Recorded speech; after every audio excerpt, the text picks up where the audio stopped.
Hello, everybody. How y'all doing? Some pretty cool pre-stream discussion happening regarding the merits of roguelites versus roguelikes. Roguelite? It's even hard to pronounce those differently, rather. So with regards to Spire's unlocks / progressions, those get a bit of a hand wave because although you do unlock things in Slay the Spire, you simply grow the relic and card pool slightly, and there's no actual power increase for the player. You're not unlocking things like start your run with 50 more gold or have extra max health or start with a random potion or anything that would actually truly affect the player's win rate. Yeah, those kinds of progressions is usually what we're talking about when it comes to, quote, meta progression in a roguelite, where from run to run, you unlock direct power-ups or abilities that fundamentally change the core gameplay balance. And Against the Storm is a really good example of this. The base gameplay mode in Against the Storm has you working through an unlock tree that actually radically affects the player's power. And playing with full unlocks versus not full unlocks is a very different experience. Hades also does something very similar. Is it possible to unlock and beat a 20 without having all the relics and cards unlocked? I don't think so. No, I don't think so without doing some shenanigans. Like, you can edit a save file to have that be the case. How's it going, Too Lazy for Name? Thanks for the good luck wishes. How many powers before picking up a storm or a heat sinks? I usually think at least 2, if you want it to go well. You don't have to. You don't have to wait. You can take Storm first card. I wouldn't recommend it, but you can. But yeah, I'd say at least 2, realistically. Once you've got Storm and or Heat Sinks, definitely take advantage of the fact that shops always offer you a power card, because then you can really stack up. So, today in the Spire, we're starting out with something a little different. We did, alas, lose our Ironclad streak last time we streamed. Did make it to 11, though, setting a new, at least for the year, record for ourselves. How's it going, CK Nate? 9 months and cooking. That's right. So the seed of the week is basically a Spire community project started by Azuki, who is a regular here and has done a lot of help with the community at large. And there they are right now, in fact. How's it going, Azuki? 314.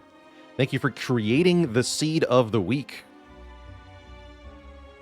Basically, the idea is that a whole bunch of different players across the Spire community check out the same Slay the Spire seed, to be played on Ascension 20 with the heart.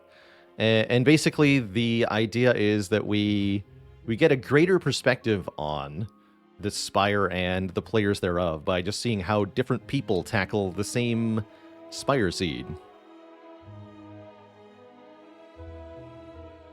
This week's seed is silent. My understanding is that each week the character will change in red, green, blue rotation. So it'll be Ironclad was last week for the first one, the silent this week, and then defect next week, going back to Ironclad at the start. We decided apparently no Watcher seed of the weeks, and that's okay by me. The first seed was, I think it was GLHF Gamers. Did you vet that one at all, Asuki, or was it truly random that the first seed just happened to be absolutely monstrously brutal? I think there was only one player who actually managed to win the first seed of the week. It was a ridiculously unfair Ironclad run, which I would encourage people to go back in the seed of the week spreadsheet and give a try themselves if you want a bad time. But basically, Ironclad has a bad day is the theme of the first seed. Zuki says, I'm not vetting these at all. Don't want people to metagame their evaluations at all based on trying to spot traps or what have you. Okay. So to be played with no assumptions and no foreknowledge. Yeah, I tried the first seed of the week. I did it off stream, and Ironclad died to Guardian.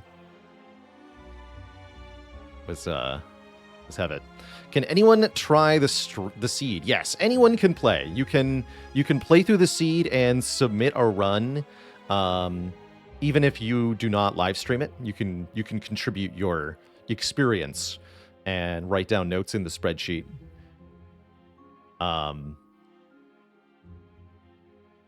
The seed of the week is intended to be played on Ascension 20.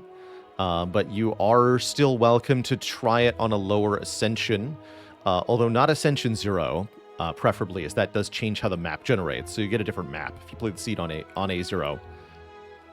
But you can play on lower Ascensions, and yes, RNG fix is being used for the seed of the week. So in order to properly play in the same random seed,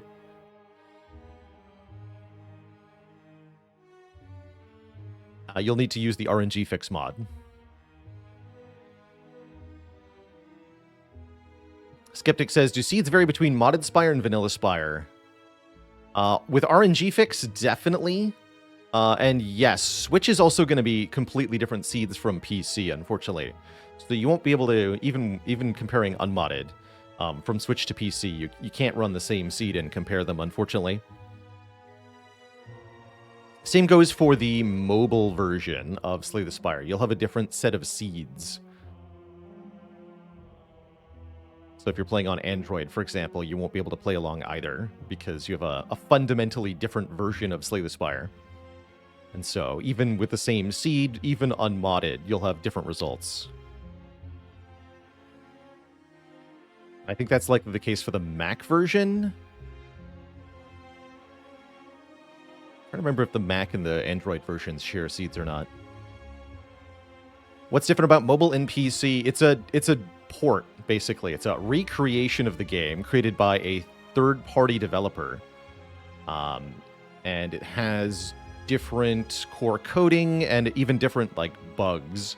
For example, on the mobile version, there's some different interface issues and a few relics are glitched. For example, the Ring of the Serpent draws you 2 cards per turn, which is a bug, but is also good. And I think the Frozen Core is also doubled.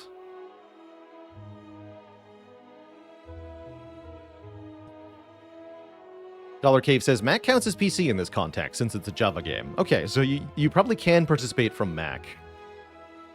But I don't know if you can get RNG fix on Mac.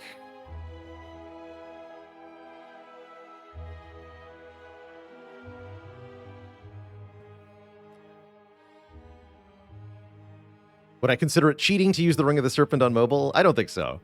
I would just understand that you're playing a slightly different version of the game, so you cannot recreate the gameplay one-to-one, unfortunately. Not quite.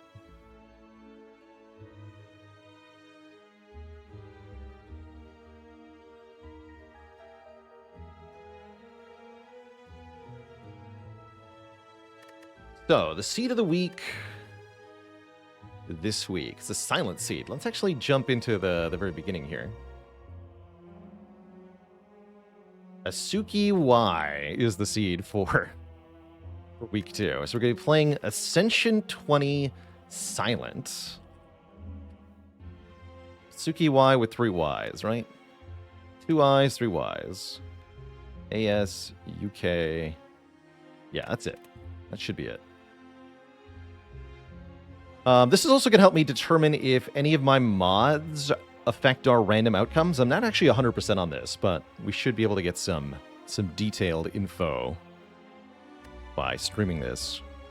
My hope is that none of the other mods that we play with here, I'll just kind of mouse over these briefly here. We use Bestiary, the Map Marks mod for marking on the map, Relic Stats, Run History Plus, and the UI sliders, allowing me to move UI elements around. So hopefully none of these affect the actual events or randomness in any way, shape, or form. Just a quick reminder on the rule set for the Seed of the Week seeds. You may backseat, suggest play lines, tell me what to do in a combat or which card to pick or anything like that. You may not tell me random outcomes that are coming up that you learn by watching another player play the seed or by playing it yourself. So you cannot tell me the next elite is Gremlin Knob. You cannot tell me the next relic is Gambling Chip, that sort of stuff.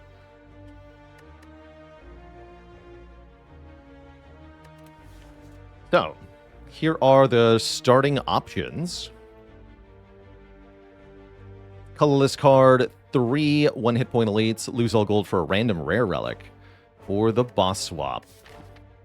Looks like we have a modestly generous Act 1.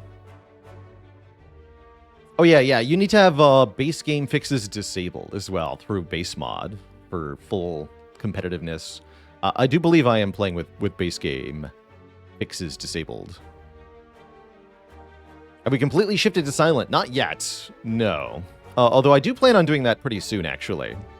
Right now we're playing the Seed of the Week, which is a silent seed. So I'm playing silent because somebody else told me to, basically. For legal reasons, do not ban me.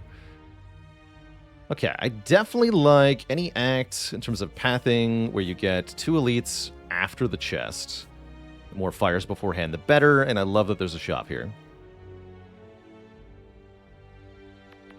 So we'll probably go through one of these elites. We can decide whether we want to fight beforehand or not.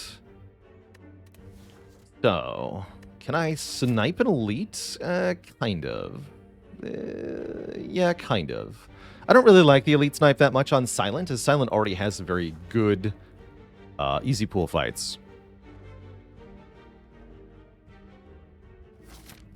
Although I do like having 99 gold for this shop, I am very tempted by a random rare relic, as generally speaking. Lots of good random rare relics. That's right, you only get 1 attempt, quote, at the Seed of the Week. At least, you know, if it's to properly count for what we're trying to do here. You're free to rerun it, you know, and try to make different choices, but that's no longer a blind run on the Seed.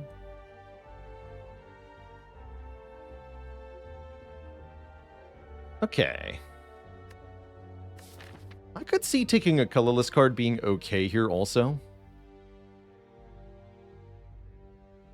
If it weren't for the shop, I would be already clicking on the rare relic option. I'm going to try the colorless card. I think the colorless cards do suit the silent quite well, especially Trip here. I'm also pretty happy with... what's it called? Dramatic Entrance, Bandage Up, Panic Button, Dark Shackles, and a few others. But Trip is certainly fine. 0 cost apply to Vuln. Build your own terror. And I think we're going to take maybe 4 combats on the way to that first fire here.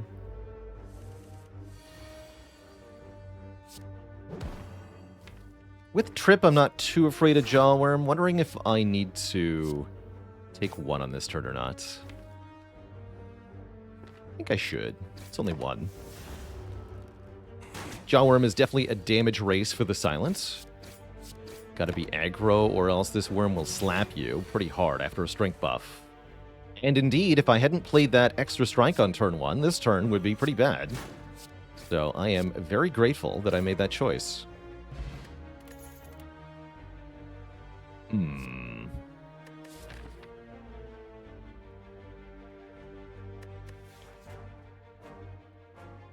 Lore 1 Catalyst, a classic.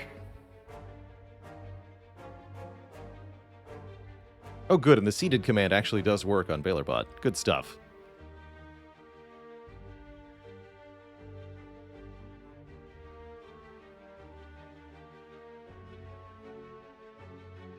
Suitsig, thank you so much for the Prime sub. Welcome to the Cozy Sub Club.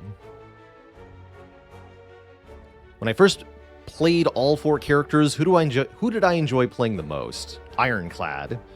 And is that still true? I'd say mostly. I think I've, over time, come to favor the Defect a bit more. But I really enjoy Clad. How far did the Ironclad streak go? We got to 11. And perished to a really unfortunate set of card rewards. That was a really tough Clad run.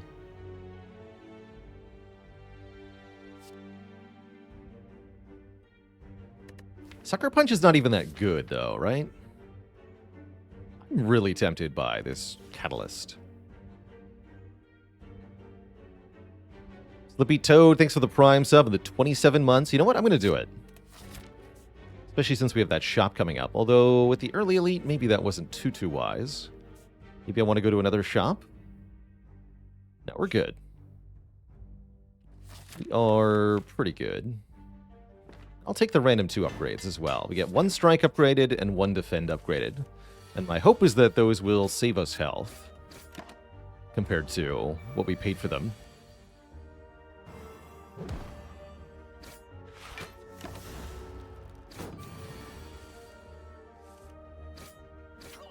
Perfect fight there. 14 bucks and a Poison Stab, which is also the only damage card offered here. I will take the Poison Stab so that we have a poison card to work with this Catalyst. A decent enough start, I suppose.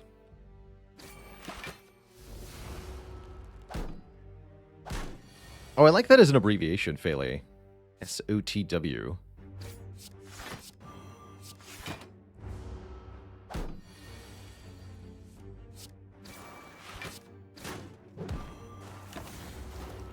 Alright. 1 very dead louse. We get a decent potion, 20 gold. Bane is surprisingly decent here. I think I'd prefer a dagger throw, though. Does decent damage with the trip, and the draw 1, discard 1 can help us with our curse tolerance. But yeah, not a bad Bane by any stretch of the imagination, actually. Second Poison Stab would be more than welcome. Any other poison card here would be more than welcome. It's a pretty good turn 1. Bring you to 12? 2 strikes and you're out. Although we could also do Dagger Throw Strike. Trip Dagger Throw works too. This is fine. Go to 12.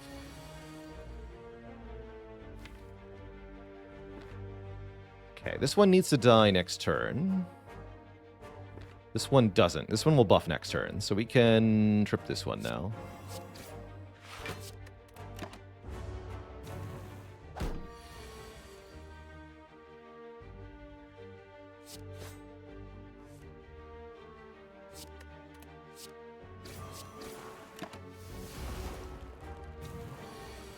Alright, a very good first hard pool combat for this run. Still only 1 potion. We might choose another fight before the elite here. We're offered Finisher, Flying Knee, Cloak and Dagger. None of which are too spectacular. I could take a Cloak and Dagger, maybe, to improve our hard pool matchup slightly. I guess Flying Knee is okay. What do I think is the easiest hard pool fight for Silent Act 1? Either the one we just fought or the single blue slaver, probably. Those are very easy Act 1 fights in general.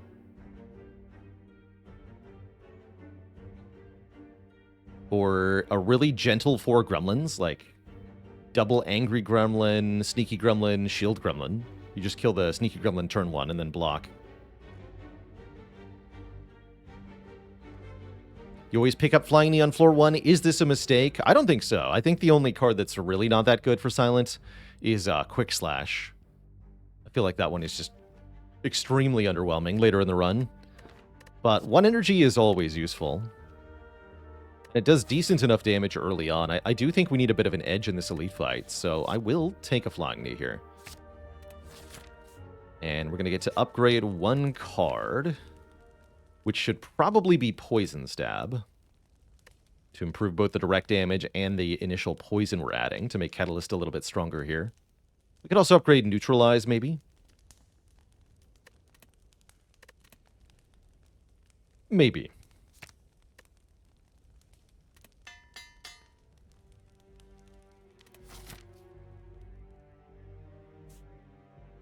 Yeah, let's do one more fight. I'd love a potion here. Oh, Looter. I almost forgot about this guy. He's pretty easy, too. Silent, in general, doesn't have that much of a problem with the hard pool of Act 1 because of the additional turn 1 draw, making life quite a bit easier.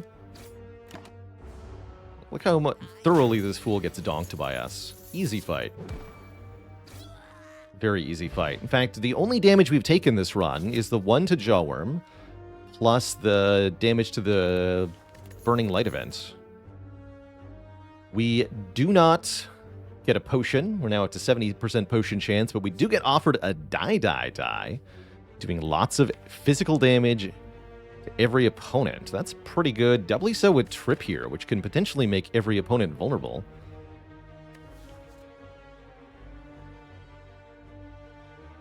Is base game fixed disabled always or only disabled when seated? It's only disabled when you go into the mod options and disable it. You have to manually toggle that. Stormy Petrol, thanks for the Prime sub. Welcome to the Cozy Sub Club. Definitely going to take a die here. And let's see how we do against an elite. We're not that strong, but I do want the extra money for the shop for sure. And we should be okay with any half-decent draw order, and this would probably count. Is at least half decent, although I don't like that we drew so many attacks turn 1. I can't play them all. That's good, though. Could consider Distilled Chaos now. I think I'd rather use it next turn, if I'm going to use it at all. We missed the die. I'm not sure. It's mostly blocks in the draw pile. We definitely play Poison Stab and Strike. If I play Catalyst here, actually, what's our worst draw next turn? If I play Catalyst, you go to 8 poison, so you go to 20, then to 13 next turn. Which would be a clean kill with die. Currently, die strike kills, is that correct? We would do 22 plus 7. Yes, that would kill already. So I think I actually want to play defend here. And then we either draw the die and the strike to kill the knob, or if I bottom deck either attack, which is a 2 out of 6 chance, I believe, then we can just use the potion then. If I double defend this turn, we'll go to 10 block, the knob will go to 14 damage. So we take 4, and then we're out of this fight, potentially without even using our potion. That sounds good to me. Yeah, so just to clarify, I normally disable the base game fixes. Was my intention. I don't want to get a orb slot from foreign influence, for example. All right, we kept our potion. That's pretty good. We score the old coin. Wow, that definitely made a difference for the first shop. We now have 500 gold. Although I think that would have been the starting relic, right? If we'd chosen lose 99 gold for a rare relic, you actually just get 300 gold. So that's pretty sweet. We're offered another Caltrops. Seen quite a few of these. I think I'm just looking for poison in the shop now.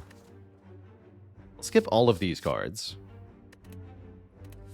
Yeah, that was the perfect time to find this money.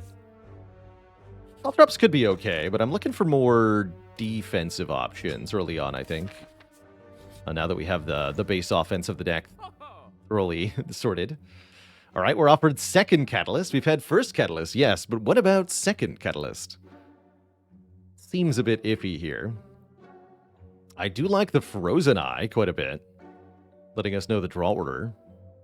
I don't mind a Piercing Wail, although it's a little early for Piercing Wail. I definitely want this Predator for a big 2-cost attack.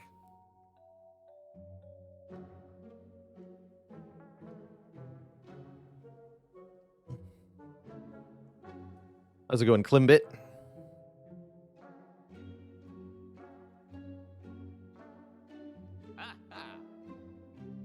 Looking for roguelite suggestions. Coming out tomorrow on Steam is Slice and Dice, which we'll be checking out for the Steam release on stream. Very replayable. You can call it a dice-building roguelite that I think is really spectacular. If you haven't tried Hades, I really recommend Hades as a action-based one. Very, very thoroughly enjoyable game by Supergiant.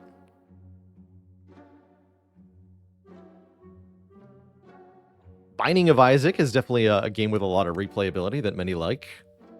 Noita for the insane folks out there.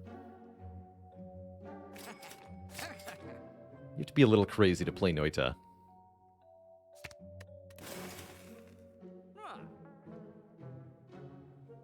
So do I want a Piercing Whale for 51 gold? Not really. Well, maybe yes. Let's go yes, really, actually. I'm going to get one offered for free, and it's going to be stupid, but that's fine. Whatever. Do we upgrade Die or Predator first? I guess for the Guardian fight, we probably want Predator upgraded more so. But Die really slaps the Sentries fights, as well as any fight in Act 2. Let's try the AoE upgrade. Let's do it. And this is a great fight for Regen Potion, maybe? Although, it looks like I want to play Trip, Poison Stab, Predator, and then we can Catalyst next turn. I can Dagger Throw, Neutralize, Survivor, although drawing the Neutralize a turn early actually gets me the Defend, so yeah, it's worth it. Okay, cool. Oh, and now we know what the Distilled Chaos hits, too. That's great.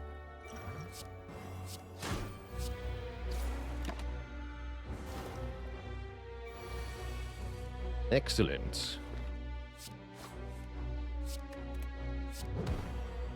Catalyst. Although Die for 25 wasn't too bad either. I actually should have mathed whether I could get a kill here across 2 turns.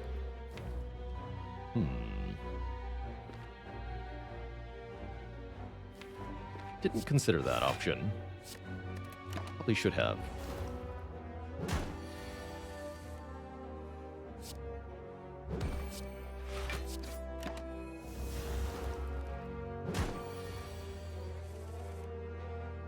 Yeah, we're going to be doing some Ironclad runs after this. Currently, we're at 0 on Clad, unfortunately.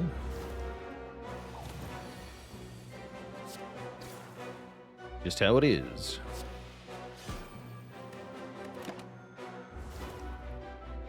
Alright, Lagavulin goes down without too much trouble. We score an Entropic Brew, 2 random attack upgrades, which is pretty promising, and a Dash, which is a great card and could be randomly upgraded here. I'm going to take that. 10 block, 10 damage for 2 energy. And then we get Predator upgraded for free. I like it. We also get a Remove Transform upgrade here. This is a good chance for an outright remove.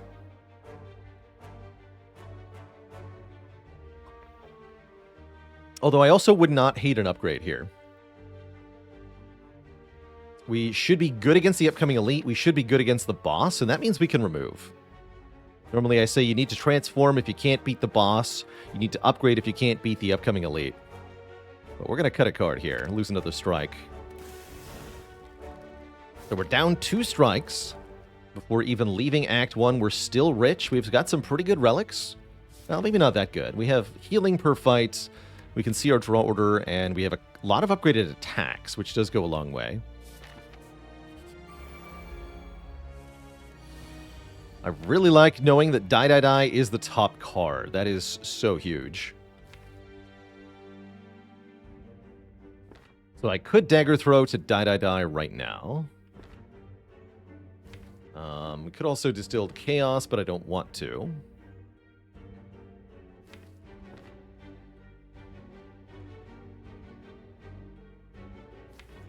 I'm going to do 17 to all.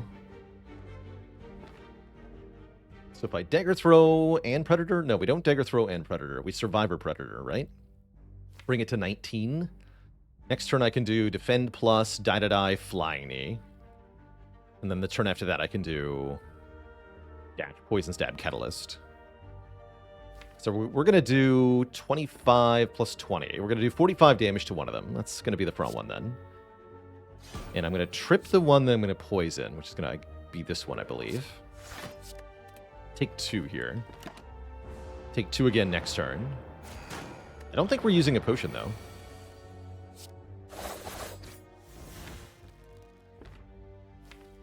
I can't Catalyst. Miscalc that. It's going to be Dash, Poison Stab.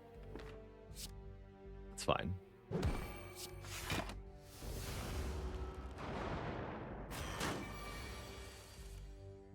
We can remove the artifact with Piercing Whale, or I can just outright kill, which sounds even better.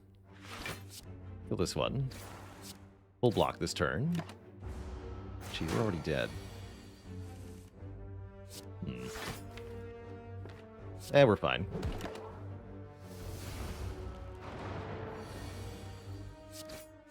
A little too fast here. That's fine, though. Massively rewarded for our floor 1 catalyst, maybe, because we get Snecko Skull here, meaning poison is applied in bigger numbers. Although we still only have 1 poison source to start. Yeah, Noxious Fumes waiting room now. Bouncing Flask would be amazing also. Do I upgrade Catalyst going into Guardian? We could also upgrade Neutralize, Trip, or Dash. But let's get the Catalyst upped. It'll still matter in the Guardian fight. Quite a bit, actually. Envenom becomes pretty good now as well. With the Frozen Eye, I'm not too afraid of Guardian here. We can use the Distilled Chaos at a key moment if we know that we need to.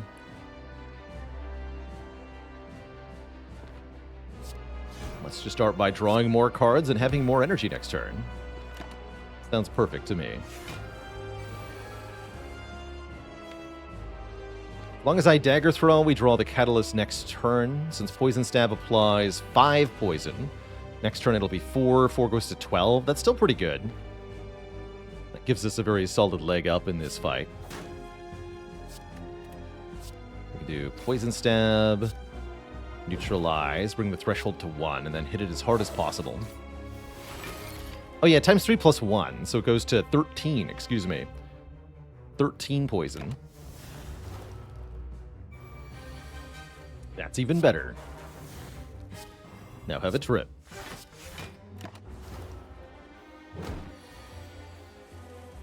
Okay, not a bad draw here. We have Piercing Wail to stop next turn. I could play Predator, but I don't think that I want to.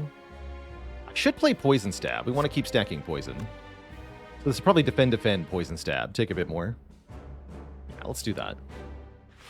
Does Vulnerable affect the damage from the poison? No, just the physical portion.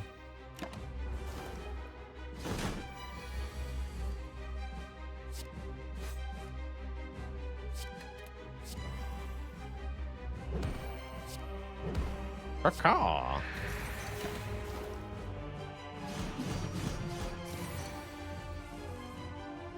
Caw.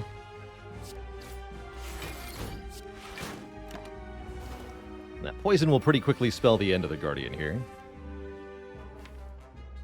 Okay, those are good draws.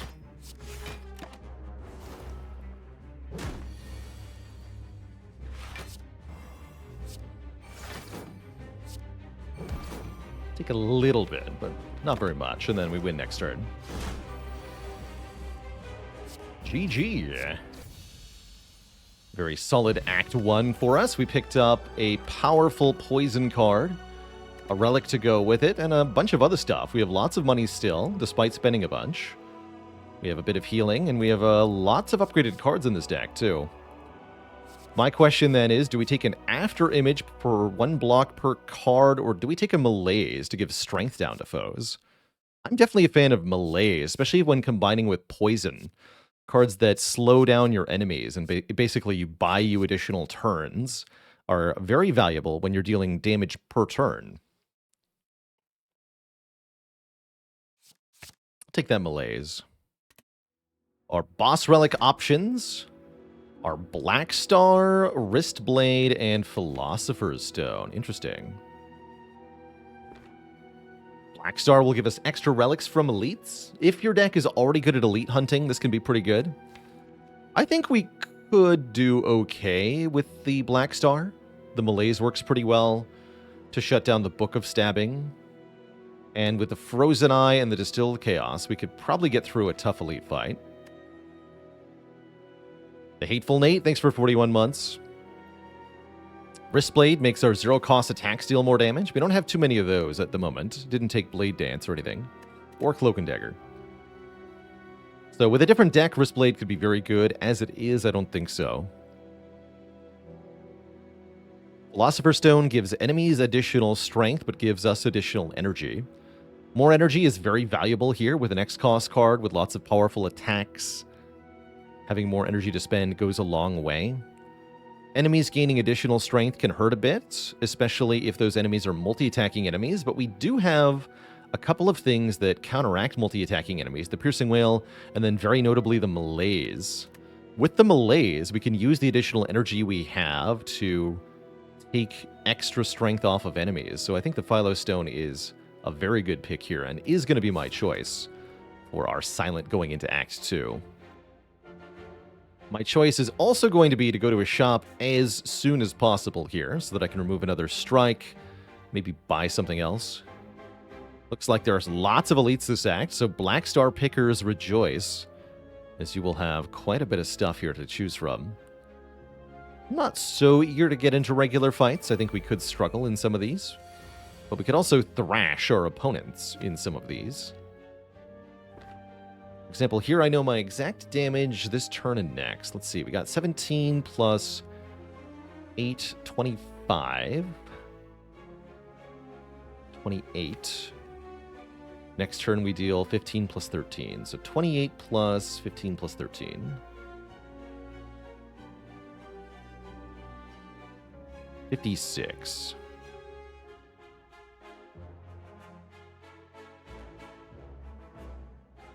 So we can kill either the back one, or we can kill the front one and skip the flying knee, because I don't actually benefit from the energy next turn. We'd save 5. But then I have to kill the back one in time. That could be trouble.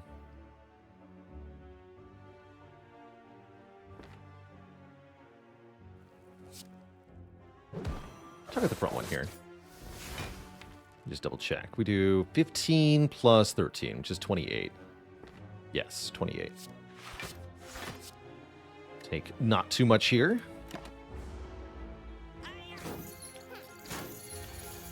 We could potentially be forced into using potion, though, for leaving this guy alive. Depends on whether he chooses to attack or not. He does choose the attack here. I think that's a good thing. Let's see. If I Piercing Wail, defend, we block 13, 19. So we perfectly full block, and then I can get rid of the Malaise here. So that worked out well.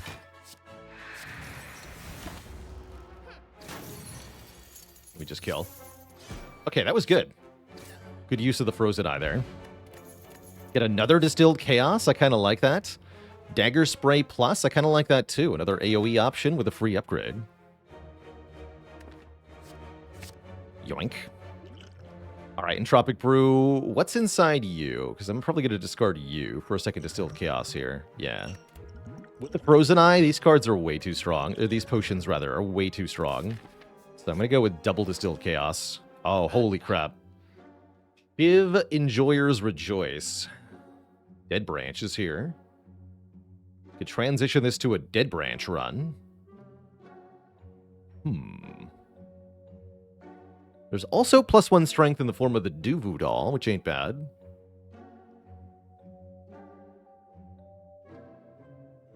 In terms of Dead Branch cards, we have Catalyst, we have Die, we have Malaise, we have Piercing Wail, although Malaise isn't really a Dead Branch card. This is bonus cards sometimes at the moment. I think it's still worth it, though. It's a really good purchase. Yeah, stop messing around and get the dang branch, they say. You know, Twitch chat, you're not wrong. You are not wrong. I'll get the dang branch. We'll do it. I'll do it. Really like my potions, so I'm going to take 3 events on the way to this fire, and then just kind of fight an elite as we are. See how that goes for us. But before that happens, I'm going to transform a strike into a Poison Stab. Now that's an improvement. Excellent. The Catalyst further empowers itself. And we get offered a Gold Shrine right after leaving the shop. I could take money and a Regret Curse, and then just go to another shop. Or I could take the money and just fight another elite.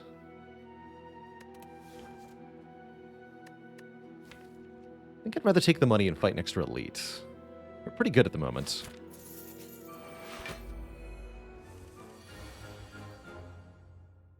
All right, da-da-da, what do you got? Okay, dodge and roll's not terrible.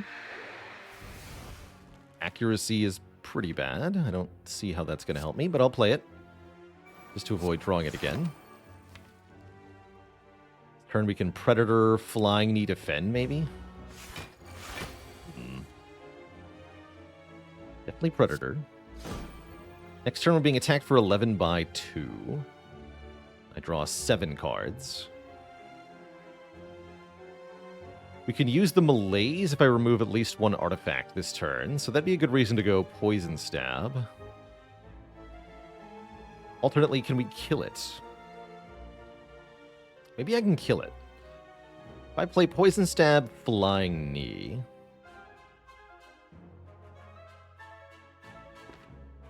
Goes to 1 artifact. Then we can go Poison Stab, Trip. Dagger Throw, Dagger Spray, Dash. So, let's see. We can do 6 plus... with Vuln 15... 18... 13. That would do 52. Currently we're at 58.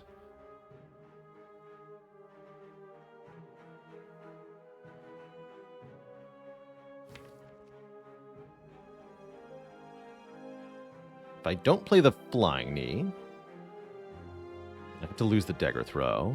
So we're only dealing 39. So I'd have to deal 19 this turn. No, we have to play the Flying Knee, and we have to play the Poison Stab. So I don't think we get to defend here. We have to take the 7, or the 8 rather. Take the 8 here, play both of these, and then we get a kill next turn. Or we could use a potion, but I think I'd rather take 7 here, because I want both of these potions for this elite. I'd much rather take 7. Let's go Flying Knee, Poison Stab. We can do Poison Stab, Trip, and kill. Is the Frozen Eye a shop-only relic? Yes, it is a shop relic. Go Bower Ranger, thanks for the 11 months of support. Ooh, Deflect Plus. Or a backflip. I'll take the 0-cost block 7 with the Dead Branch. I like that. And we can upgrade a card. Any card. I'll upgrade Malaise. Although upgrading Trip for these next couple fights is also a really good idea. You know what? Let's upgrade Trip. Wait, who's our Act Boss? Champ? Doesn't help us against Champ. Don't like that, actually. Against Champ, we have Catalyst. Yeah, whatever. This is fine. Okay, we are facing the Gremlin Leader. More like Gremlin Bleeder. And yikes, that's a turn 1.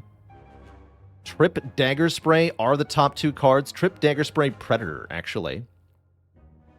Which is telling me that if we distill Chaos, we're gonna do the good stuff here. Especially if we strike the wizard first. Yeah, that's going to be worth it. Strike the wizard first. Think they go in reverse order? I hope not. I think it's from top to bottom here. Trip, then Dagger Spray, then Predator. I guess we'll find out. If it's Predator first, then this could be quite bad. But I'm pretty sure it's Trip first. Sure hope so. Yeah, it's Trip first. That means the Predator has to hit the leader, which is excellent. And then we could do P-Stab Catalyst for 16 poison. Or I could block for a bit more. Making 5 less sounds okay here. We've already done so much damage. We're drawing 7 next turn. So we can do Dagger Throw, Poison Stab... Then we get the die in the following turn. I think we can defend here. I think we get to. Oh, with a Bouncing Flask, we definitely get to. You are dead.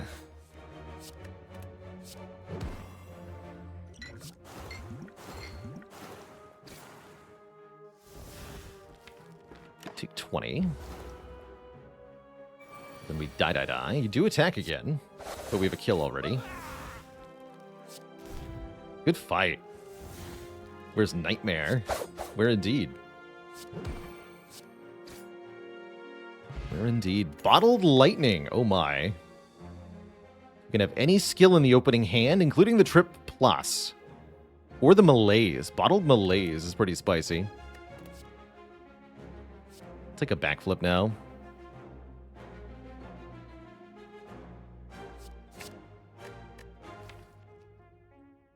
I really like Bottled Malaise for the late game.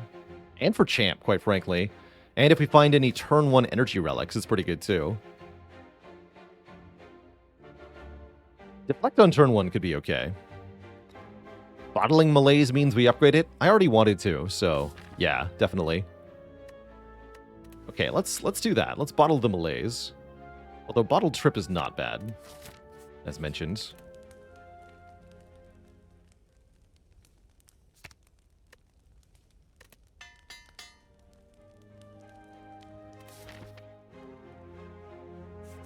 And I guess this one has more options than this one. Yeah, so there's no reason to go to the left chest here. We get Strike Dummy. Cards containing the Strike text deal 3 more damage. Currently only 2 cards in the deck. I say we skip this. This is a small boon, but not a sufficiently large one that I'd prefer to give up a future relic for. Rip, you failed me. For the last time. This is a pretty bad turn 1. Strike, strike, defend. Let's see. Currently we have 20 plus 21. We do 41 damage. If we randomly play these strikes... Actually, wait. It's not random, right? We have Dagger Throw. No, but I can't play all 4 cards. So if one of the strikes randomly hits the back guy, we can get a kill turn 1. Or if they both hit either the front or the middle, we could also get a kill. Otherwise, this is a very bad turn 1 for us, unfortunately. It's just not quite strong enough. We need to trip into anything, really. Or the die-die-die. I'm going to drink it. Let's see if we get the good outcome. That ain't it, unfortunately. That is just shy of killing anyone. But we can at least draw Deflect with a Dagger Throw.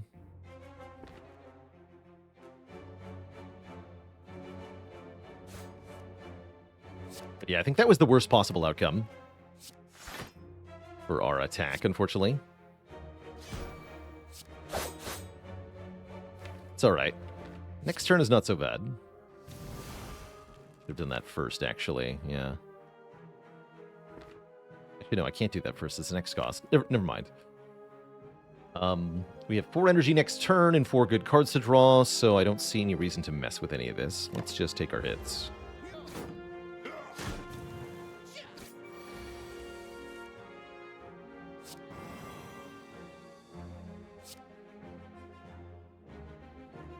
And I can get 2 of them? Looks like I can get 2 of them. We P-stab here. Dash here. This kills. Hey, that's not bad. Might have been a rough turn 1, but that's it. Storm of Steel. Yeah, really not bad as you know, as far as slavers go. Get Mummified Hand. I gotta love Mummy Hand Dead Branch runs. And with Dead Branch, I'm super taking a Piercing Wail Plus. Is Ascension 18 where the Taskmaster starts to gain strength every turn? Yes, Ascension 18. That's correct. Do I dare? Also, I have no powers, by the way.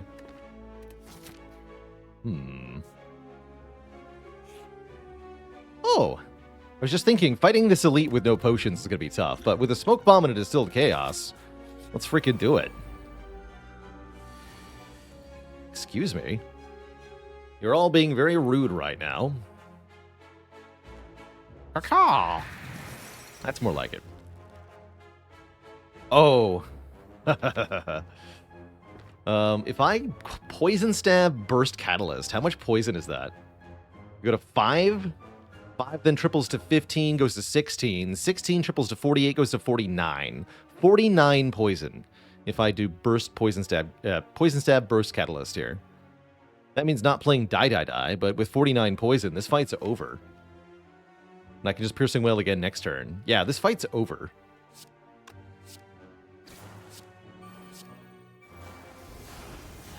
Wrecked.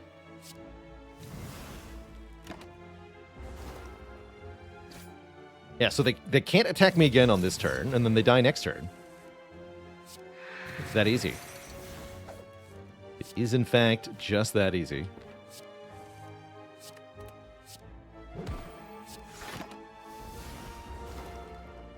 Beautiful. Completely free elite fight. We even healed for 2. Yeah. That's right. Get angry.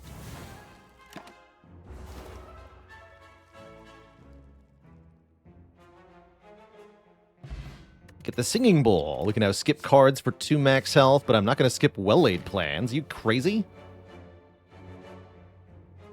Better than Terror or Bullet Time. And Bullet Time's pretty good. I did, Iceman, I did consider drinking the smoke bomb while the gremlins were fleeing, just to see what happens. But I'm pretty sure that, that glitches something. Tempting, though. Very tempting.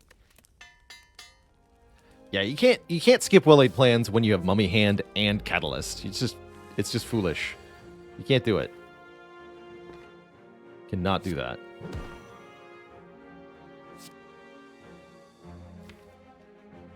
Let's see. I need to draw towards the stuff. My hand next turn. If I Dagger Throw, the next turn we get the Well-Laid Plans. That's what I would like. Start with poison. Do I need extra energy? No way. No way.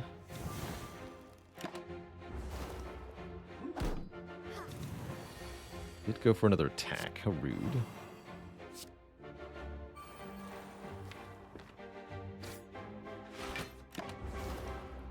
Not going to use a potion here. I don't feel there's any need for that. Pretty sure they die next turn.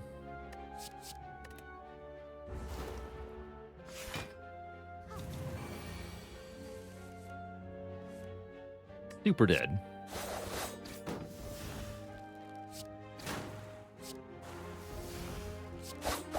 Venom would be good here if it wasn't so expensive. Fortunately, it is kind of expensive.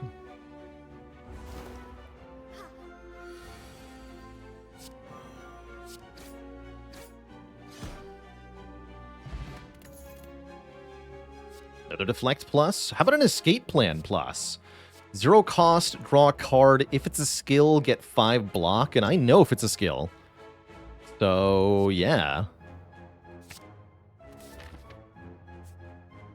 I'll take it. And I think we upgrade the second Poison Stab if we want Champ to go well. It's kind of embarrassing. But I think it's correct. Manget, thank you so much for the Prime sub and the 14 months. 1 metric year until you're at 2 real years. Although this year was a leap year, so... 1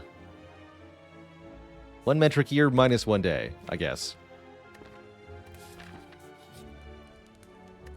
Is not resting here safe enough? I think so. With the Bottled Malaise and the Frozen Eye and the Distilled Chaos, we should be okay against Champ. It'll be easier if we can stack more poison, though. Let's upgrade the P-Stab. Oh, and I owe the chat a dad joke. My bad, Twitch chat.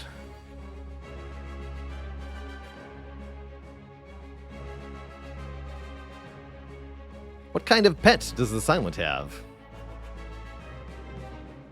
Adorable cat, a list.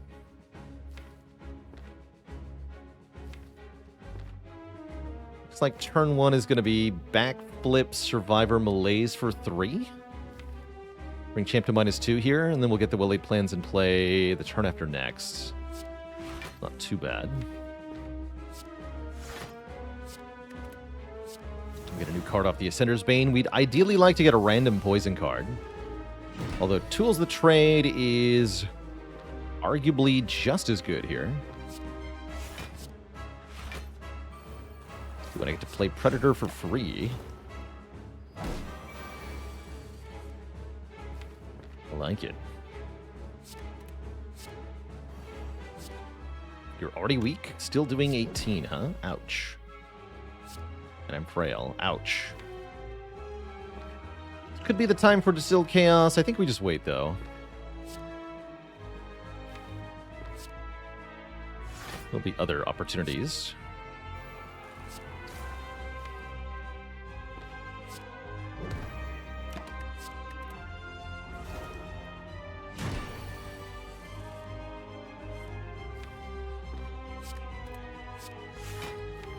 Draws P-Stab, P-Stab. Catalyst is coming up. Okay. Rippling Cloud. Here we go. Stack that poison. I'm going to take Distraction, because it could be another poison card.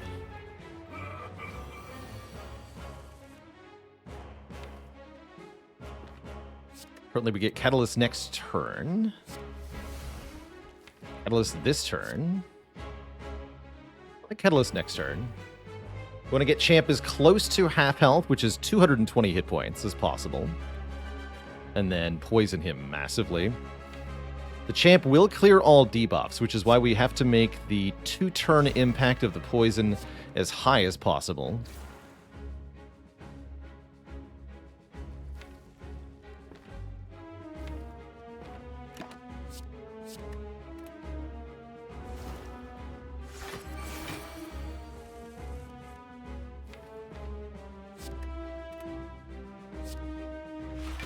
Go Catalyst now.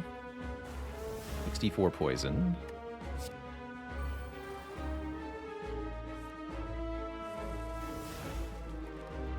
Dang it.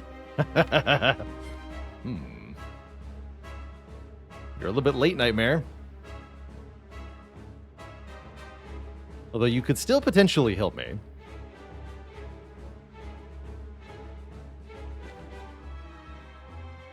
Wondering if Nightmare Poison Stab is enough, or if we want a Nightmare Piercing Wail, maybe.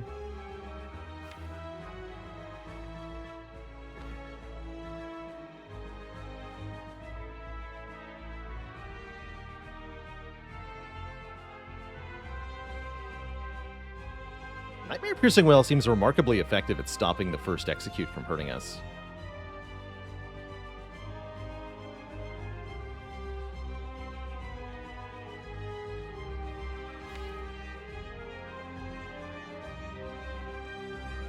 Draw pretty much Bupkis, though.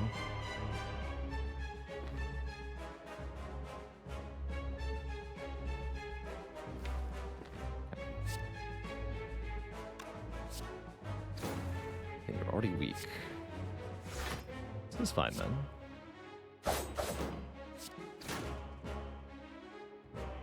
Nice poisons, or... Alright, let's try this line. I'm a little hesitant here. Champ's going to take another 68 damage from the poison, but then is going to remove all debuffs, which is just a bit yikes. Just a bit.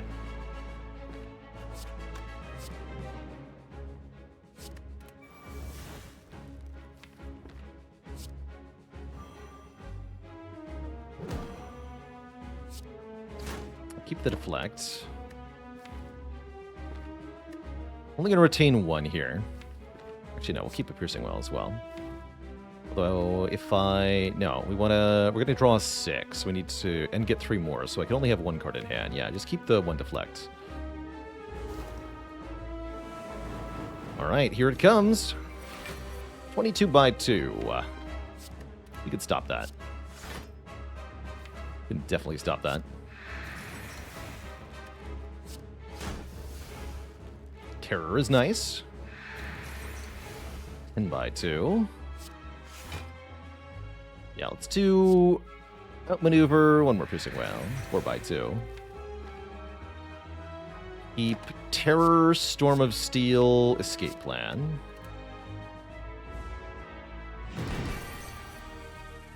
This is a weird champ fight. I like it. Top card is not a skill, unfortunately.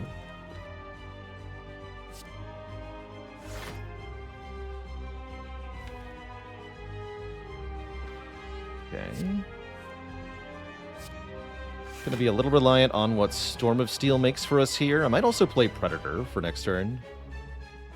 Yeah, let's do Predator into Storm of Steel. Then I have one energy left. Currently, we're not dying. We have 28 total, 26 damage headed our way. Any amount of surviving is fine here.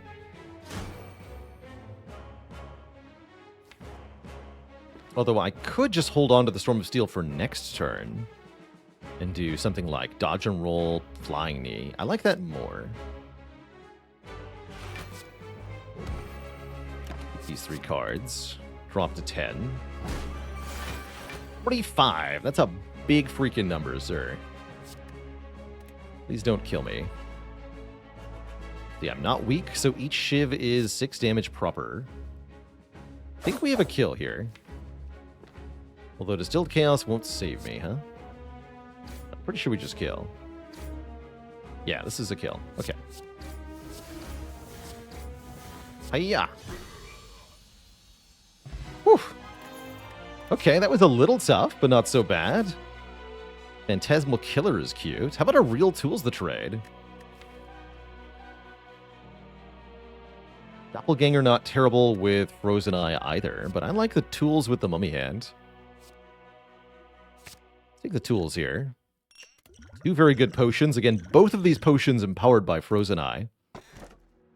And we're offered Runic Pyramid. Of course we are.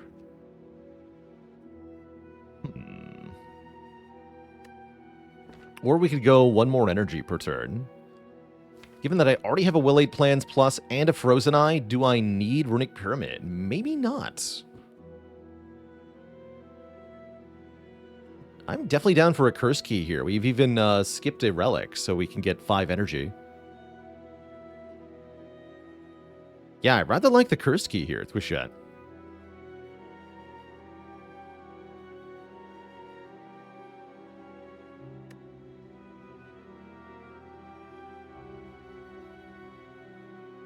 Yeah, Infrared Eclipse. I think trying to Nightmare something created by Dead Branch in that champ fight was too speculative, indeed. Too risky, especially when we could get through the fight without having to use the potion at all. Where is Baylor and what have you done with him? What do you mean you didn't take Pyramid? What do you mean? How could this happen?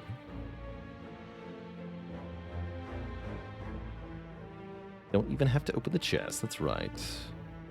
Okay, let's get us to an early shop here. I would love to remove another strike card, even though they're upgraded at this point.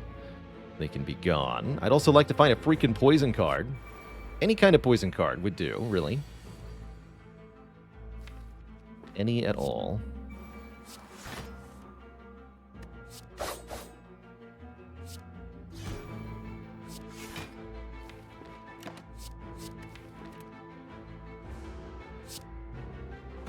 What's the most predictable silent card? The Poison Stab. Oof.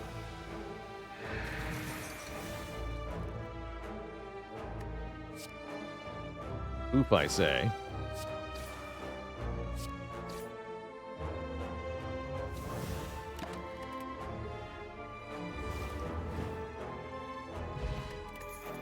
Ancient Pot's kind of nice. Escape plans are objectively correct, though. Let's take those. Now, these potions are too good.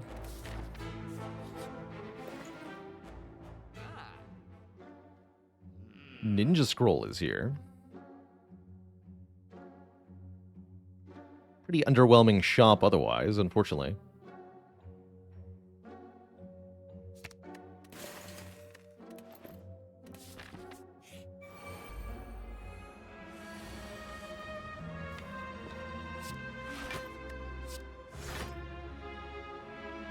Yikes. Big spooky number.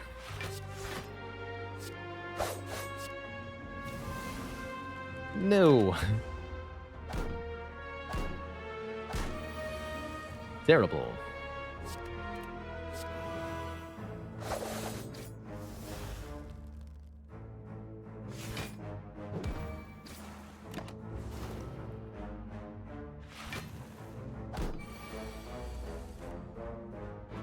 This one's already dead. You die to...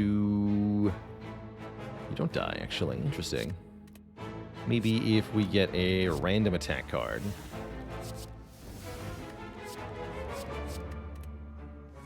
Good enough.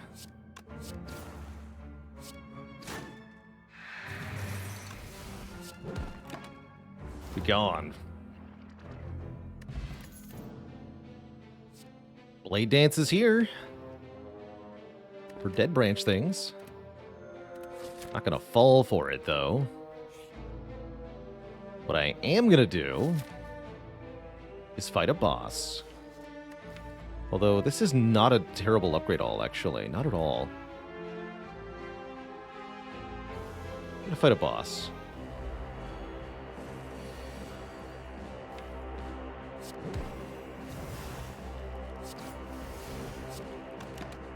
Order.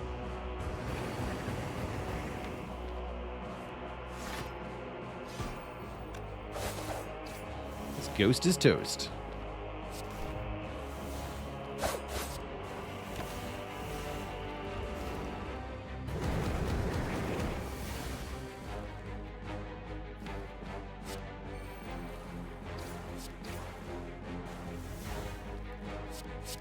Take that, you stinky ghost.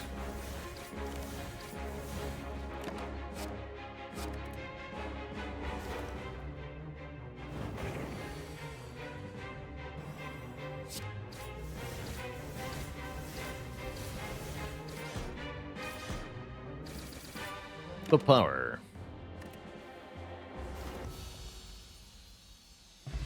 All that, we get an unceasing top.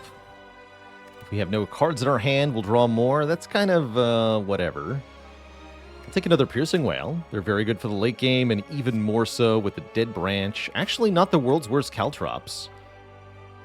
Although, I think I need a bit more of a defensive toolkit first.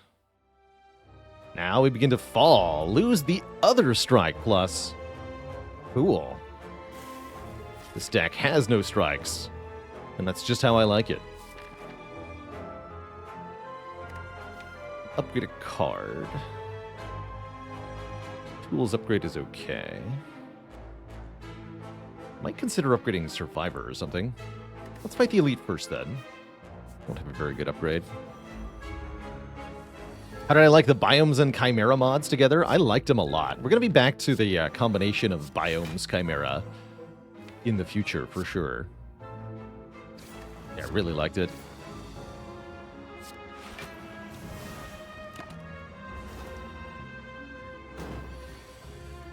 Very, very much liked it.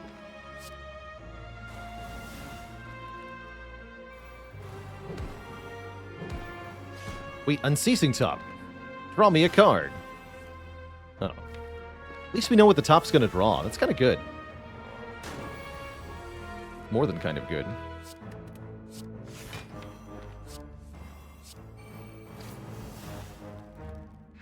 Hello, Wraithform. Pleasure to see you here today.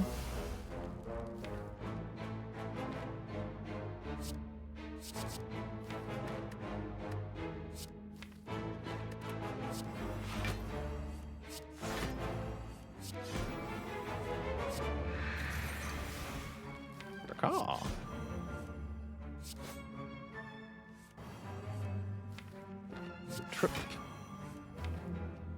Let's hold the trip. An ironically good Unceasing Top? I guess it must be, huh? Seems pretty good.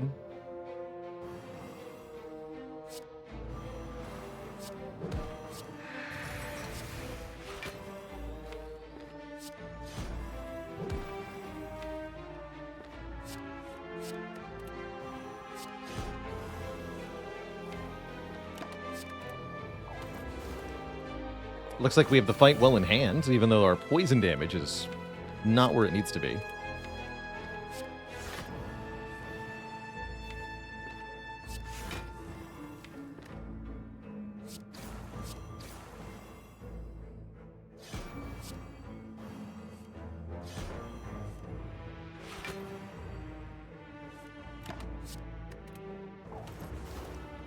GG, Mr. Giant Head. Good fight.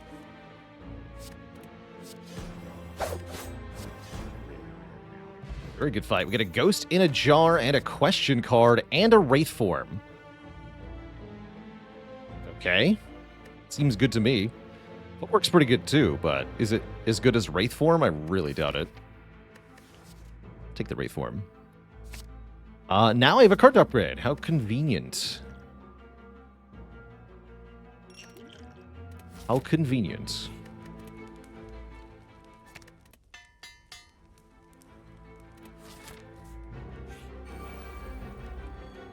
Corpse Explosion, where are you? Terrible.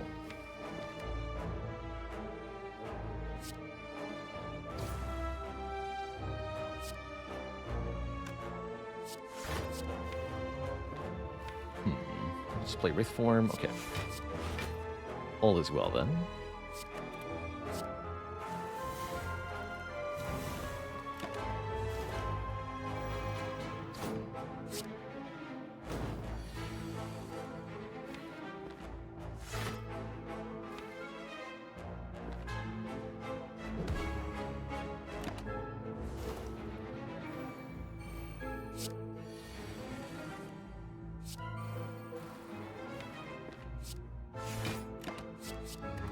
Take a little while to get these bikers dead. 1,000 cuts will help.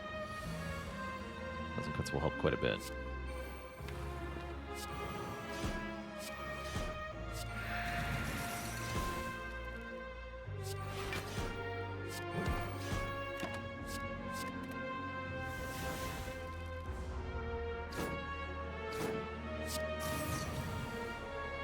Could also go intangible and then kill them with our attacks.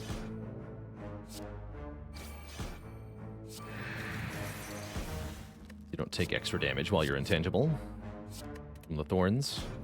Let's just play this now.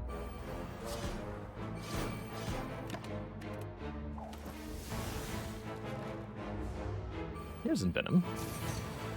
Envenom's a lot better now that we have 5 energy, by the way.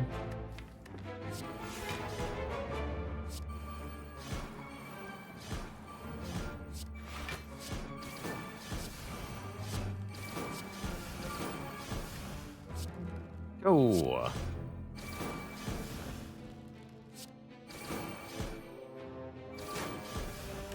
GG, nerd.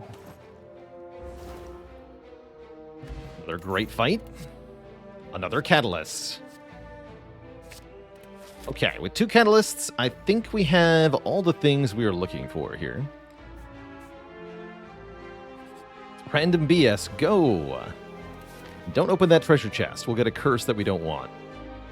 Fight the Reptomancer instead. Surely the Reptomancer is what we wanted. Smiley face. Have Ghost in a Jar next turn if things go really badly here, which it looks like they certainly could.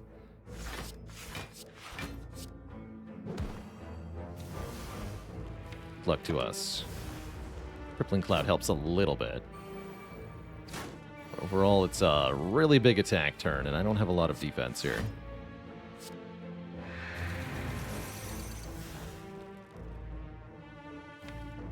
Hold on.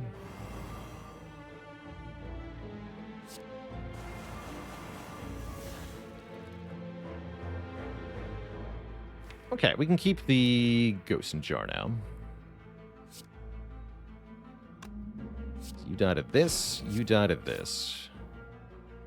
You take 15, but 15 is not worth the Ghost. We'd even still take 1 if I use the Ghost. More daggers to kill next turn, mind you. That should be a bit easier, though. A little bit.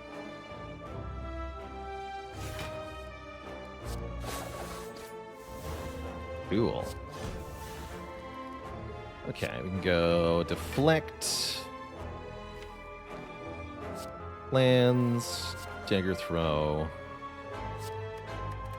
Take 2 more, it's fine.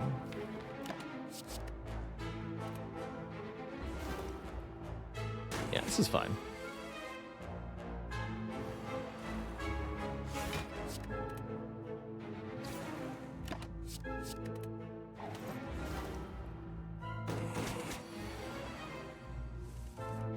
Not too bad.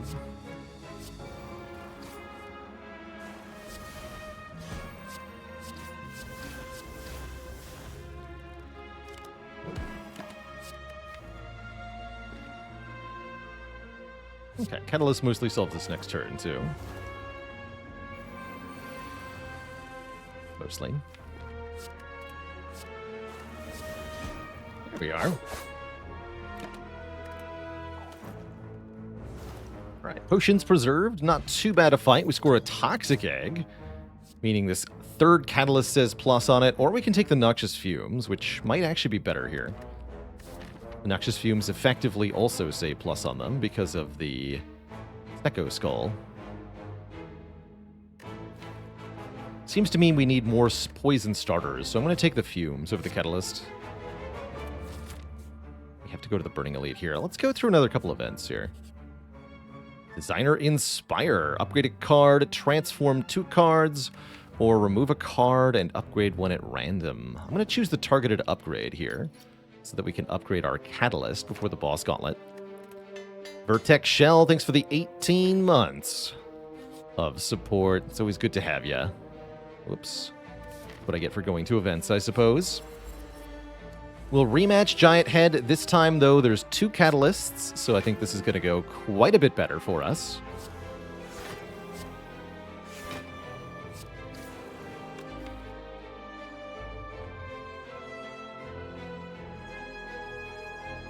This is fine. Let's lose some strength, Mr. Giant Head.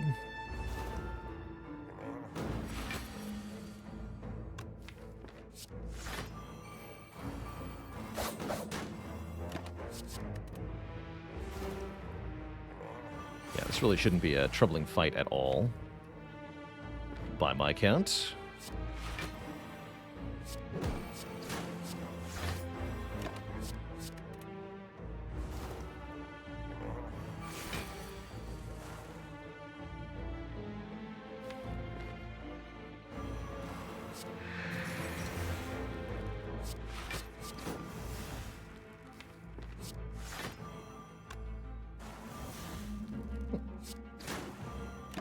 More poison for you.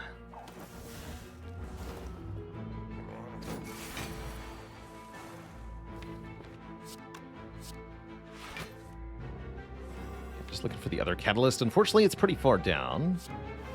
Means we're in a bit of trouble here.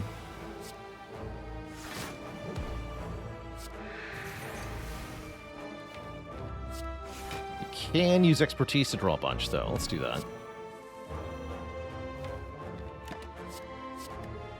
Only one more turn of being invulnerable, so we've got to do damage quickly now. If we don't get Catalyst this turn, we'd be in trouble, but we do get Catalyst this turn, thanks to the Expertise. So all is well. We win. Good fight.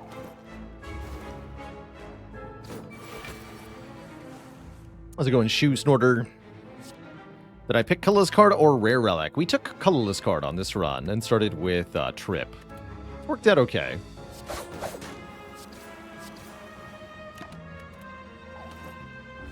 Why are you still here? Power Pot's not too bad. Dodge and Roll Plus not too bad. I'm going to take 2 Max Health, though. Bag of Marbles is good, as that will remove Artifact from enemies. I think I'll take one more event.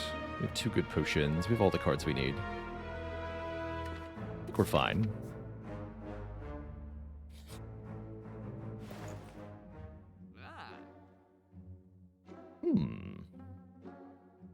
Panic Button is very cool here. Panic Button is filthy good for this deck. Basically, block 1 turn. of damage. And I really like this alongside our other defensive options here. What we don't have is consistent base block. We have no footwork, so no way to scale our block. However, we do have some things. We have piercing whales that can turn off multi-attack turns. So these are become invincible for one multi-attack. We have Wraithform to become invincible for a series of single hits. We have Ghost and Jar to become invincible for any one hit. And now Panic Button can allow us to effectively be invincible for one turn as well. The downside of Panic Button says you can't block for 2 turns, but we can still go Intangible or Piercing Whale. So we have a couple of ways to block even through the debuff of Panic Button, which I think is really good. We have enough money for one more card remove. I think I'll do that in the Act 4 shop. That way we can look at what the shop contains. Buy a Bouncing Flask plus if there is one. And if not, we just do as we are. But want to buy a second Noxious Fumes? I don't think so. It doesn't stack all that well. It's only 2 more poison per turn than the base one. The Discount Prepared Plus looks pretty good, actually. That one is admittedly pretty effective. And it doesn't affect my ability to buy a remove, but it does affect my ability to buy a relic in the next shop.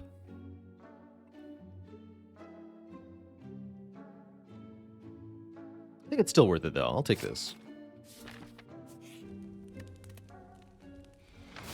Okay, our first act boss, Donu and Deka here. They've got 3 layers of artifact apiece, so we're going to need some powerful cards to get through all of their artifact. Oh, we already did it. All right, good talk. Good for us.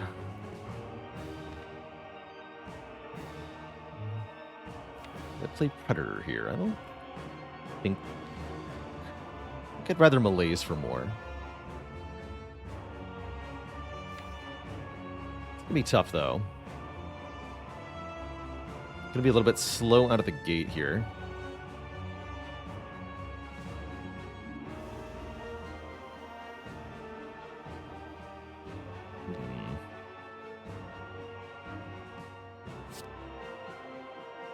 Malaise Deka, because we're going to kill Donu first.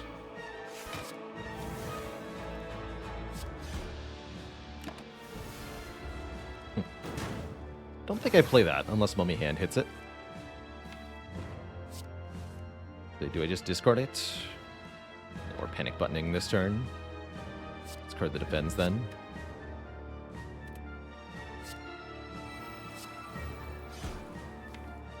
Yeah, so knowing we can use the Piercing Whales for block next turn, that's what I'm going to do. I play Panic Button now. I can keep Catalyst. I'll do that. Come on, Dead Branch, Corpse Explosion. Could make my life a lot easier. Definitely. Definitely could make my life a lot easier. Caw! That one too. Alright, double Quick Slash. With power.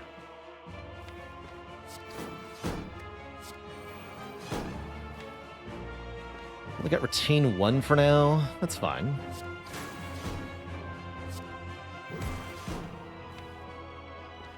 Yeah, Retain 1 Catalyst here.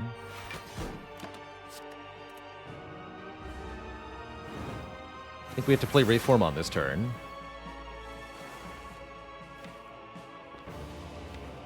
Yeah.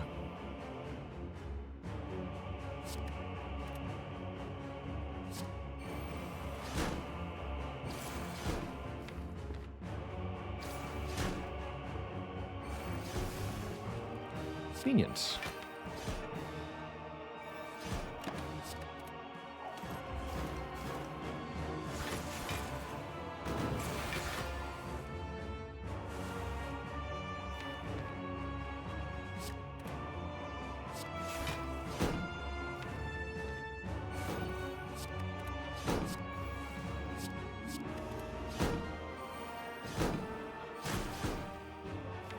And we have double Poison Stab Catalyst again next turn.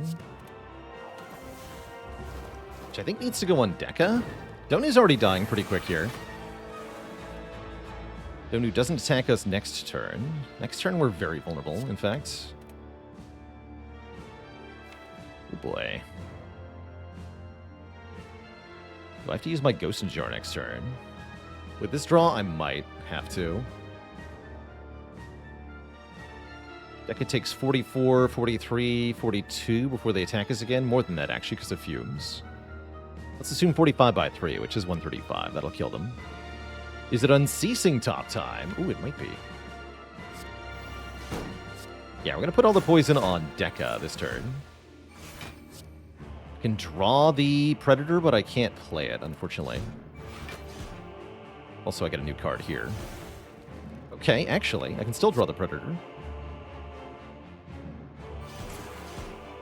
Guess I'll take it.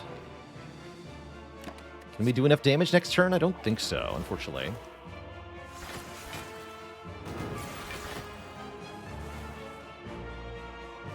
Doesn't kill me, though.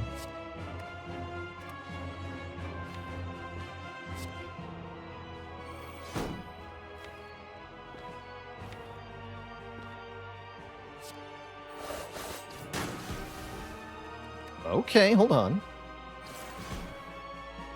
Let's see. We can do Predator, Dagger Spray, Quick Slash. We can do 30 plus 18 plus 12. That's not nearly enough.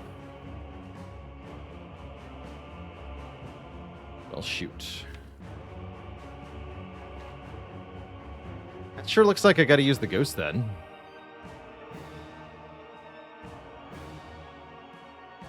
It's not good.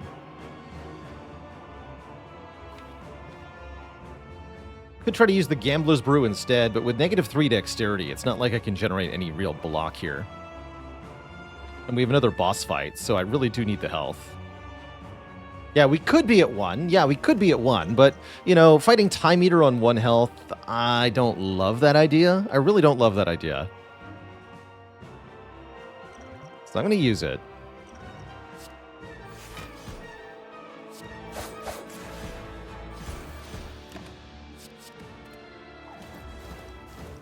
But we have the Master's Blood. No, you're right. We'd have 3 hit points.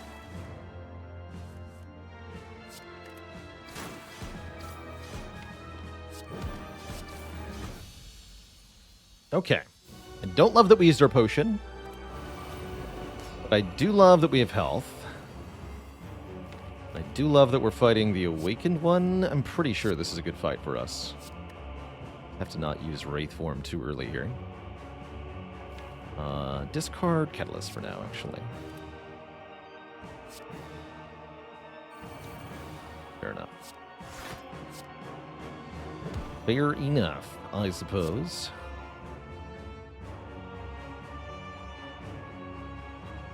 Let's reset your strength.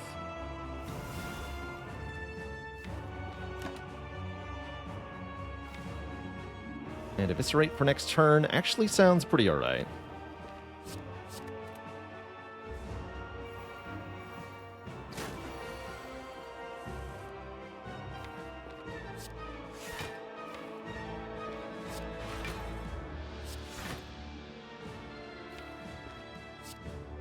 Well for next turn.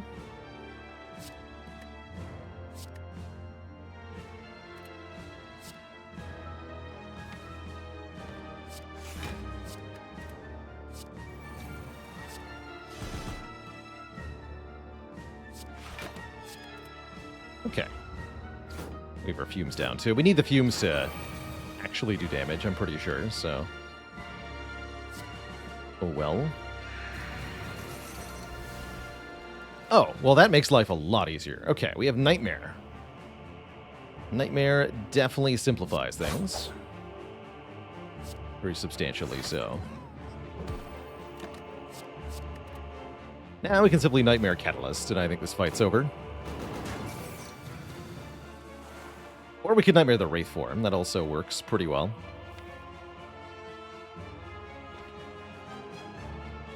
I think I'd rather Nightmare a Catalyst.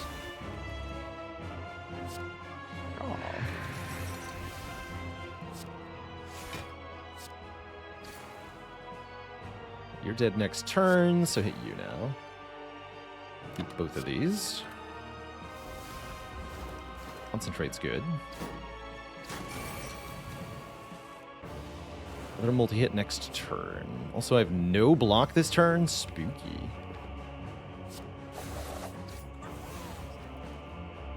That is still not block.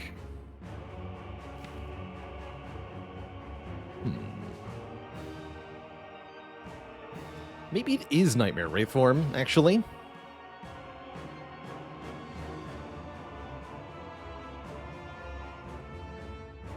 That gets us 12 turns of intangible.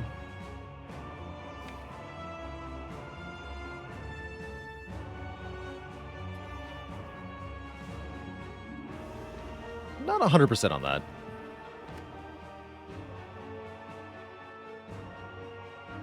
Surely 12 turns is enough. Surely.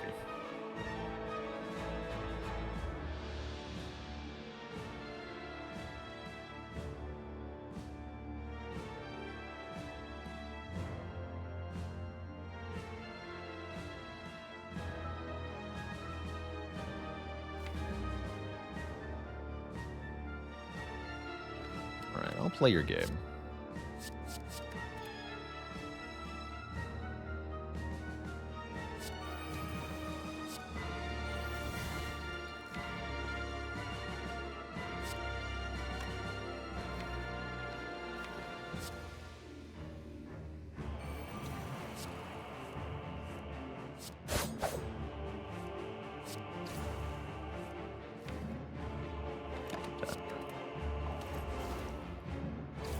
The copies of Wraithform are not zero cost, unfortunately.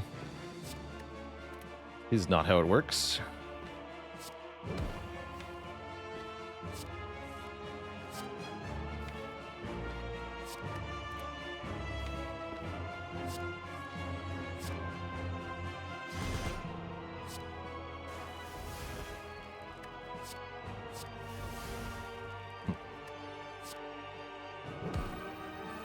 Chain them. Well, now I won't be able to block anymore conventionally. That's a little worrying. We do have a panic button, though.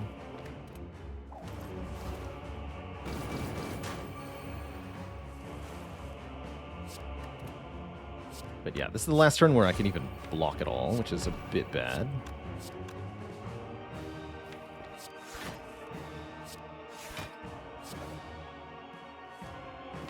Just a bit, though.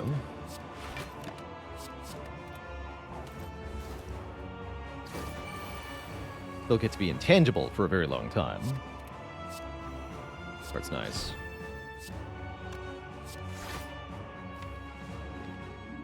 We retain 2, so Catalyst P-Stab, yes.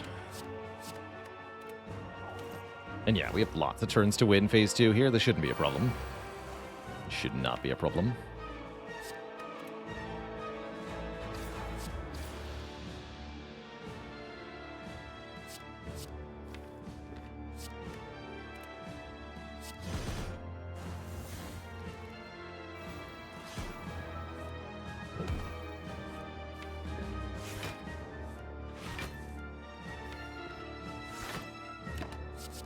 Panic button works at least, even with negative 17 dexterity. Can block one of the times 3s. Good old panic button.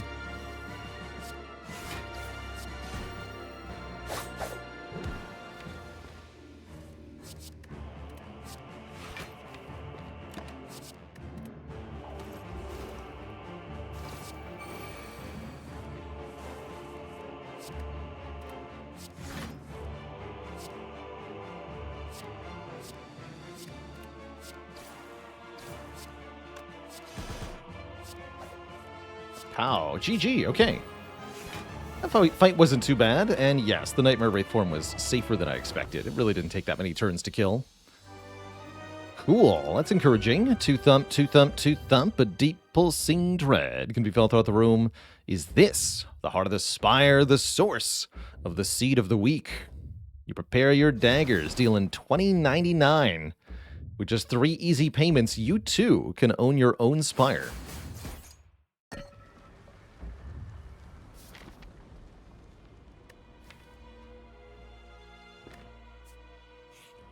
I think we need to sleep here. Currently missing 11 hit points, make it 9 with Blood Vial. Seems unlikely that any one of these upgrades would save 9 health, although the Fumes upgrade is definitely tempting.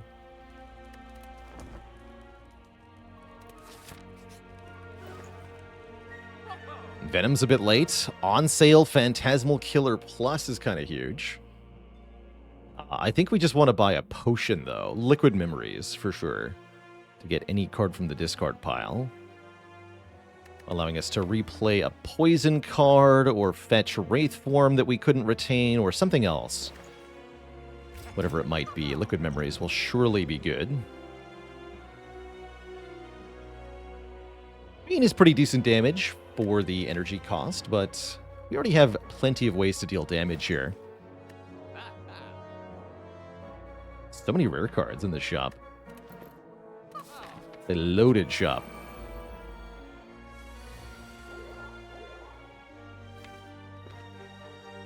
So it looks like I just play a Wraith Form turn 1? Question mark? I'm definitely going to play Piercing Wail.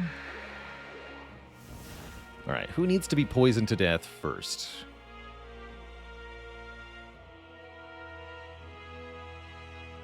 Say shield does, right? I have so many ways to shut down the spear. We have to play the Wraith Form now, so Wraith Form first. I don't get to retain these poison stabs, unfortunately. A bit concerning.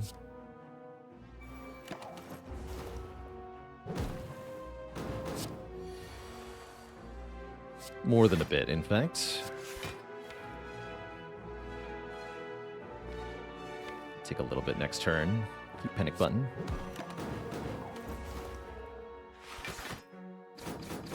That is so deadly in the early turns. Yeah, we can retain both of these, so I'll do that. Take 3 here.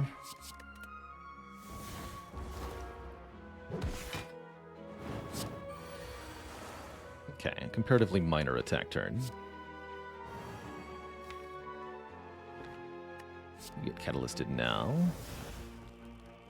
More poison. You don't attack next turn. Oh, it's only multi-hit from the shield, so let's play Panic Button this turn then. Or from the spear. And then we can play Glass Knife. I'm not going to play the all-out attack because I don't trust it. I need both Piercing Wails next turn to avoid damage here. Could bring damage down to exactly 0.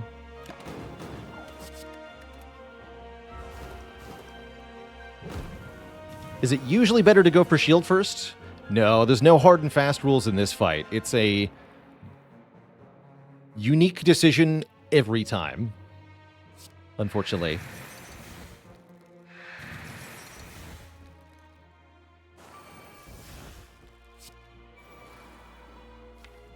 There's no easy way out.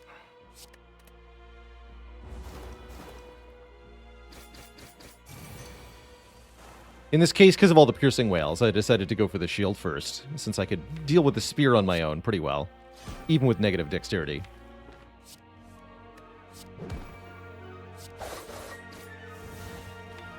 Especially if I have 2 Wraith Forms, apparently. Yoink, yoink, yoink.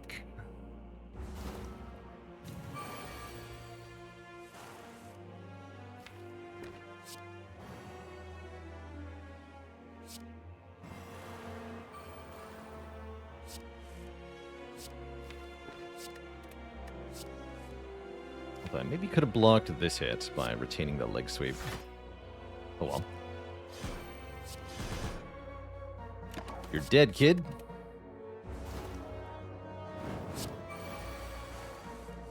You are dead.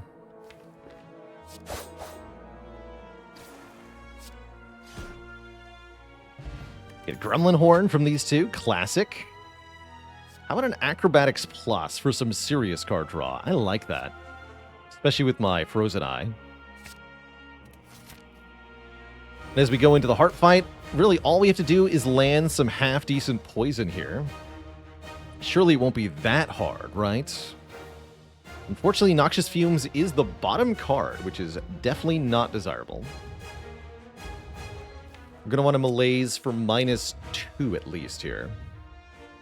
Preferably -3. So 2 energy into Malaise. So I can do back... No, we should tools first. Tools first. Dagger throw. Collect. Predator Malaise. Hopefully we get to the well-laid plans next turn. So that'll mean the first multi-hit does 0 damage. The first big hit I was hoping to use the Ghost in a Jar on, but we did not keep the Ghost in a Jar, unfortunately. So we could think of some other way to stop it. Wraith Form does work here. Did not get the well-laid plans. This could be a good time to Gambler's Brew.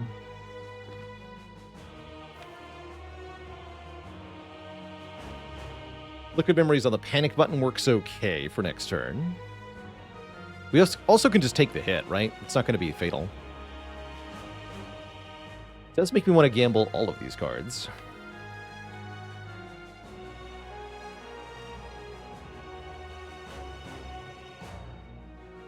We really have to get to that poison. Discarding the Void there does not stop us from losing the 1 energy, unfortunately.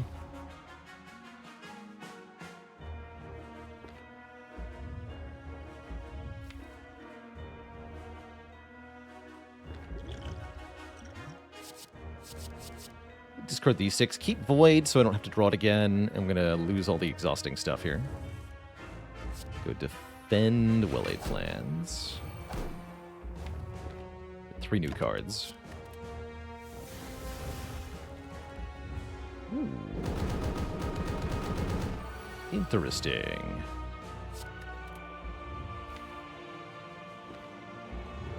But yeah, here's where Liquid Memories Panic Button might be reasonable.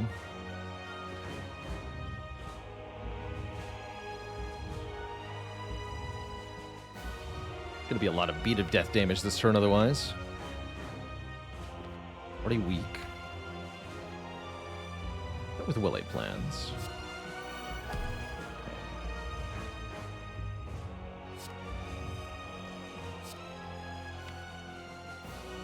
I think I want to keep this for next multi-hit. No, this one will work.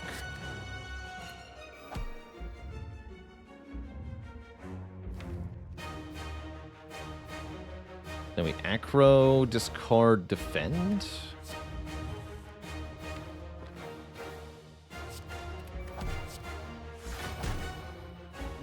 Now we can play Envenom. Good, we got dash for free. Okay, here we go. Let's get started here.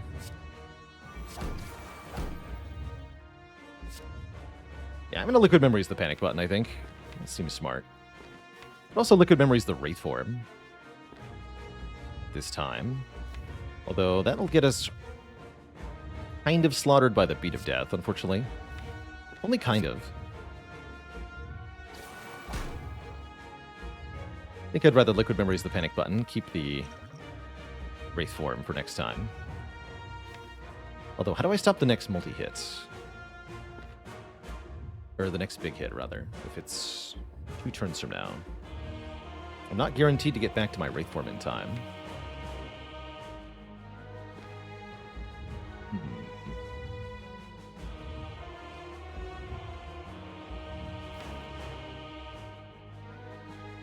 Don't take Beat of Death next turn. Okay, I'm going to Liquid Memories Wraith Form now. Should have done this earlier in the turn.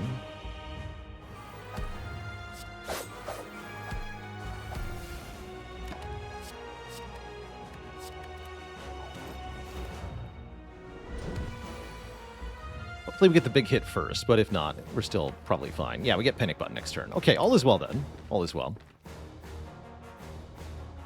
There is no need to fear anything.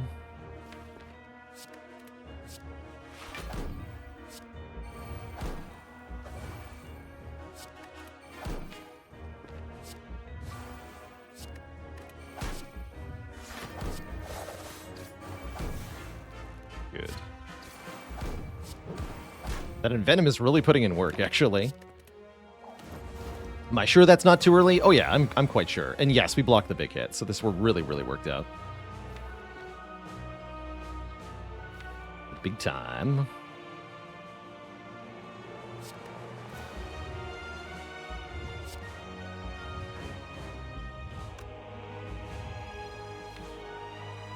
That gun on the bottom, though. Spooky.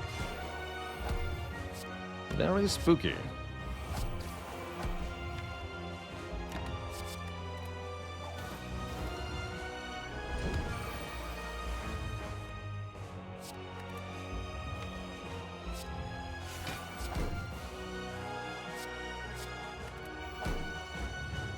Oh.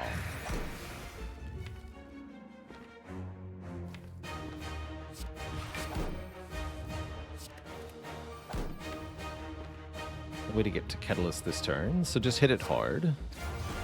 Catalyst next turn, and it's dead before it can attack us again. Looks like we're good here.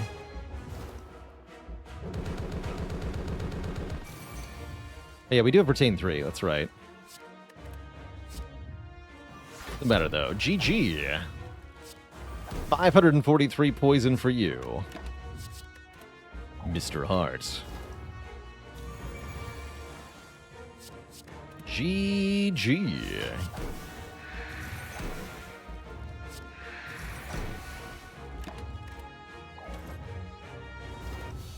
You'll love to see it.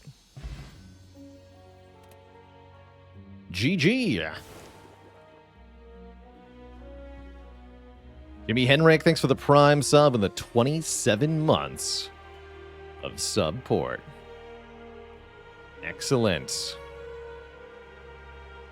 Excellent. Let's see, how do I submit a run?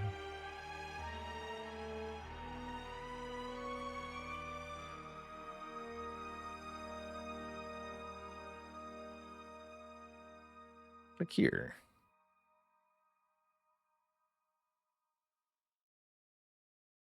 GG Twitch chat. So our first participation in the seed of the week is a glorious success. This is definitely not as hearty seed as the previous one.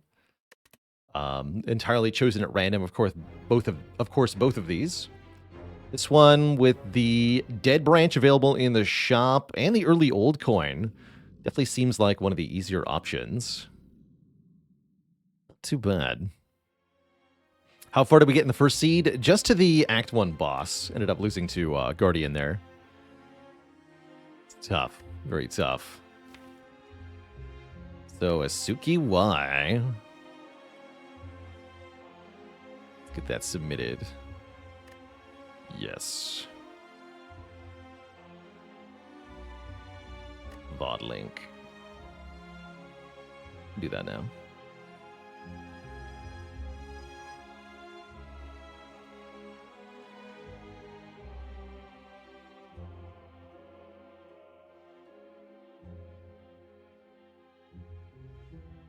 See you later, Gimp Pack.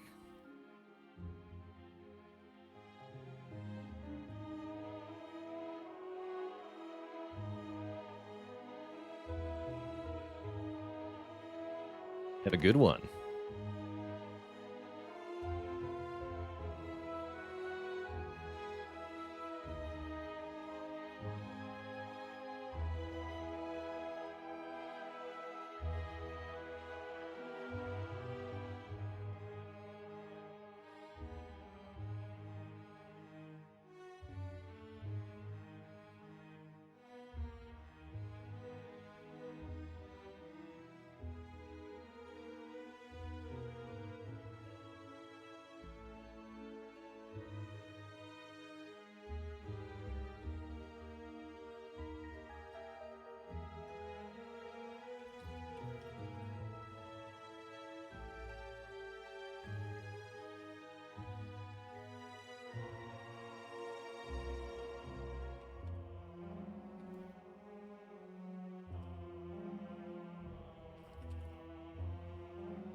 And we're submitted.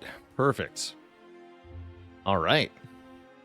So again, you can try the seed of your week, seed of the week yourself here. Asuki Y is the seed here, and all are welcome to submit to the seed of the week link there in Twitch chat. So another shout out to Asuki for setting up the seed of the week and giving us a way to sort of cross-reference and cross-compare runs of the same seed across different players. Really cool concept. Next up, Whimsy1 says, I chose Niao's Lament at the start and it ended up with a Grand Finale Infinite. That's pretty cool.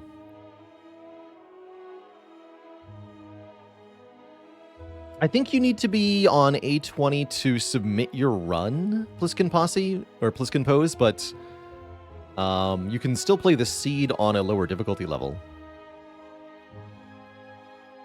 Yeah, you can play the run yourself, but A20 is the official participation. That's right.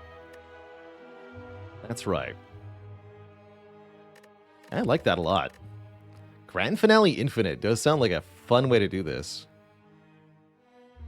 Cool. It's very cool. It's actually a really easy Act 1 overall.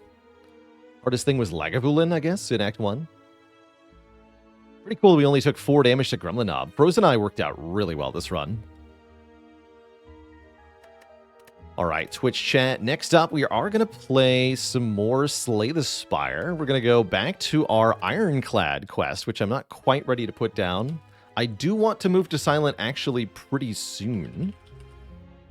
I'm thinking we're going to be taking a week off at the start of April, and I'm thinking after I come back from that, we'll switch over to Silent. So that does make this, yeah, potentially the last try. I'd like to see if we can get to 75% win rate. We're currently at 72.3 on Clad, although there's a lot of runs, so I'm not sure if 10 wins would be enough to change it to 75.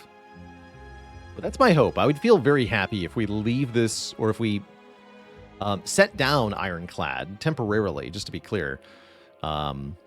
We will be back to the Ironclad in the future, for sure. Even if we don't get that 20 streak.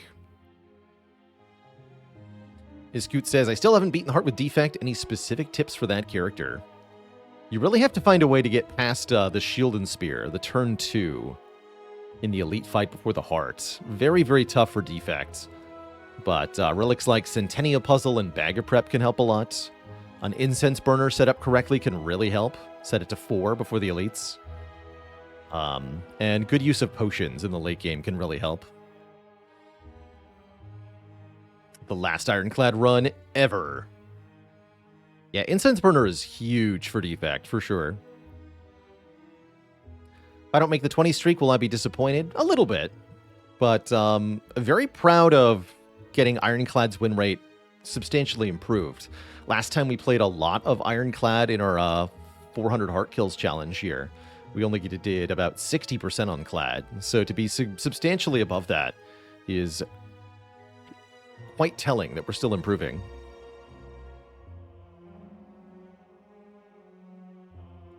So, next up, I do need to reboot Spire here, actually. So I'm going to reboot Slay the Spire. The correct profile enabled. Hopefully that means the bot will know what's going on. And then we're going to play some A20 Heart Ironclad.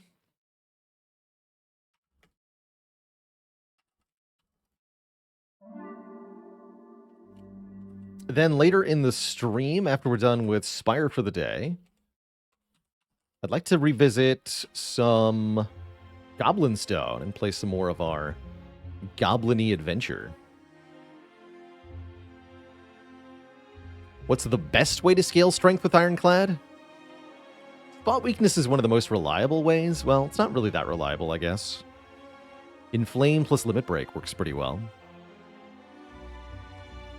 Did someone from the community code BaylorBot for me? Yeah, big shout out to Olivia 5K and Fayley for doing most of the work on BaylorBot. Angels May Laugh, joining the illustrious list of channel cuties. All hail Twitch chat. A new cutie aboard. All hail.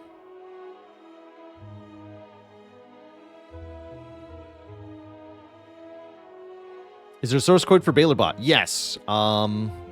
Bailey just linked it. !GitHub has a link to Baylor's bot's source code. Is it Angels May Laugh?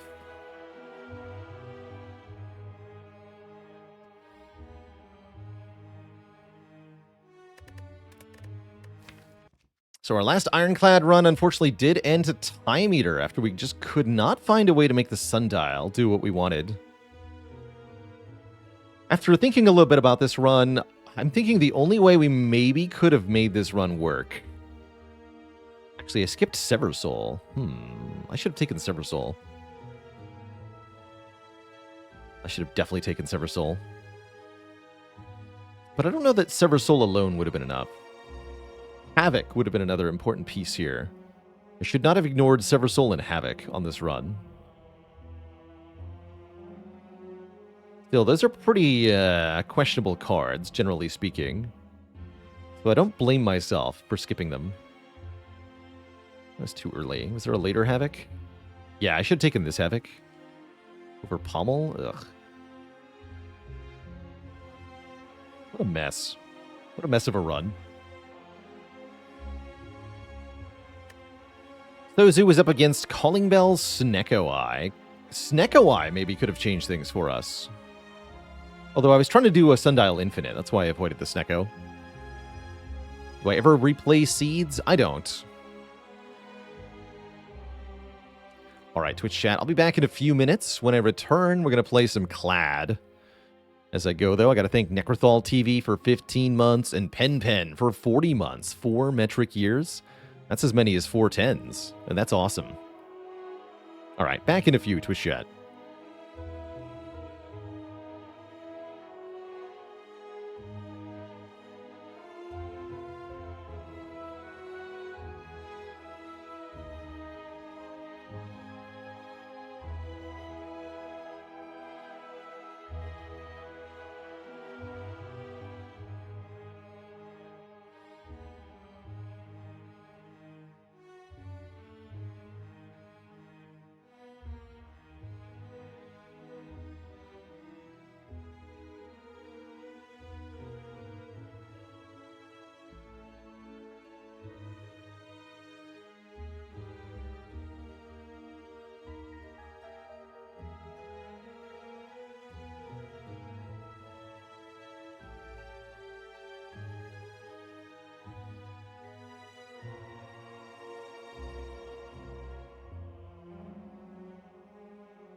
Sbeven.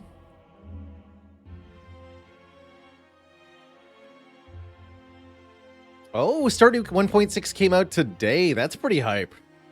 Thanks for shouting that out, Faylee. Very cool to see that years and years after release, Concerned Ape is still hard at work at updating Stardew.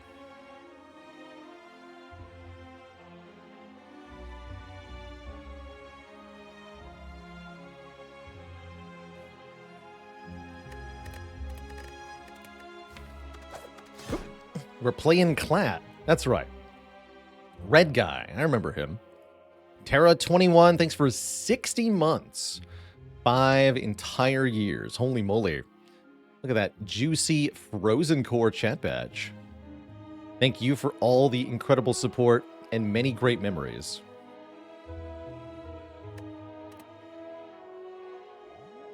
Let's go. Also, how's it going, Papa? Have you played the Seed of the Week? Are you going to? We just did it to open our stream today. And had a great time with that. Now we're back in the saddle with the Clad here. These early shops make me want to take 100 gold to start. Could pay 99 gold for a rare colorless card. Then we can choose one of 3 colorless cards. Or we could take 200 gold and then go to a shop. That's how much a good rare colorless card costs anyway. So if I saw Apotheosis, we could just buy it. And if I don't see Apotheosis, we could buy something else.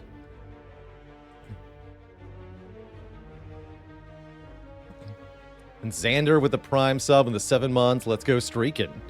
Pedro Biagioni with the Prime sub in 27 months. Could be Hand of Greed. Actually, that's probably the single card where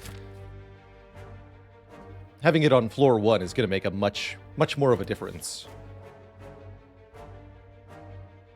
The current best streak is now 11 as of this year. Let's take the hundo bucks. Hundo dollar bucks.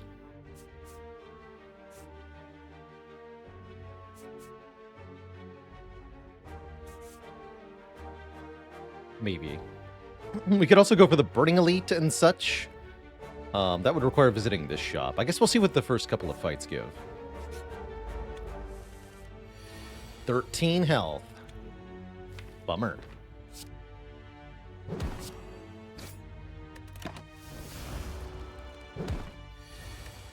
Ouchie.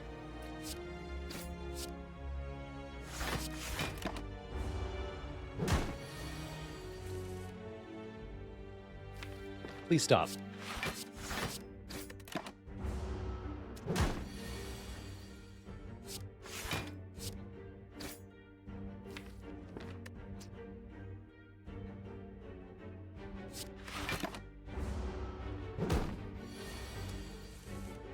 Alright, rewarded for greeting. Good.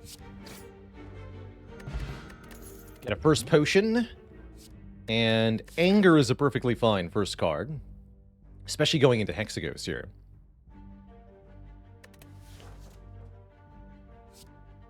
I've not been able to get behind early Sword Boomerang. I just don't feel like it's good enough. We get extra cash. Okay, I'll probably go to this shop then. We can think about fighting more elites. Although burning elite before rest site seems tough. Either way, give me the money.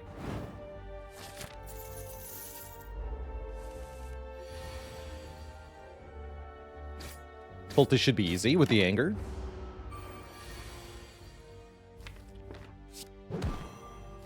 Three attacks does it. No prob. No prob at all.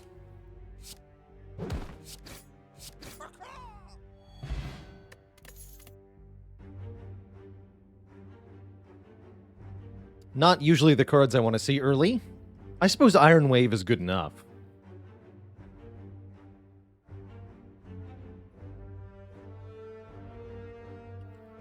I definitely like Iron Wave's utility in early elite fights.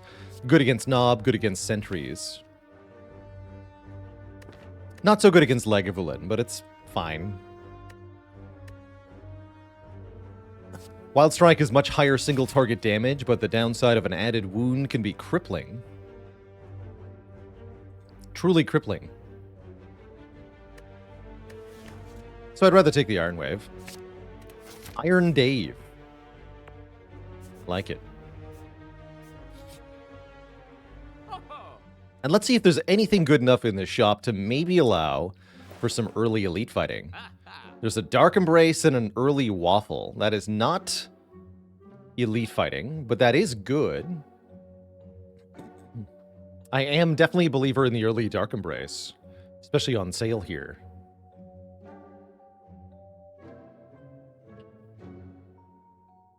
Can definitely build a deck around Dark Embrace. It's a good way to draw into more angers, too. Uppercut's also a pretty good attack if we can afford to upgrade it, and I think we might go green path here. So an upgrade is certainly a possibility. From this shop, I kind of like buying Dark Embrace Uppercut, and then going to the next store. Although Waffle is a pretty good use of money, actually. We get a lot of current health out of it. We're missing 19 health. It heals for full and then plus 7 max, so we get 26 health from the Waffle.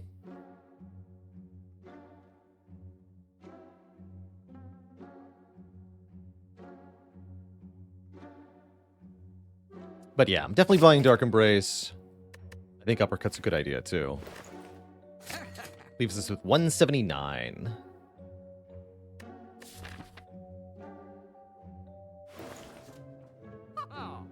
Let's keep the rest of this cash. Ow. But my face, though.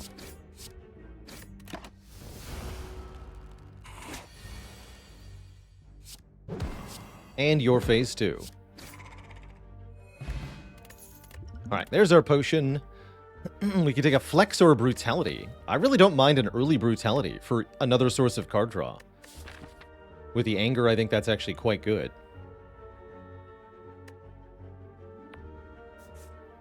Yeah, I like that a lot.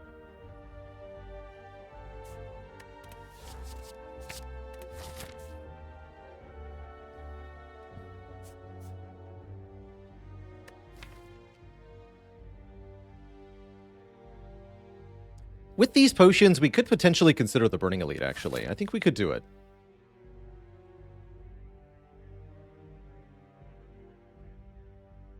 Yeah, one more Elite, one less shop, one less upgrade. Nah. Let's go green. Could be safer. Do like an Inflame. Do like a Clockwork Souvenir. We can't quite get them both, though. So I'd have to choose here.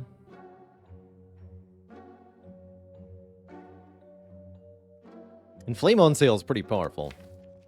I've already got a couple powers, though.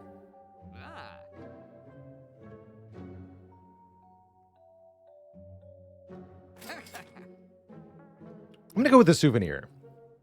There's a lot of long-term potential here. Although it doesn't help us that much in this act. It could help us out in this Lagavulin fight, though. By blocking the Dex down debuff. I think that'd be okay.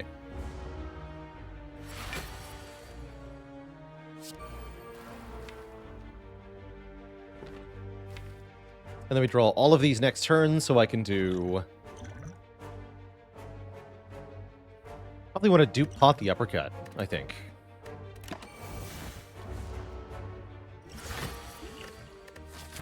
Yeah, we should use a potion here.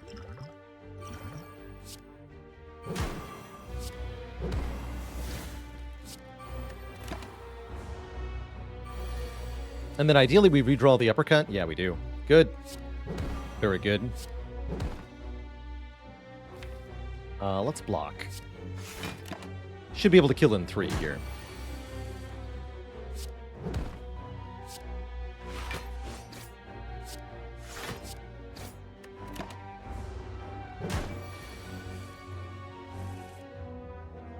Oh yeah, next turn we got this. The extra draw from Brutality doing quite a bit to help here. Quite like that. We get a Tori, reducing unblocked damage from 5 to 1, and we get another Dark Embrace. Now, we take the Flex, of course, because Flex with Clockwork Souvenir equals devastation for our foes. We'll upgrade that flex right away. If we flex with Clockwork Souvenir, then we just gain 4 strength. It's that easy. And Centennial Puzzle's here to let us draw even more off of Brutality. 3 extra cards the first time. Helps us find that flex. That's almost good enough to upgrade Brutality, although I think Uppercut is a better upgrade first. Definitely off to a solid start here. Flex. The power.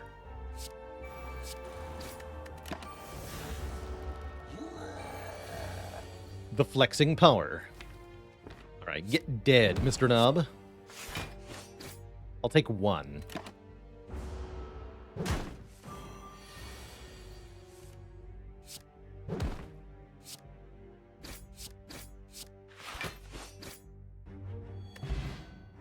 Easy Knob fight. Now we have a Mummy Hand. Excellent. Now we have another Dark Embrace. I mean, if I'm gonna have Mummy Hand, I might as well, right?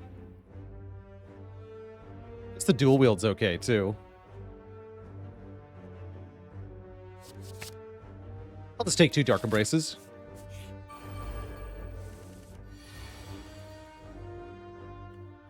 Why not, right? Why the heck not?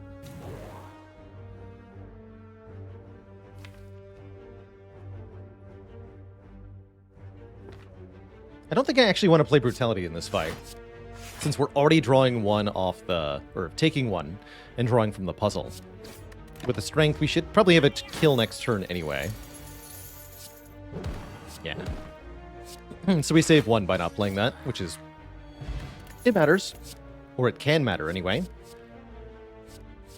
Reckless Charge. 0 cost attack. We have 2 Dark Embraces to go with this Daze. That seems pretty good. Headbutt's not too bad either. Nor is Bloodletting with the Centennial Puzzle. But Reckless Charge sounds really nice. Does Bloodletting work with Tori? No, it's not attack damage, so it is not affected. David with the Prime sub.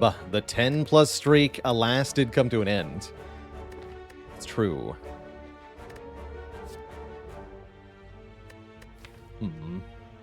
But we're already doing a bit of self-harm. I'm not sure.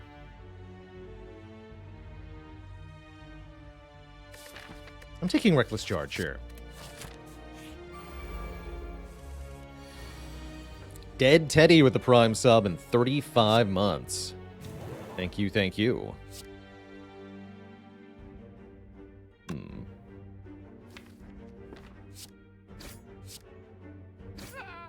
You may deal 1 to me.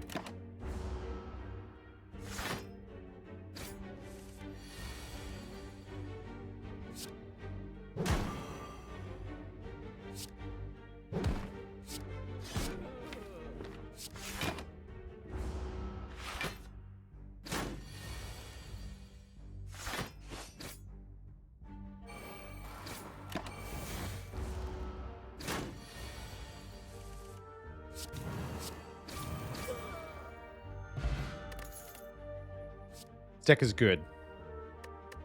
Both Disarm and Pummel are quite good. With Hexaghost coming up, I'll take the Disarm. Really good with Tori, too. Disarm plus Tori equals Book of Stabbing can't hurt us.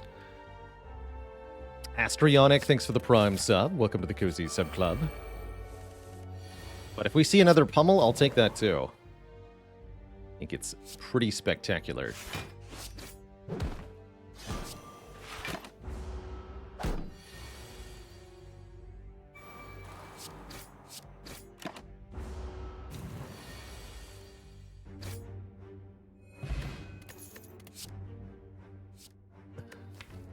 And Evolve goes with the Reckless Charge too. This Reckless Charge could be part of a truly powerful draw engine. I like it. With Mummy Hand, I don't feel bad about having more powers. So I'm going to add that 1 Evolve. And I'm going to upgrade, I guess, Disarm here. Although upgrading the Reckless Charge directly is actually not terrible.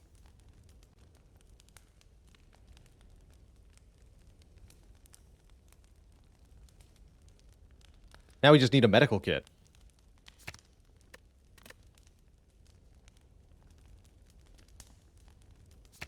Or yeah, or we could get the brutality upgrade. So we get the brutality on turn 1 and then use the Centennial on turn 2. Let's do that. We're going to like that all run.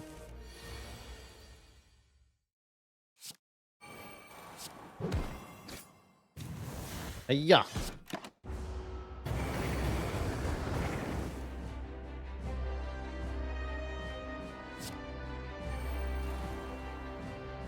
This is only 6 damage. We can play the powers. Or at least one of them.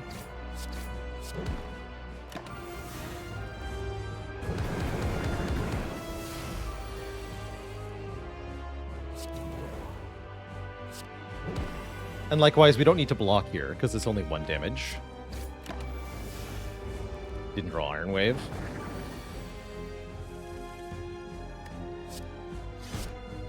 Yeah. Should be a pretty short fight. Got more powers than you can shake a stick at.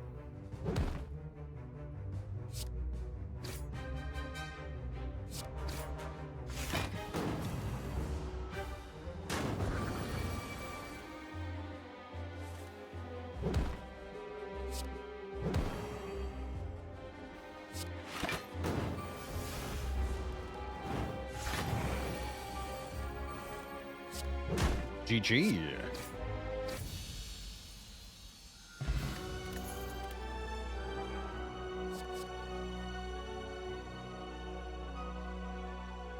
Well, corruption with Mummified Hand and 2 Dark Embraces definitely is powerful. You could make an argument for the Berserk with the Souvenir, although that would mean not using it on the flex. Pick a power. Any power.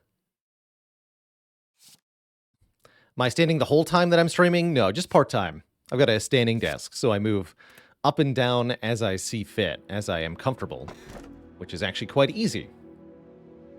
Pyramid or P-Box? Wow. I'm not going to lie, I really want to click the P-Box here.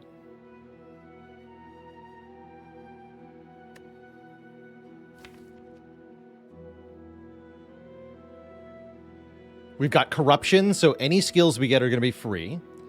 We've got Mummy Hand, so any powers we get are going to be effectively free. And then if we get attacks, those are better than strikes at least, so it seems like mostly an upgrade to the deck. Pyramid lets us retain our hand. Shockingly, not that good of a Pyramid deck. We have so much card draw that we'd run into hand clog with Pyramid. And we have, at the moment, no cards that scale with the number of cards in hand. So I say, well, let's find out what's in the box. Let's transform 9 starter cards and get Sentinel, Second Flex, Flame Barrier, Immolate, a couple of okay attacks, and a Combust that might get removed. We'll see about that Combust.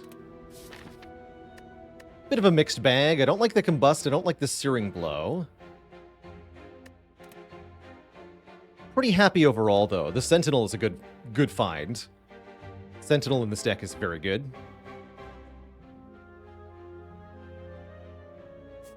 Why don't we purge one of the bad cards at an early shop?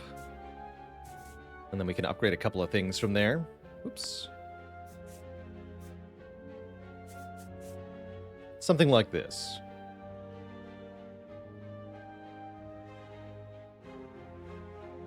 Also go to this shop, this elite. One less rest site, though. This path is good on the left side.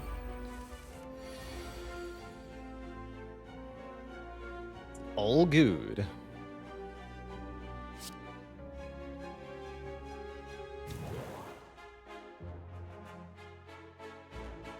Got 15 plus 21 plus 10.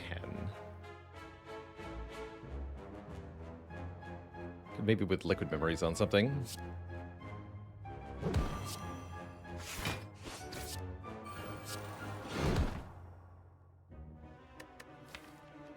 Liquid Memories Iron Wave saves quite a lot. Saves quite a lot.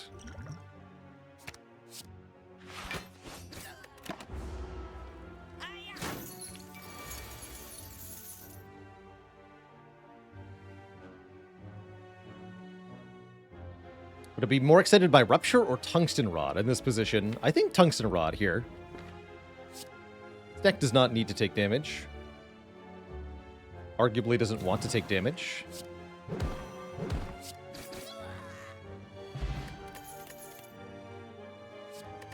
Do I bother with an Inflame? I actually don't think I do. I think we can do better as far as strength gain goes. How about a Dropkick? Nah. No need. Now we can think about Bloodletting. I think Bloodletting got a lot better now, actually. A second Iron Wave is legitimately not bad. Feels weird. Do I remove Combustor or Searing Blow? I suppose Searing Blow is fine with the Mummy hand. Let's lose the Combust first.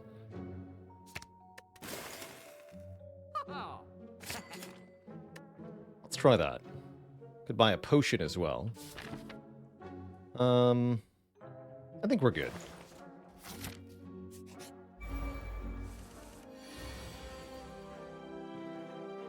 Hex denied. Oh, actually, yes, do hex me. I would love the extra card draw, is what I meant to say. Sorry. And yeah, let's do Brutality as well.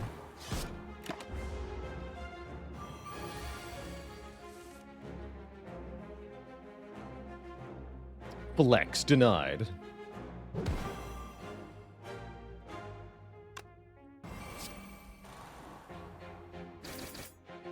So I could play Bloodletting, and I guess Immolate just kills, so there's no reason not to do that.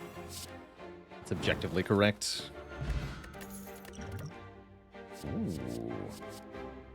Rug Plus with Corruption in the deck? Welcome. Welcome, welcome. And we may duplicate a card in the deck. Any card. We could dupe that Shrug Plus, or we could duplicate Sentinel, or we could duplicate something else.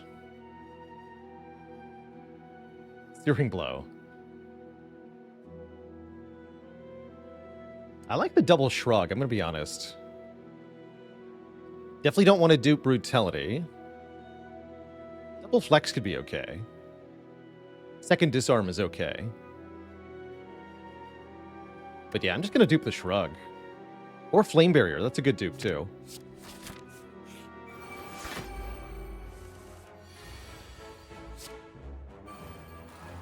They're all good dupes.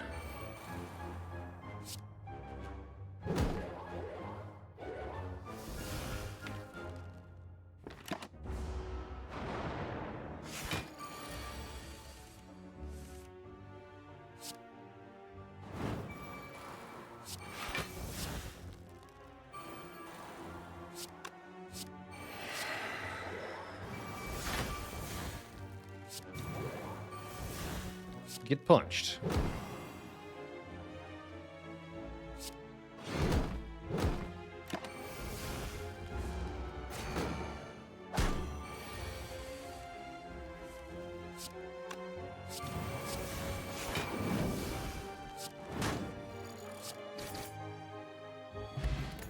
This deck is fun. Upgraded Headbutt can allow us to recur a card to the top of the deck. I do like Headbutt in decks like this, especially with the upgrades, so let's snag it. Why not? These potions are pretty good. Attack potion's not bad with Elite coming up, but I'll take the current ones. Dupe Pot Immolate, in particular, could do some serious shenanigans, and that might be our upgrade here, is Immolate. I could also see upgrading our Corruption or one of the Dark Embraces to make them easier to play. Did I willingly select Sword Boomerang? No, that was Pandora's Box. Don't get excited. I didn't click on it. Wasn't me.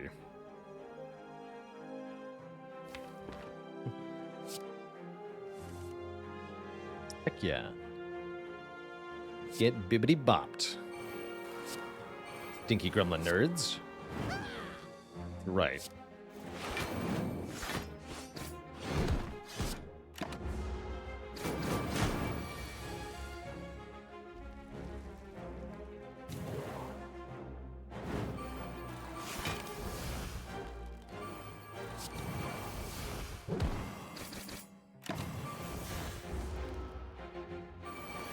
And back to full health.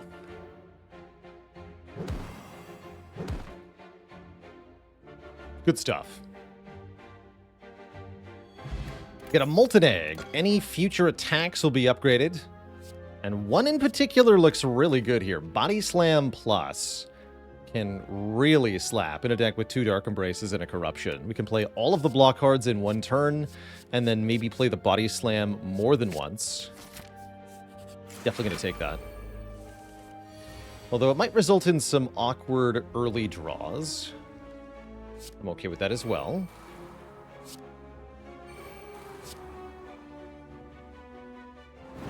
Draw me some cards.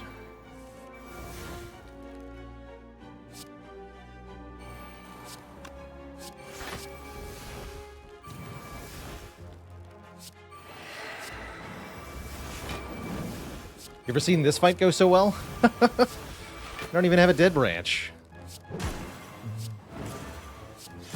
Jesus. Get completely destroyed.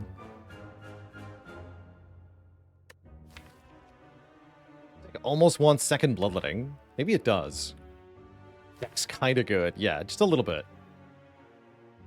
I think I'm going to skip here. Bottled Tornado. We can bottle our brutality.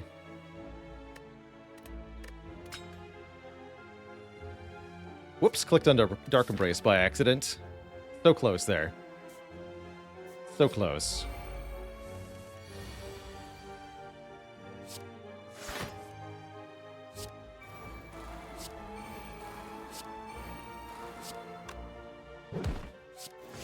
No confusion for me, thank you. Yeah, I hate when that happens. Such a bummer.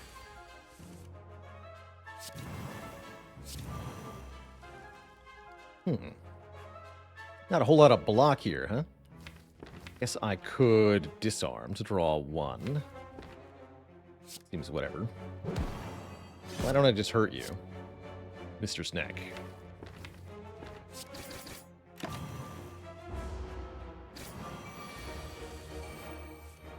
Seems like the right way to go about it.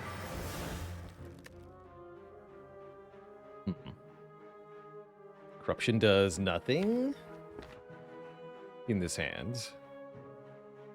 It's cute.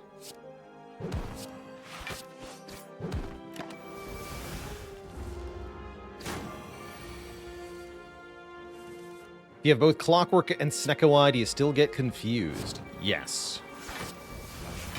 There's no way to prevent confusion from Snecko-Eye, but you can remove it after the fact with the Orange Pellets relic.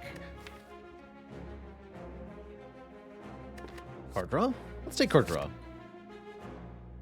Card draw is pretty good. Still want this path? I think so. I could opt for an extra chance at Colosseum if I lose an upgrade, but I like the upgrade, so I'll take the upgrade.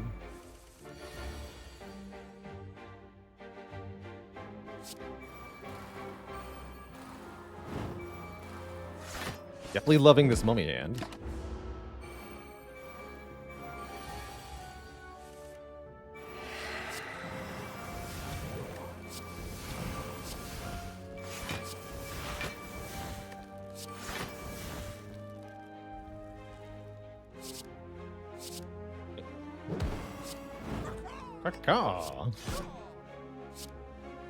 Freaking right.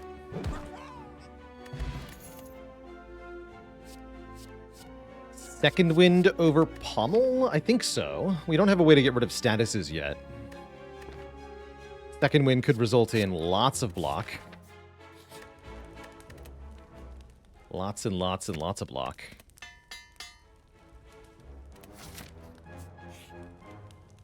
And we get to fight the Red Mask gang to get the Red Mask, which will make our enemies weak on turn 1. Definitely love to see that.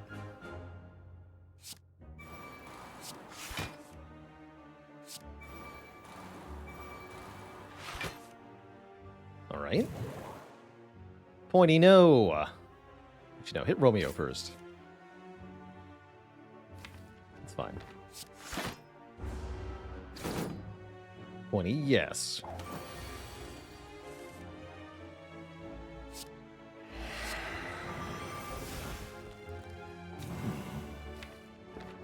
Not a lot of the cards I was looking for here.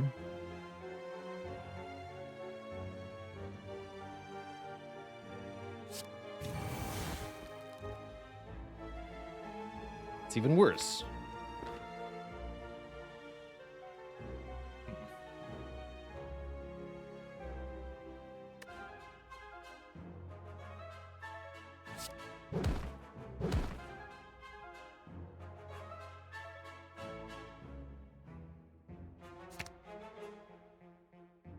It only blocks for 1. So does this, I guess. It's fine. Take a little bit here.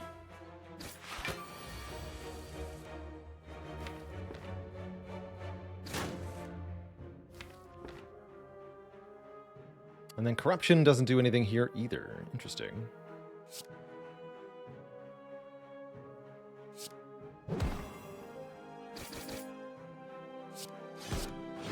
Or no. Okay, we get some money, we get the Red Mask, we get a Battle Trance, or maybe a Limit Break. Limit Break seems kind of hilarious here. Battle Trance, meanwhile, might stop our turn. Or could eat our artifact, actually, so I will take Limit Break. Kev, thanks for the Prime sub. Welcome to the Cozy Sub Club. Firebird Lover says, is our Goblin Stone later today still sponsored? No. We are revisiting it out of pure interest. And I'm not getting paid any additional more, nor am I under contract to play anymore. So it is not sponsored. Play this, make one free, make another one free, play it all. Good, take 1 this turn. Pretty good turn 1 against Slavers. We don't even get weakened here.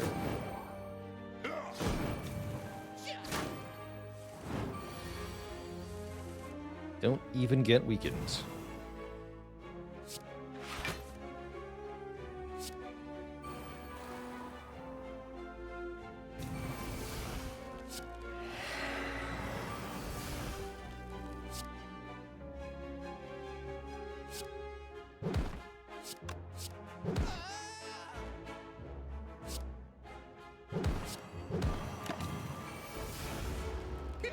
Good turn.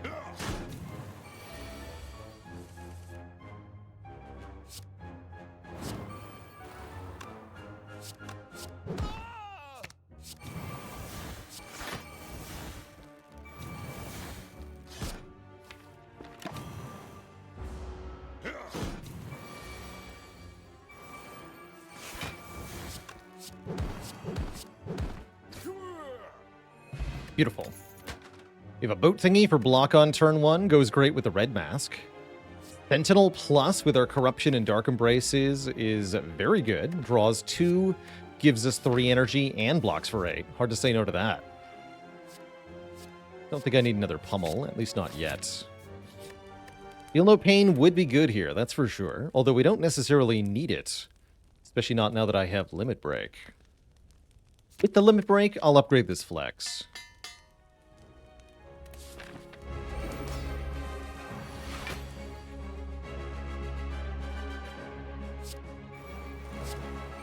I guess we just play the Corruption on turn 1 of this fight. No reason not to, right? We're very fast.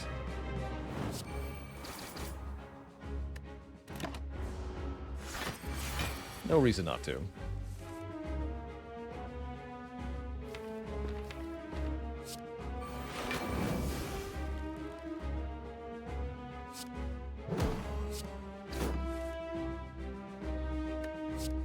Poor strength, though.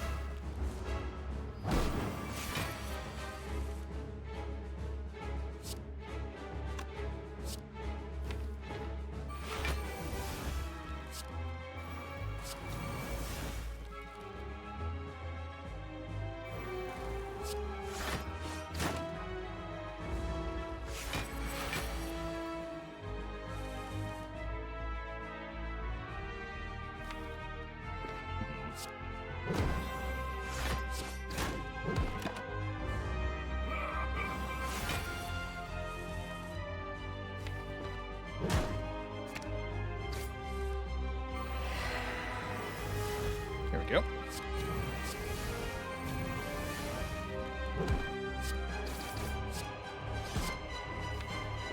And then next turn, we'll try to kill him, or bring as low health as possible here.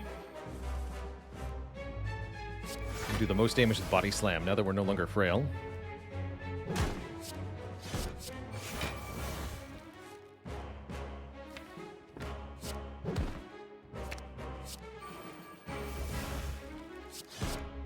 Yeah. GG. Just straight up dead. Good fight, sir. Reaper seems like a pretty good way to get our health back. We're currently trading some to get energy and to get card draw. What if we could restore that health with our immense amounts of strength here? Seems like a good idea to me. Bludgeon's not terrible either with the Mummy Hand. It's often free. Yeah, we take a Reaper, though, for sure. Into Coffee Dripper? How about into Snecko Eye, Runic Dome, Curse Key? I guess Curse Key is fine. Snecko Eye, actually probably also fine, although we can't abuse Body Slam as easily with Snecko. But Mummified Hand, Corruption, Double Dark Embrace, it definitely works well with the Snecko Eye. Still, the hope is to use the Body Slam as part of our win con, so I'd really like to take an Energy Relic. I'll take Curse Key. When do I feel confident taking Runic Dome? I'm pretty confident taking Runic Dome if I've got Barricade or Calipers. Or if my deck is very consistent overall. I usually don't mind either.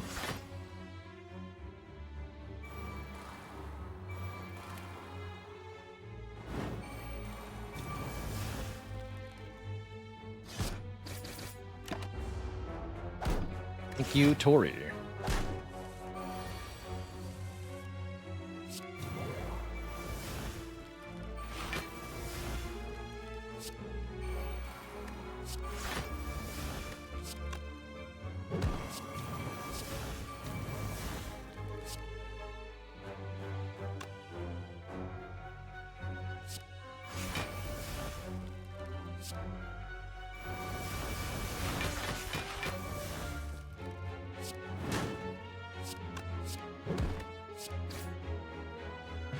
Good stuff. I want the True Grit to be upgraded. I guess I could just take it and upgrade it. It seems mostly fine. I only actually get one upgrade this act, though. Nah. Let's fight some nerds. Maybe I'll actually have to use a potion for once. Although with an opening hand like this, it seems doubtful.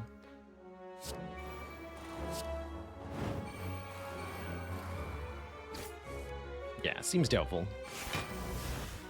Seems like things are good. Is what it seems like.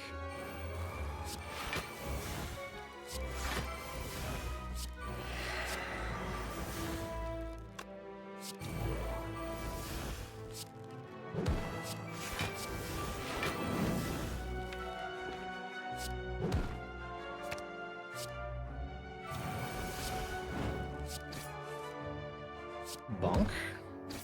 Very good. Destroy those two nerds on turn one. Now we have a gambling chip. And an elixir if we want one. Exhaust any number of cards in our hand to essentially Gambler's Brew with the double Dark Embrace.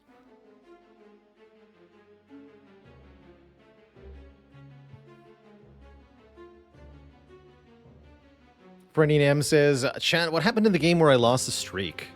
We got an early Sundial and one True Grit, along with a Pommel Strike. And I said, as long as we could find another True Grit or one Burning Pact in 30 floors, we can win this run. And then we didn't win the run.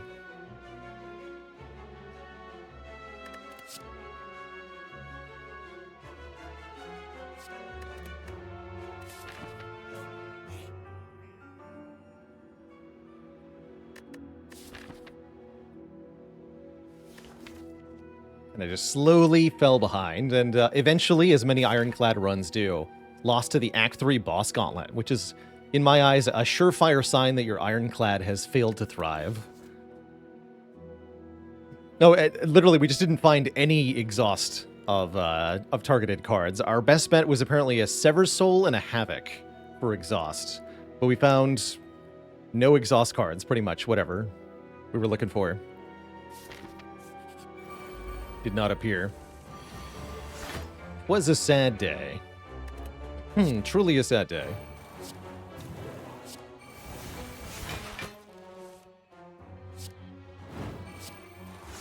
You should have played Brutality here. I think we're good, though. Got the draw. Draw for days.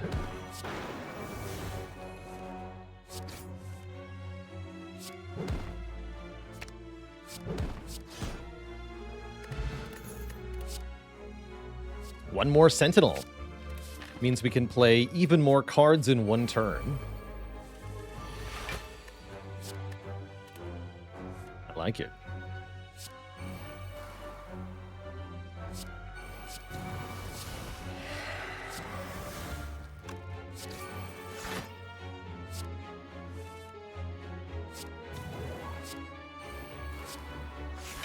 Will do for now.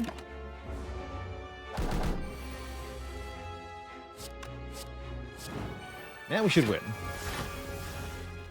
Maybe.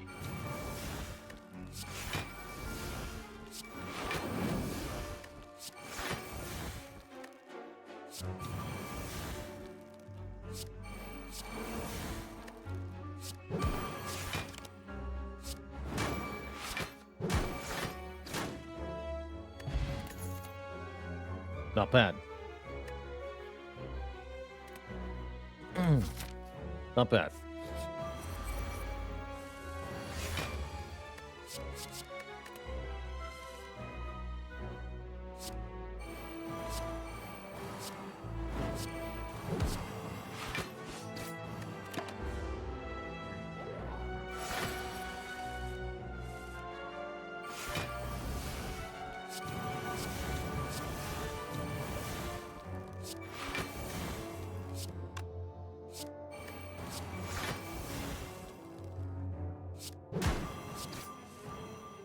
Oh, yeah.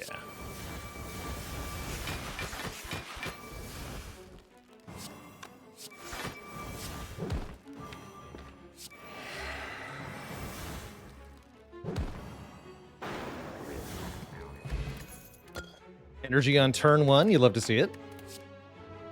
Dual wield is tempting. Would I take Barricade with this deck? I think so. Yeah, I think it would be pretty good. Not as good as a Feel No Pain would be, but it would be pretty solid.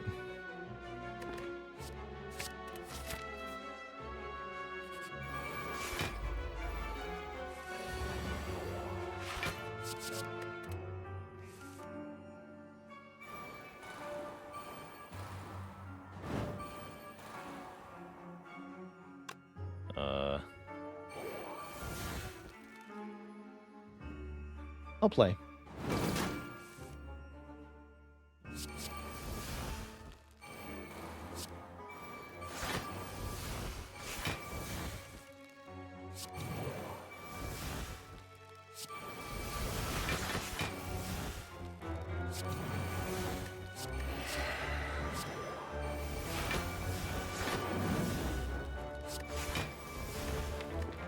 Bonk.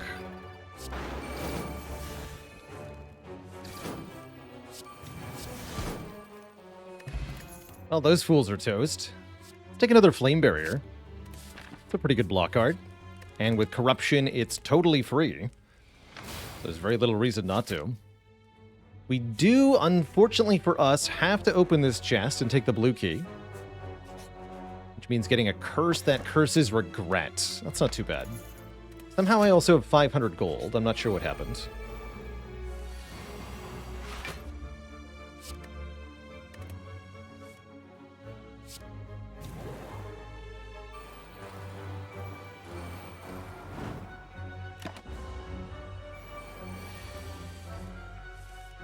Corruption is never far from home. I love it.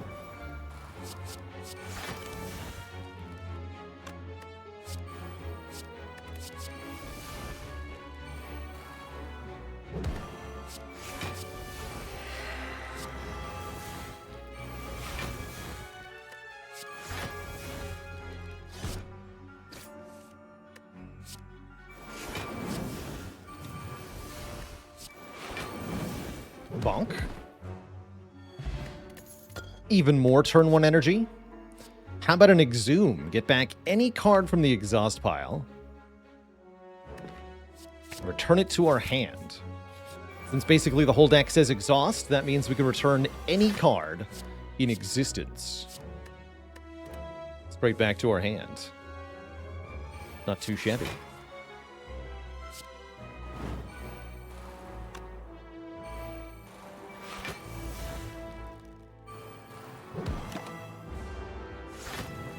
Yeah, calipers would be pretty good here. Just a bit.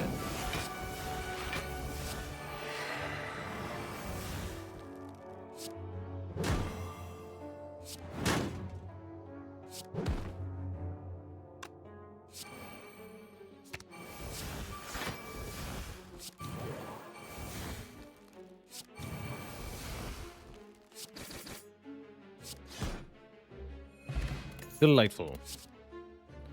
Pummel. Pummel works with what we're doing. Give me that. And Flex Potion to go with our Limit Break is potentially also very strong. I'm going to grab that too. Also works with the artifact, of course. Those bits are pretty good.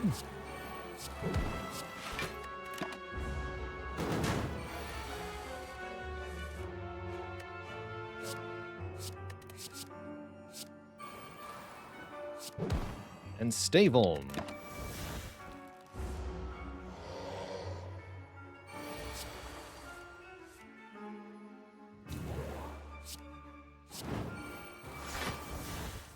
We can especially do things like Limit Break, Exhume Limit Break.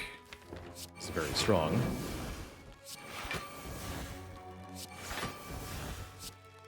There we go. We go to 16, then to 32 strength. Ooh. Get a dead insect. Preserved insect, rather. Not dead. Another way to gain strength. Spot weakness. I'll take that, too, since it's a skill and goes with the whole corruption thing. Can we kill Transient? That's a real test of a deck. I think this deck has a pretty good chance of being able to do so.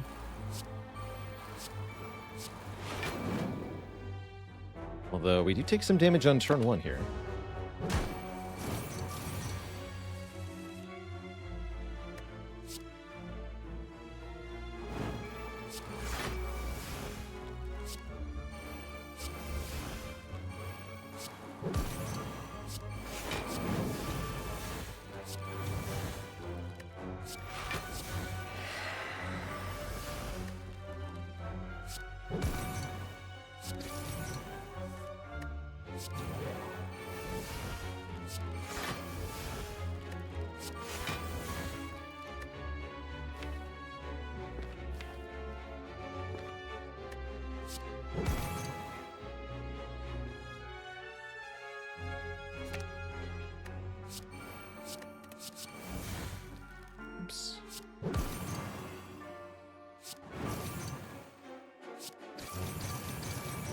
The other flex? I do want the other flex, but I want to exhume Limit Break, so whatever. Go.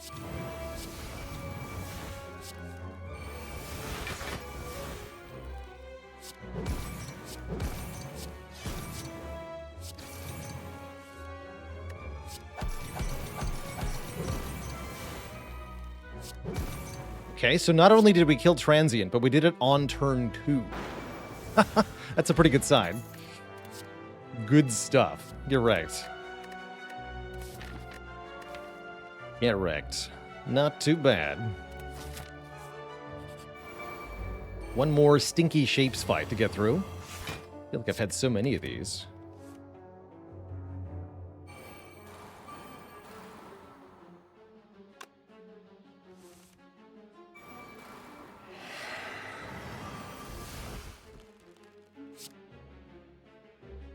Chew? No, not yet. Here we are.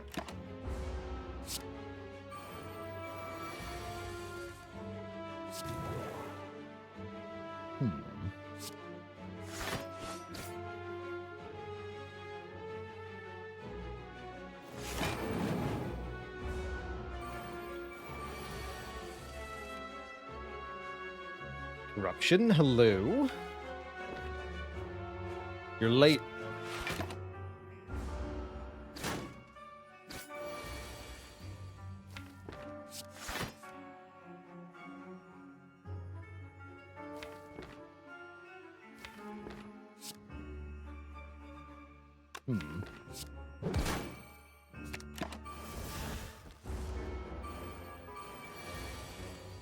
We are.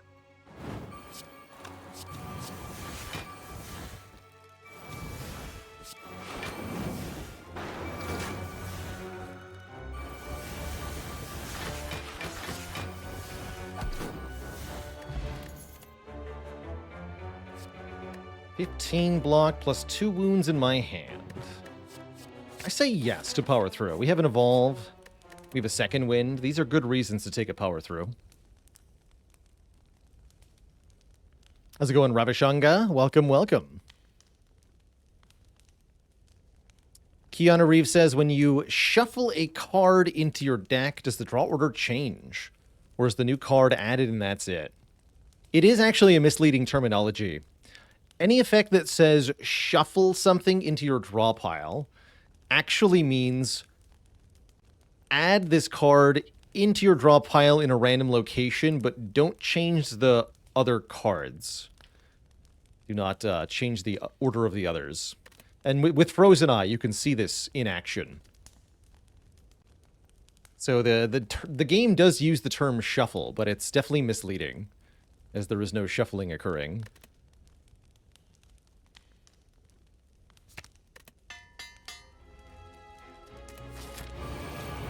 Alright, Bird Nerd. That is your real name. Prepared to perish.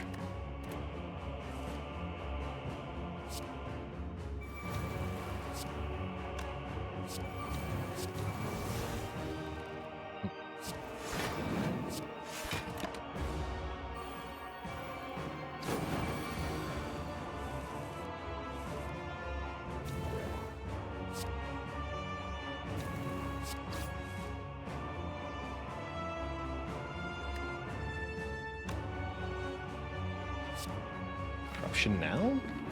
I think so.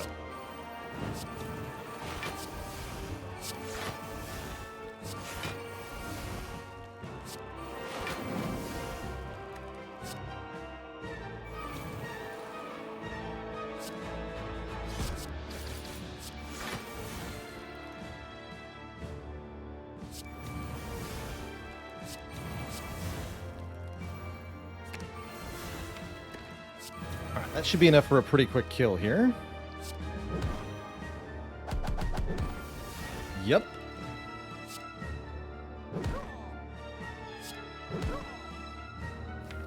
Get wrecked, nerds. Guess I don't even play this? Guess so.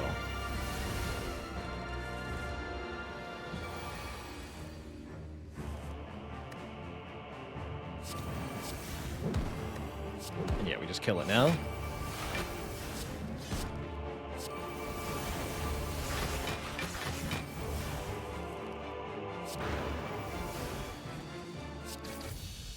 Easy fight. Who's next? This deck is very strong, by the way. Time Eater's next. Somehow I don't think Time Eater's going to fare much better than the others did. But we'll see, I suppose. We actually got a good turn one for once.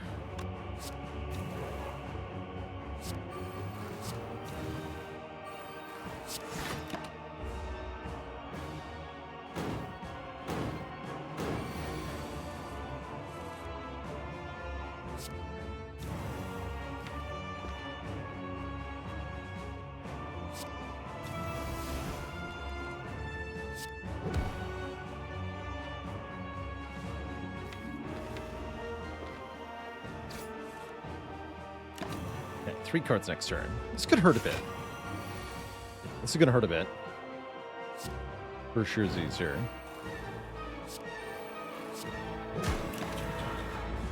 Oh. Half of my hit points disappear very suddenly. Not that I'm going to let that stop me. I hope not. A bit of a spooky draw coming up. don't think I want to play these cards.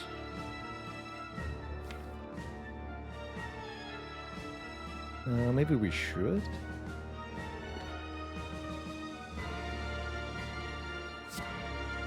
I'm thinking about just skipping the turn, but I'm a little worried that we draw something like Ascender's Bane, Boomerang, Searing Blow, Dark Embrace. I'm just going to die.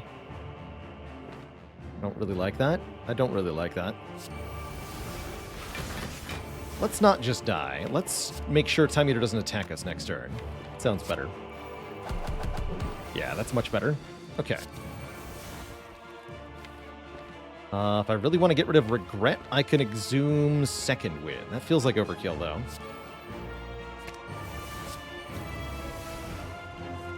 We could also just kill Time Eater right now. Well, that actually sounds like a pretty good plan, now that I think about it. Sure sounds good. Maybe I can get Reaper first, but I don't need it. There it is. Easy game. Okay. Just win at full health. It's that easy. Two thump, two thump, two thump. A deep pulsing dread can be felt throughout the room. Deal 24, 21 damage. Not too bad. Not too bad at all. Do I know what my record score is? I actually don't, but I know it's somewhere north of 4,000. But the game doesn't properly track highest score, at least not for me. So I don't actually know what my best score all time is. Although I bet my bot knows somehow. I don't know if we have a command for that, but somewhere within the run histories, the bot knows. Upgrade Corruption. Should be in character stats, though? Yeah, there's a number there, but the problem is that that number is inaccurate.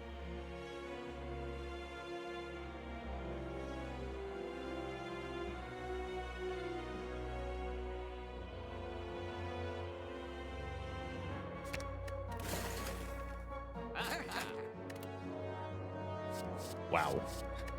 Definitely taking one of those cards. What about these? No. Meh. Eh. Actually, Rupture's not bad. Actually, that's a really good Rupture.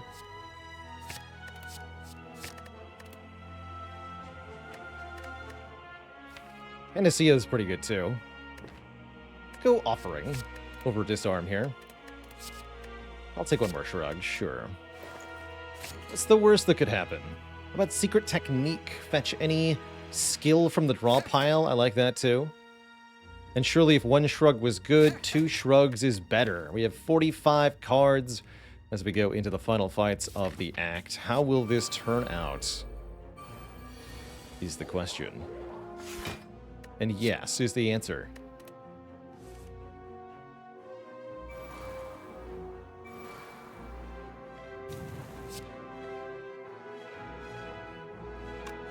Could go very aggro right away. I don't feel the need to, though. I think we're fine.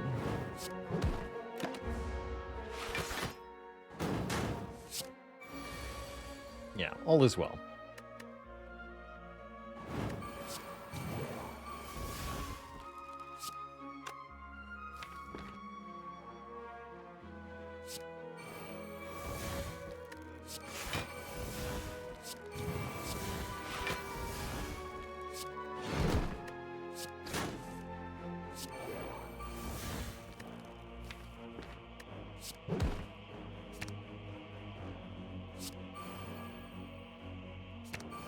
Good enough.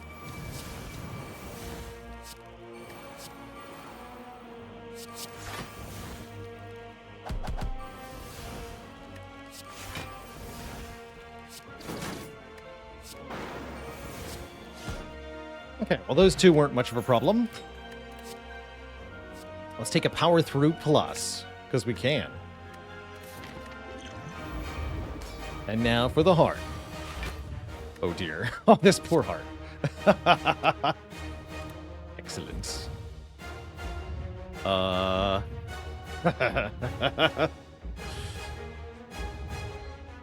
So, what's the play here? Brutality makes Dark Embrace free. What I want to dual wield? Dual wield the Dark Embrace. Captain Puppet joining the illustrious list of channel cuties at this very moment? Well, heck.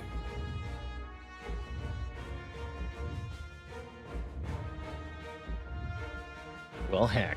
You're on the list. Let me see some waffles in chat for another illustrious cutie. Show him, show him. Okay, do we dual wield the Dark Embrace here? Tempting. I use the artifact on the debuff, not on the flex potion. Although Puzzle is going to draw me cards here. I suppose that is fine. Yeah, let's dual wield this. Maximum Dark Embracing. Even better.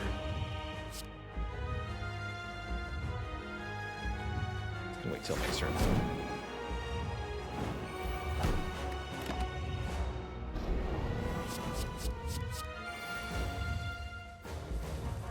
My hand is full. My hand is too full.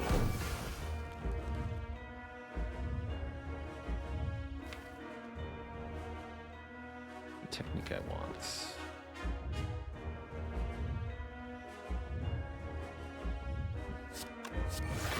Just overdraw for a bit. That's fine.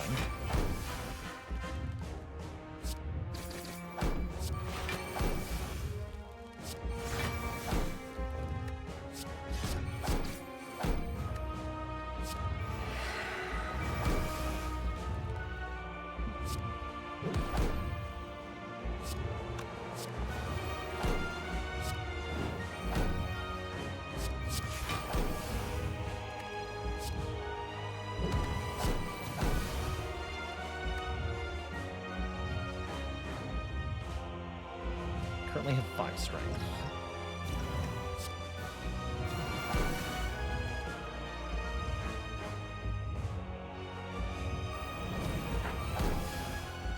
Good, got second win, so let's go Secret Technique, Limit Break.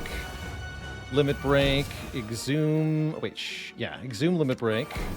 Duplication Potion, Double Limit Break. Yes, 128 strength, you heard me. Destroy all this garbage. Okay. Half damage, win the fight.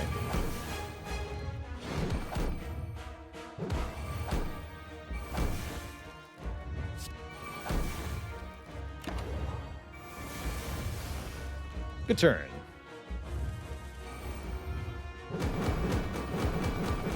Drew 0 cards before my turn. Drew 10 cards before the turn even started, by the way. Because of 4 Dark Embraces. I love that. Simply love it.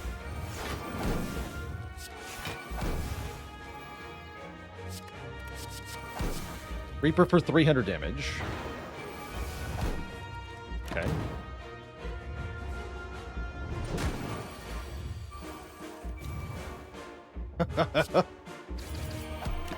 Sword Boomerang for 600 damage. And then Sword Boomerang for 600 damage. Fight. Good fight. I got a little bit dumb. GG. The power of a good Pandora's box really shown off on this run. Well, that and the mummified hand, of course. Very silly. GG. What a way to start a streak. No kidding. Was there supposed to be 3 hearts there, or what? GG. GG. 32-21 is the final score for this one. Some say winning is the best strategy.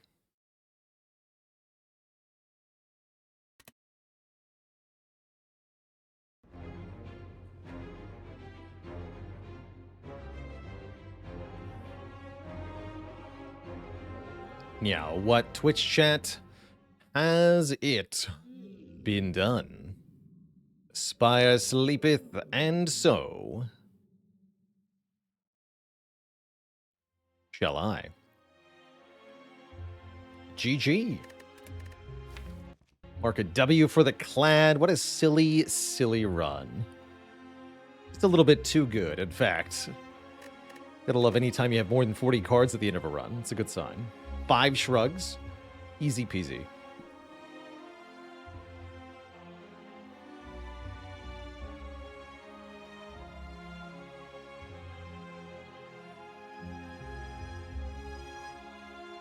And a good Searing Blow. That's right. Good job, Searing Blow.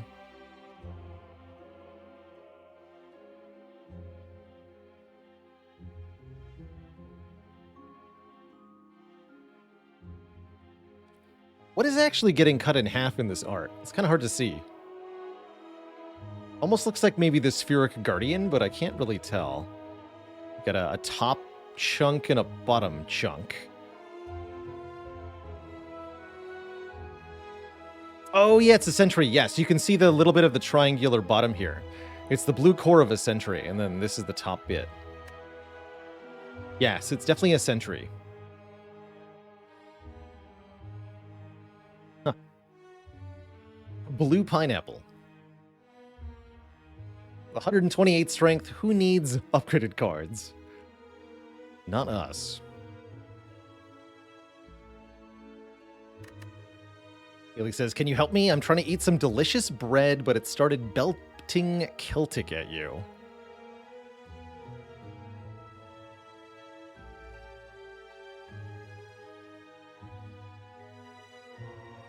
I can maybe help you.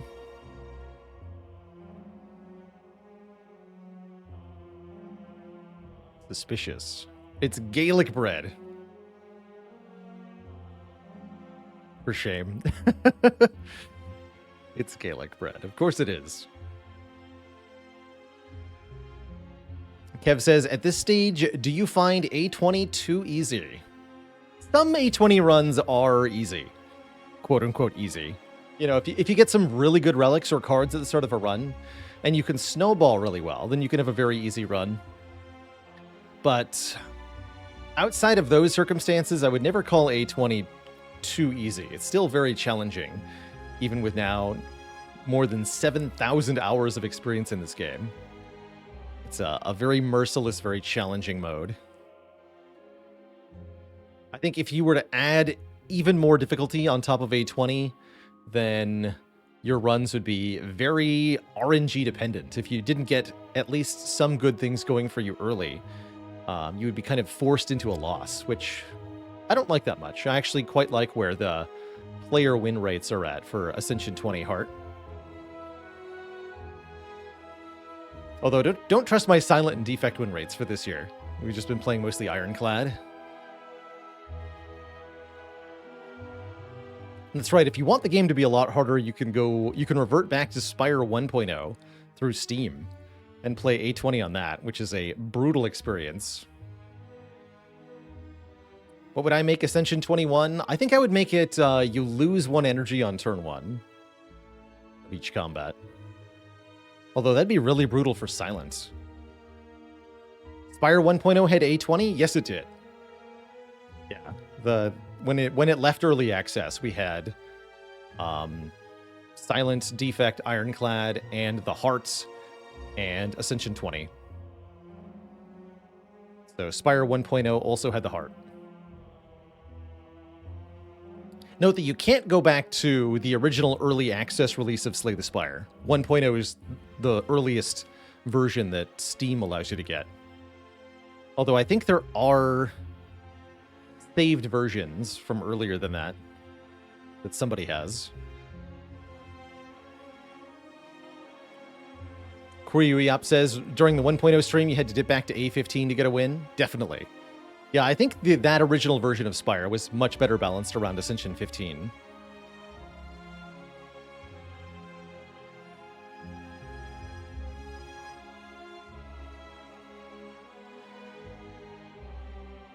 Old Fire Breathing. Spire 1.0 does have Old Fire Breathing, I think, and Runic Dodecahedron.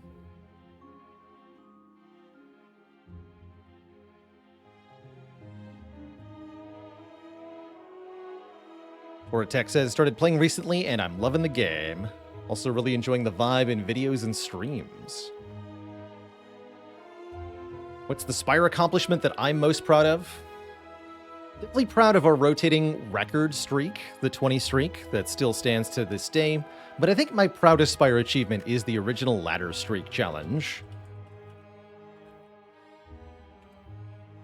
which was a format I created where I tried to win streak all the difficulties in Spire. So it was start on A1, try to do a heart run. If you win, go up to the next difficulty, with the ideal ladder run being win streaking Ascension 1 through Ascension 20.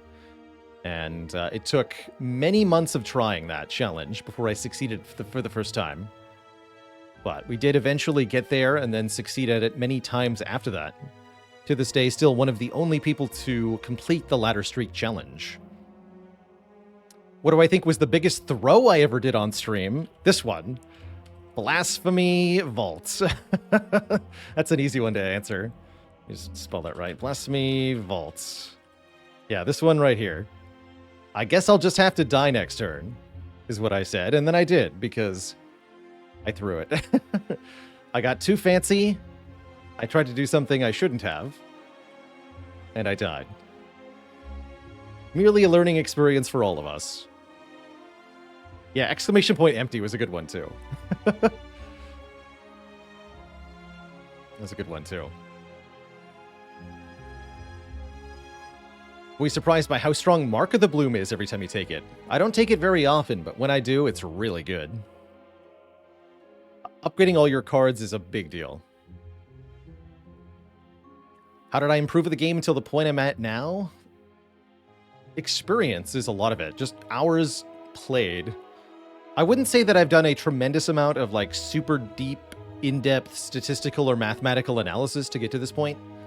Other players have done that, and it has definitely helped their play and helped the community understanding at large, but I try to go with more of a seat-of-my-pants style, usually, without overthinking too many decisions. In part because there's just so many decisions in Slay the Spire that you can't evaluate all of them. Not on every run, anyway. And so, at some point, you do have to trust your intuition, or the learning that you've achieved from pattern recognition, and just kind of go with it.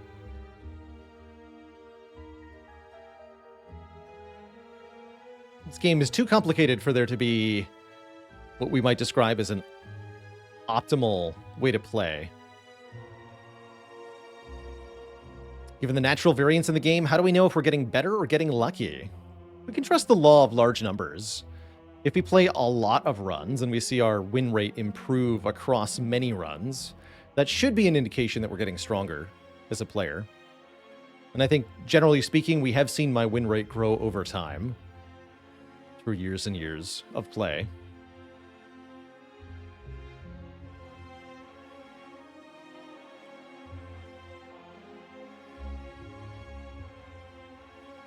So back in 2022, our win rate for Ironclad was 65%.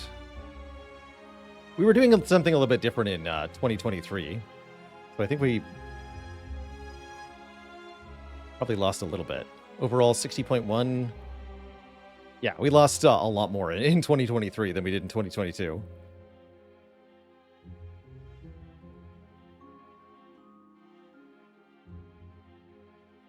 Wait a minute. It's just going down. Uh-oh.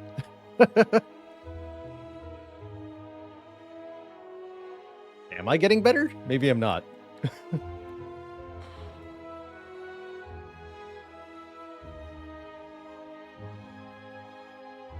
The Spire is getting stronger.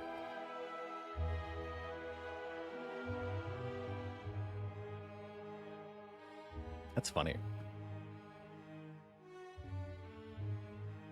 Have I had an experience with another game since Spire that rivaled my enthusiasm? Oh yeah, maybe not for stream, but we got artwork of Elden Ring here for a reason. I really enjoyed Elden Ring. Thought it was a once-in-a-decade kind of game. And I am looking forward very much to the DLC coming out in a few months, which I will stream here on Twitch.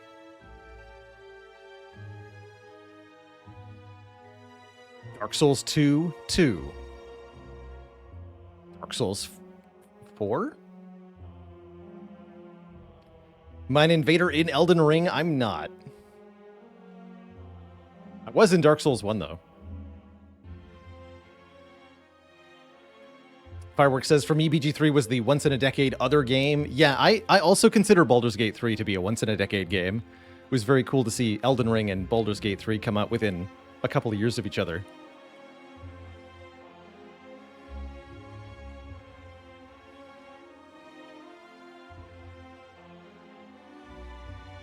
Haven't played any modded Elden Ring. I've done a couple of the mods for the earlier Souls games. Cool to see that people are making overhaul mods for those.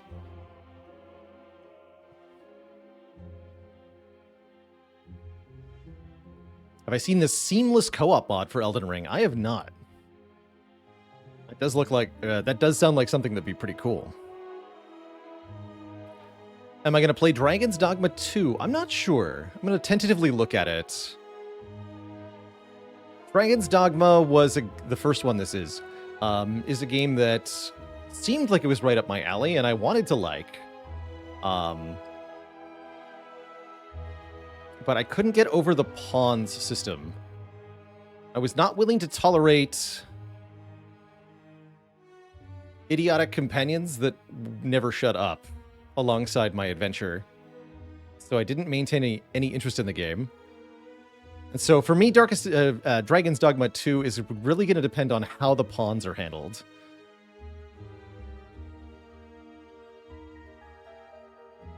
And whether or not they're optional.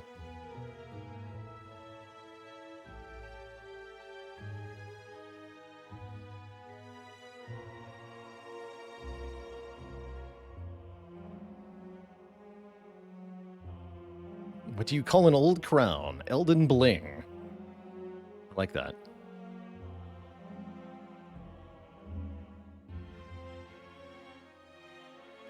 Okay, if I can turn off the pawn chatter, that's a substantial improvement.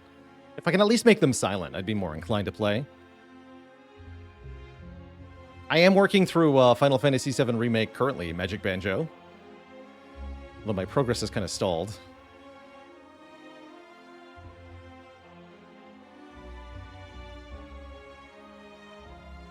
All right, we are going to switch games for the second half of broadcast here. We're going to play some Goblin Stone, revisit our Goblin RPG that we tried out as a sponsored game last week. We thought it was pretty cool, so I'd like to look at some more of it.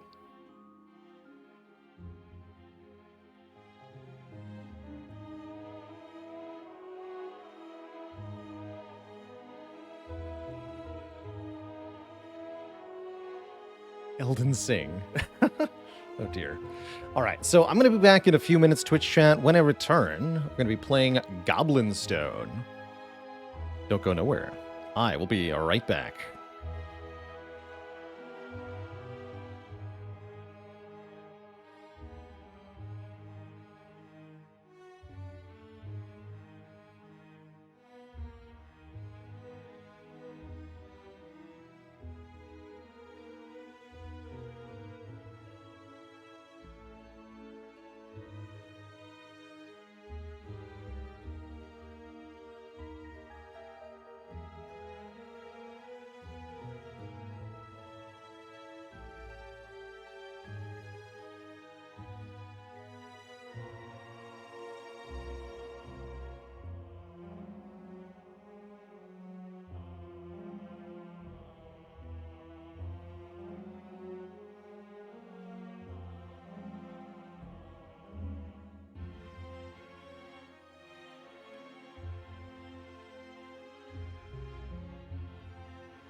Alrighty, my Twitch chat. The wait is at an end, and we're switching things up to Goblin Stone.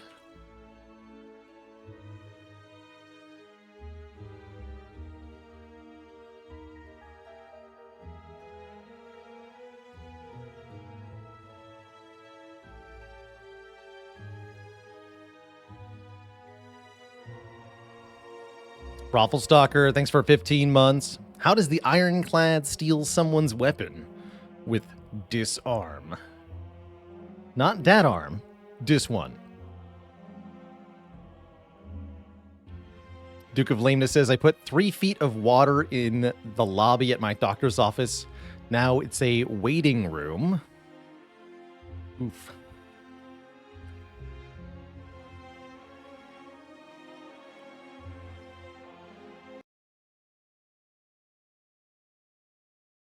Big oof.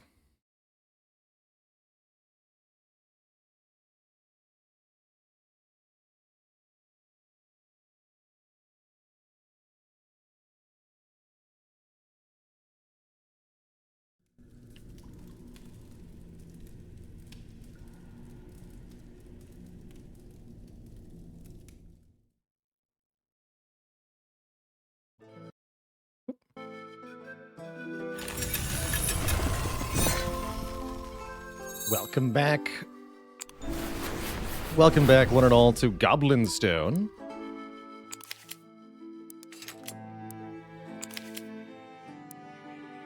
I'm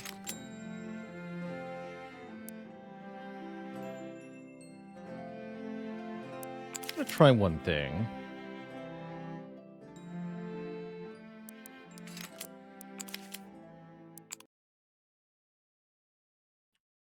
Is this sponsored? Today's segment of Goblin Stone is not sponsored. We are checking out Goblin Stone of our own volition here. Oh, I see. I might have the wrong branch version. Oh well, this will have to do for now.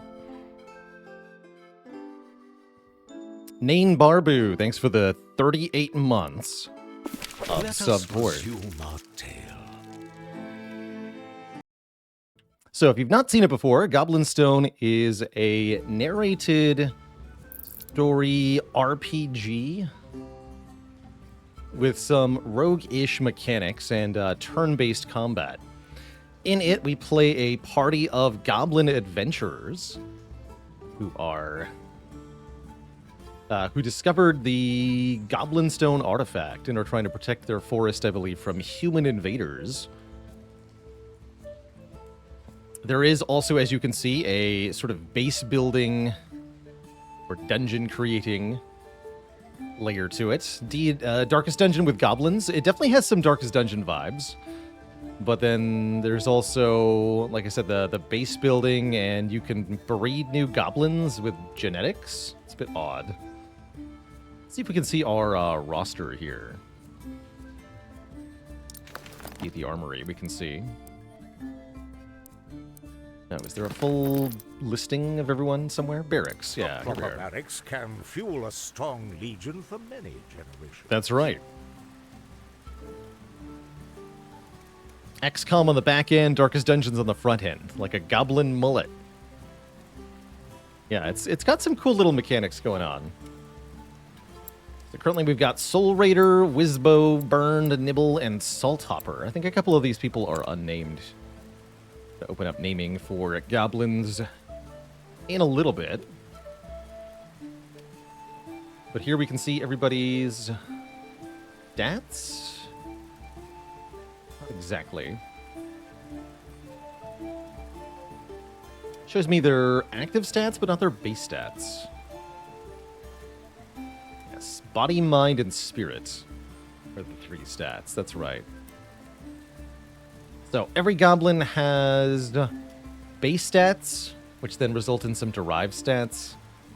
Every goblin has a level. Let's see, what is retirement? Dismissal is not the same thing as retirement.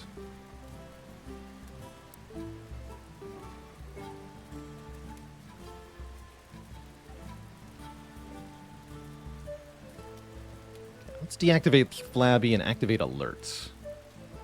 Gives more armor. Goblins can have up to 4 genetic traits, and you can choose which ones are active, which is rather interesting here.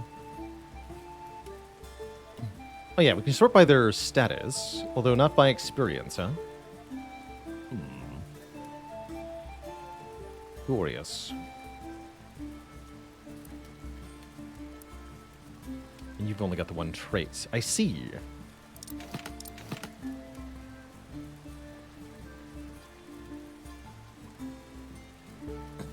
Firebird Lover says, I played a bit of this game. I was doing well, I thought, until I got TPK'd by an event that went poorly. So far, it has seemed relatively easy, but I could easily see that changing. Interesting.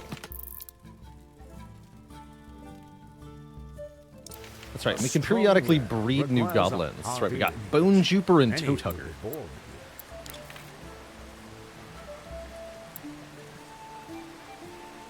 734 Brute. You know what? You're promoted to Real Goblin.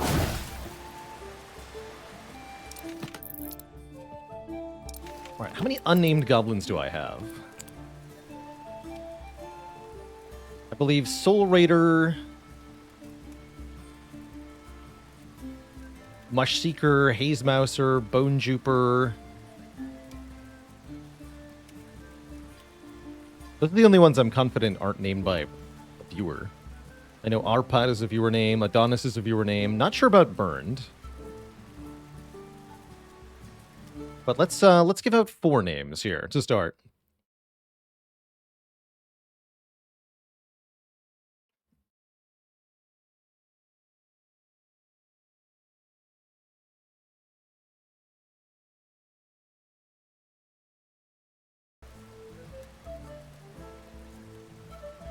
Lame Duker and Ann Gobbler. All right, we'll rename Mush Seeker here.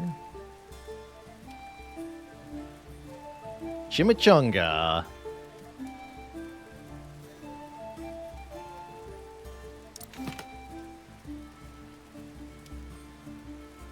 That didn't save.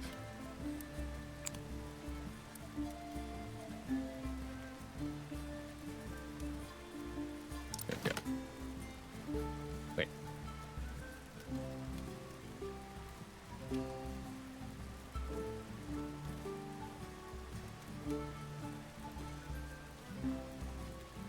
Is that not saving? Oh, I see. Okay. Update immediately. Okay, now we have 2 Lady Dukers. Okay, fix one of these. And Gobbler. You got it. Have to make sure I get the more updated version of the game. Might be a couple bugs that have been fixed. Cannon Fodder.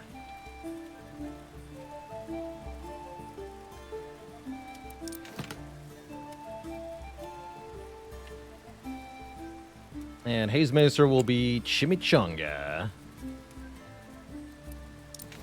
Welcome aboard, all of you, to the Goblin Crew. I believe we're supposed to build the Raiders Guild, the Guards Guild, and the other one. Although we might have made... Yeah, we already made the Shaman's Guild. Good. We can compare our shamans? Yes, we can. Cool. Cannon Fodder, do you have the right traits enabled? So religion is spirit +2, but body -3. Spirit improves the effectiveness of healing abilities. We want them to be lucky. Or to be religious, rather.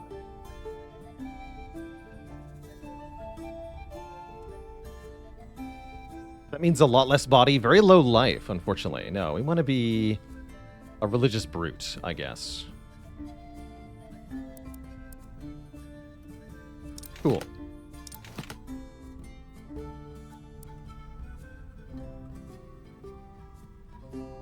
Tom says, the difference between retiring and dismissing is that retired goblins are still available for breeding. And retiring can give more than 1 soul. How do I retire? Is my question.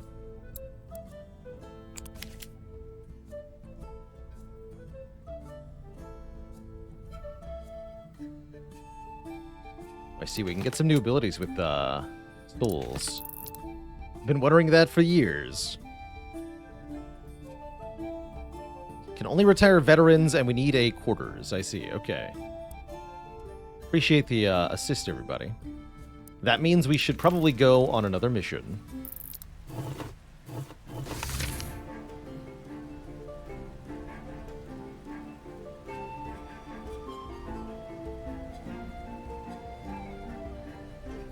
So when it says explore and adventure, I think those are just generic missions, and then scouting new areas is how we advance the story. I'd like to advance the story. So we're gonna go scouting. We have the right set of goblins is the question.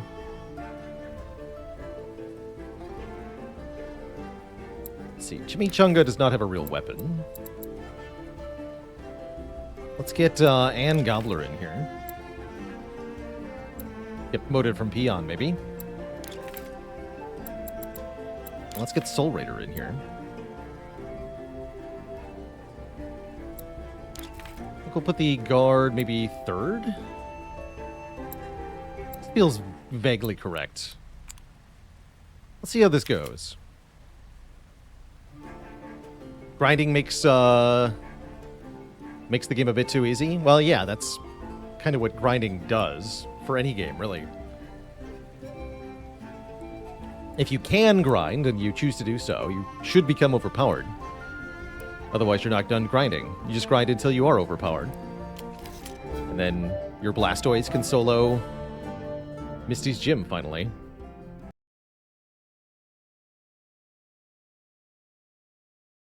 These strange, sinuous roads remain uncharted.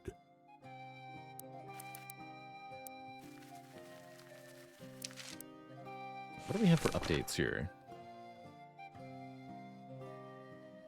I see. Okay, so we have to make the other buildings. And we could do some generic adventures to get the materials we need if required.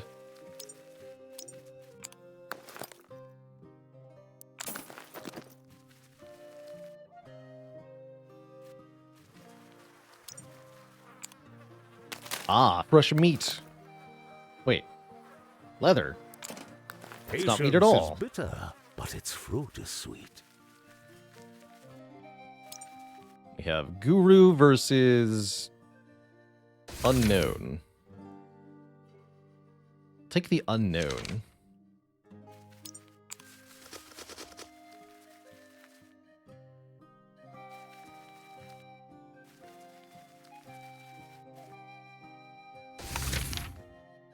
Spire of the moment. Amidst their journey, the goblins come upon an old training dummy. Nearby lie an array of wooden weapons that have seen better days. It is evident that this abandoned place once served as training ground. They ponder dedicating a few moments to spar and train in preparation for the greater perils that lie ahead. Lose 5% life, upgrade abilities, sounds perfect.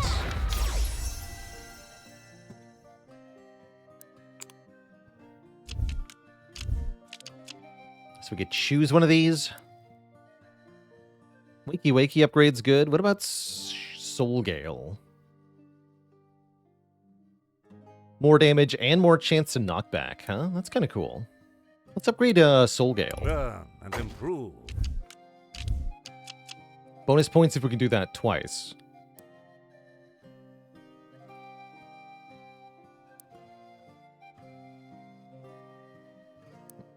Practice makes the warrior. So these are upgrades that only apply for the current mission, by the way. An improvement. Making our upcoming fights just a bit easier.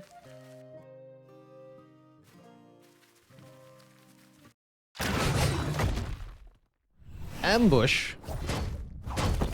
We've ambushed them. The Ochre Slimelings. 4 little cubes. 50% chance to throw another dagger. Despite being slimes, they have no bleed resist.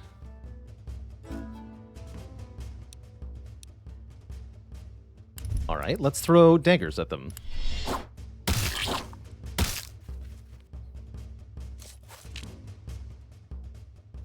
So that'll do 10 damage to it. Let's use the upgraded Soul Gale. Cute. Knocking the enemies back along the initiative meter here. Just a quick overview of how combat works in this game. We have a party of goblins versus the party of enemies. And the initiative bar is up top here. Each unit advances forward along the initiative bar at basically an equal rate, with the front unit on that side being the one that's therefore in the front of the combat line. So the person who's next to go turn-wise is the one who stands in front, and therefore the one who gets hit usually. Every time you use an ability on your turn, it costs a certain number of initiative points. So Bash is 2 versus Rattle is 3 here. The further back you go, the longer it is until your next turn.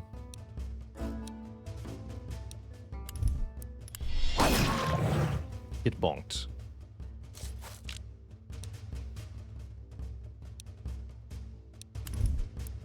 Chop him.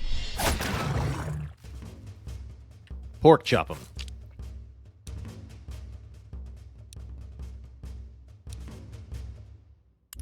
Kill it. Down with you. That's right.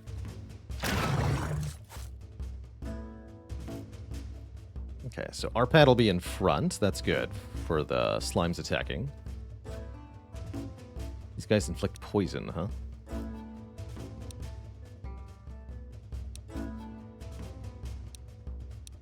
Let's try to stun one then. Stunned enemies don't advance along the initiative bar. Have been caressed.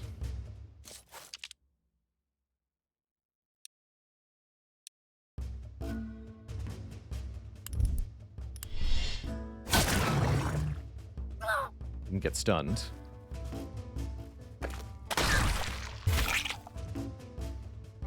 It's not so easy to heal our own units.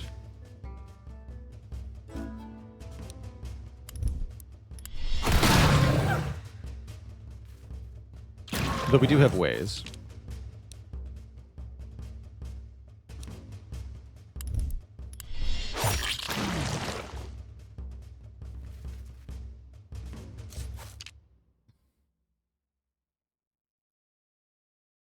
Yeah, it's weird when the good guys are goblins, because that means the bad guys have to be even weirder than us. That's an interesting way to phrase that, but you're not wrong. This is kind of how it works. Yeah, we go chop, right? Easy. Stun him. Bummer.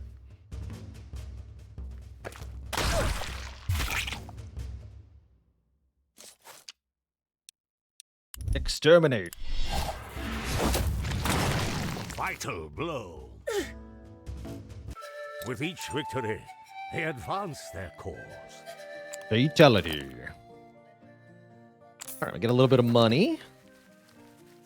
Mithy or treasure? I want the treasure. Think. Not expecting our boss to be hard on the scouting adventure. Yeah, it definitely has the Darkest Dungeon feel, doesn't it? Speed orb. Big money. Some healing items. Pretty sure consumables are lost at the end of the expedition here.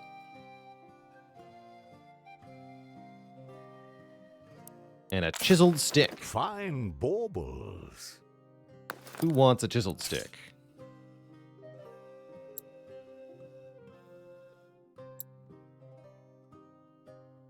This one is very slightly better at the moment.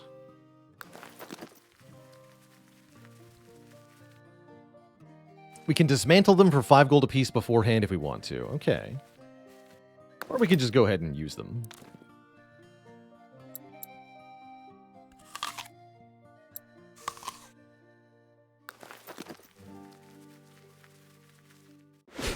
Stinky human.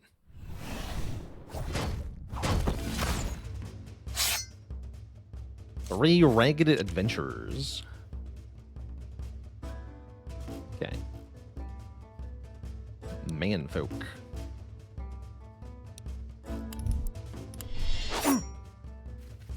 They have a little bit of armor, which definitely makes them a bit tougher.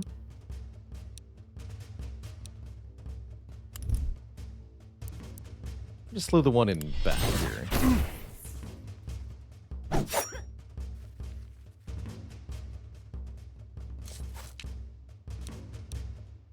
Yeah.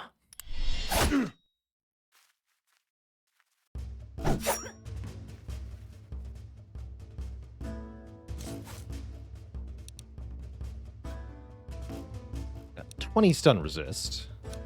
Oh, I like that when you mouse over an ability, it then highlights correspondingly the resist that the enemy uses for that ability. That's cool, actually. Good UI design. This guy has no armor. Hit him.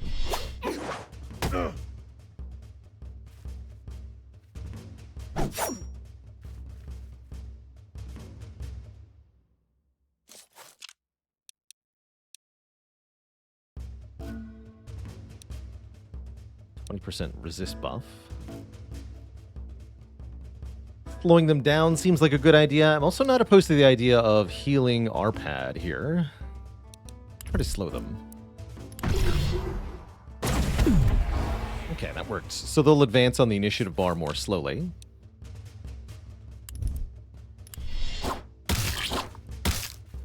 Get double bled. And then knock them all back. Injuries mount. You went back to the front? Armor up, buddy.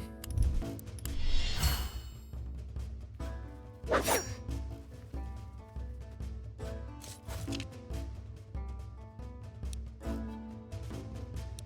you're not debuffed. Did break his armor, that's good. That guy bled to death.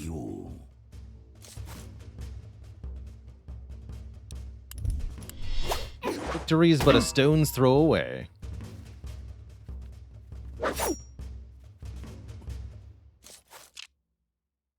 Armor up again. Our pad can salvage to heal, hopefully. Although we might want a life shock as well. Life shock would stun our pad, which means they'll take longer to get to the front, but they'll spend less time in the front.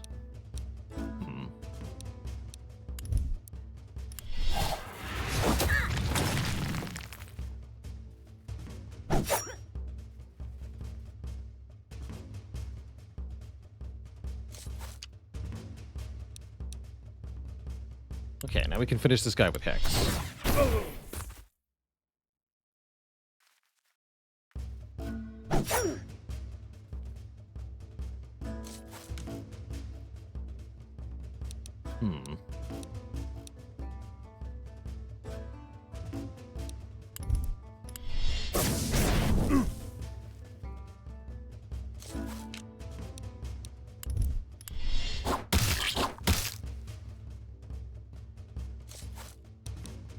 Bonk.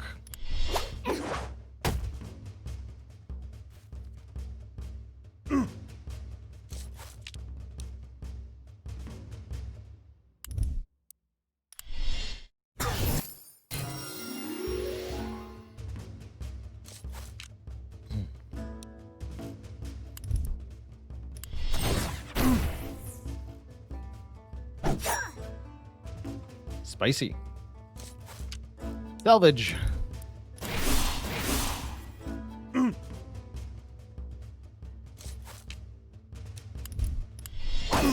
Okay, getting out of here would be good. There we go.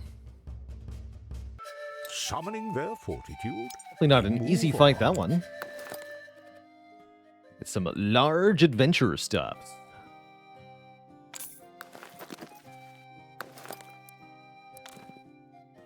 Definitely give that to Arpad. We don't want any premature deaths here.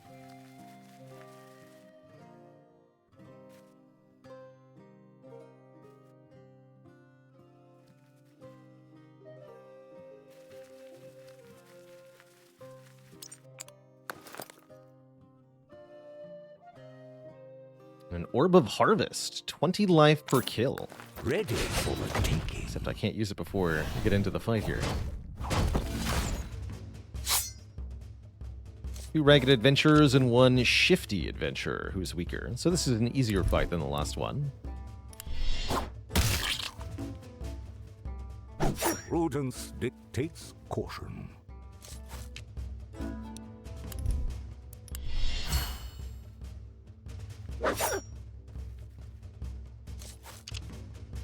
Getting us pretty good here. Stack bleeds on the big guys. It's the easiest way to kill them. In fact, looks like those 2 bleeds will actually straight up kill this guy. Cannon fodder needs a heal.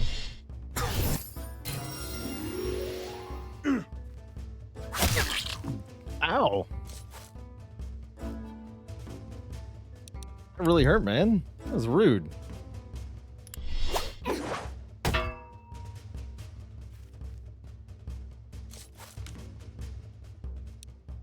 Give him the soul gale.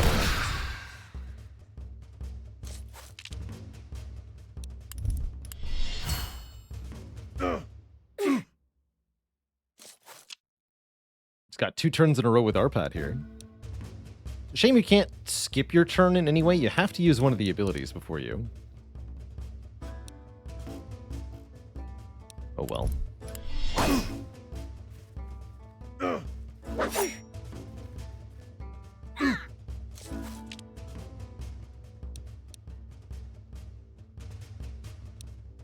Okay, so you're already dying. That means we just want to slicing dagger this guy. That way he'll bleed as well to death.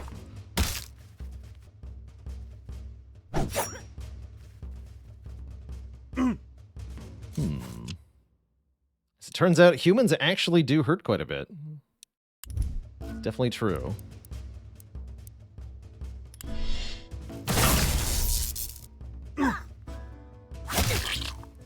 Damn! Battered and in dire condition. A mortal wound dealt. Max life permanently reduced by 50% for Anne.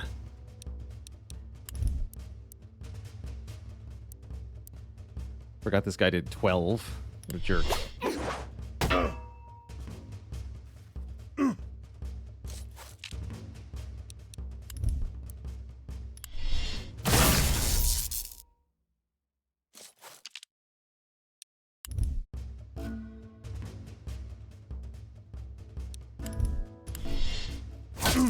Ah. Of course, he resists the stun. Bummer. Kill this fool. First foe is slain.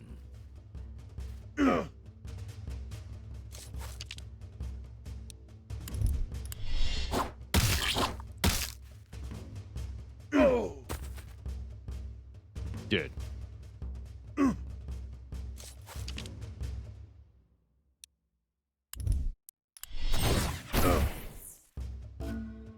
Didn't roll my heal there, unfortunately. Well. A precise assault. The unsavory lot will bother them no more. Seems to be the mortal wound mechanic is meant to encourage you to have goblin turnover, which the game already wants with the soul system. So you are supposed to have your goblins, you know, die and get replaced by better ones. All right, who wants 20 health per kill? Guess we'll get Adonis that for now. So to whom do you get attached? Everyone. Oh, that was our fight. Whoops. that doesn't matter. Also encourages experimenting with odd class Once combinations. unknown trails no longer seem Yeah. foreign. Good stuff.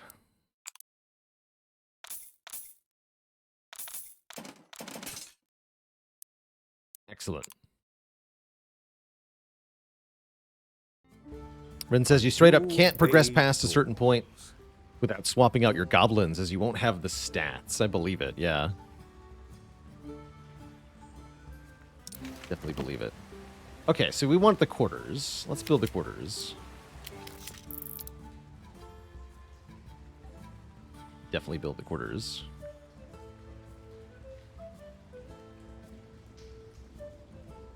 Then we can retire people, start getting some souls. Where's the stone?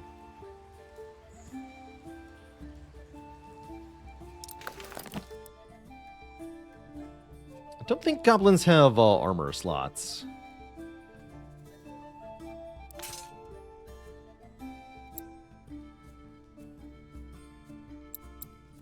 Soul Raider, you need a better weapon.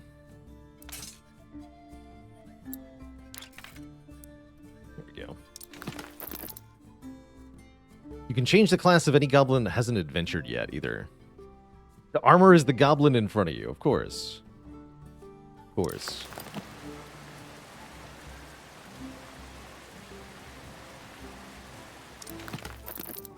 Bit of a +6 armor weapon.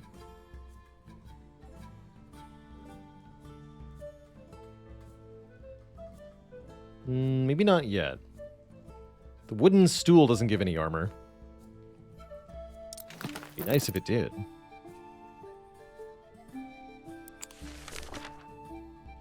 Okay, so we're building quarters. We have to rescue the orc, too.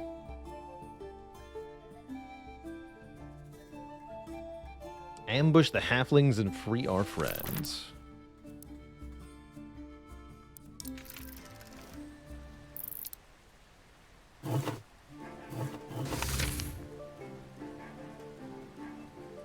Eastern Thicket.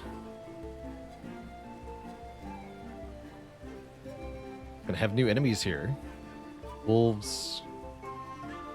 There's one question mark here. Right. And Gobbler, you're out. Lame Dooker, you're in. Is it Beyond? Also bring Wizbo. Or Chimichanga. I like having one Beyond.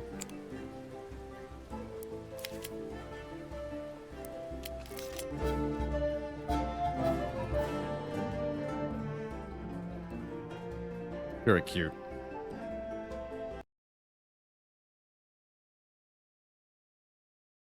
Careful now. These places are unknown.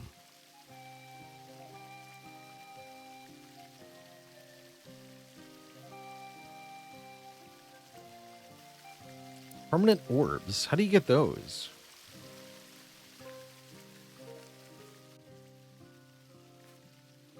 Sounds like you can just roll one randomly with a starting weapon. I should also be checking the shop more often, sounds like. Upon an unassuming stone, a solitary skull murmurs. Goblins hear my plea. I was once alive, sacrificed in an ancient ritual, it laments.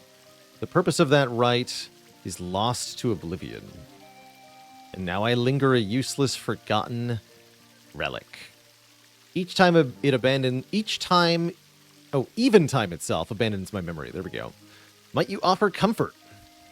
A token to remind me that my existence held meaning. Remove mortal wounds. If only we'd brought the person who was mortally wounded. Definitely check the shop after each adventure. Yeah, we'll start doing that.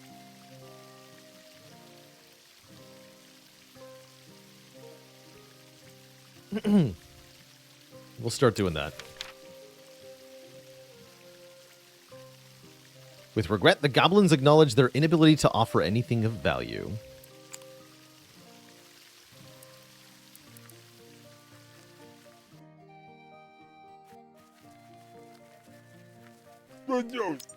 The old guru has much to teach. We can upgrade some abilities here. Double the power on Life Shock. Double the power on Kindle Spirit. Let's buff Kindle Spirit. Learn and improve. Twice. Practice makes the warrior.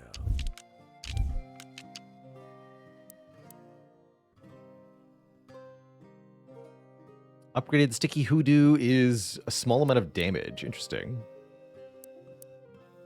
Boost armor up, I guess. Improvement.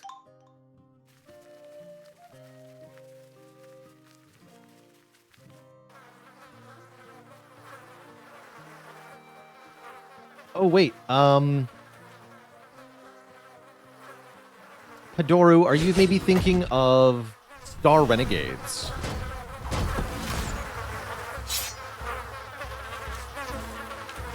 All right, the flies that are so loud. Okay. The stupid flies, man. Hoping that's either fixed in the patch that I haven't yet installed or will be soon.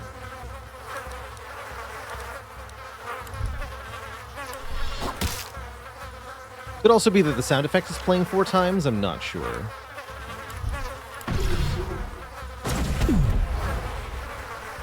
Pre McDur says, for some reason it stacks. Okay, yeah, that's probably it. Is that there's 4 fly sound effects being played at the same time. That'll do it. Clumsy smash. Okay, so this does bonus damage if they're slow, right? So we should wakey wakey. Ba-bongs.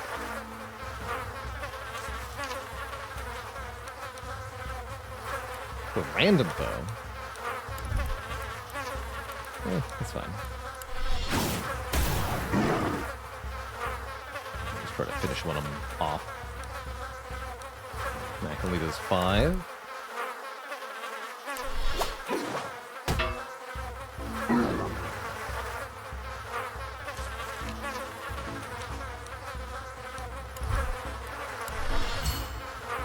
Stays in front so he can take the hits. Valorant Sky, thanks for 31 months of support.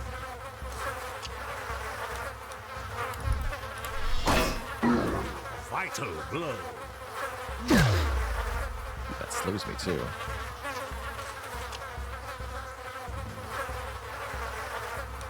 Please knock them back. So that I can heal. Terminate won't quite kill, huh? That's a real shame.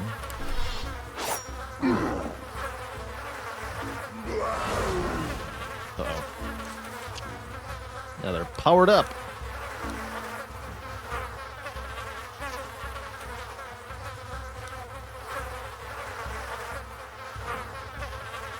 Interesting.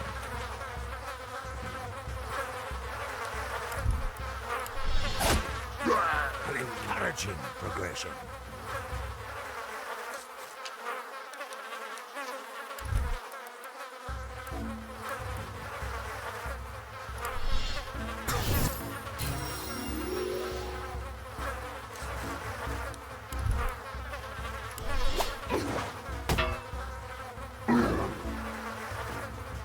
Extra bonkage.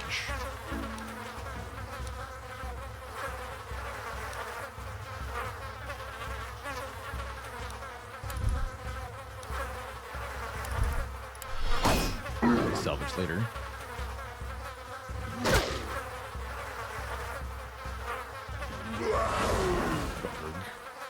Injuries.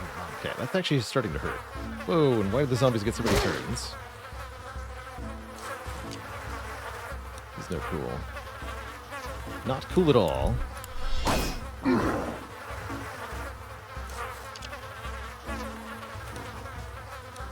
One's in the back.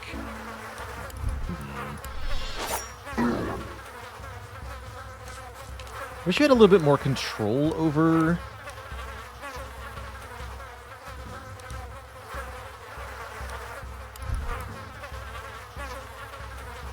how the turns played out.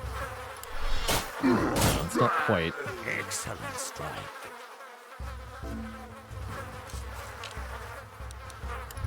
Quite something I feel like I get to choose.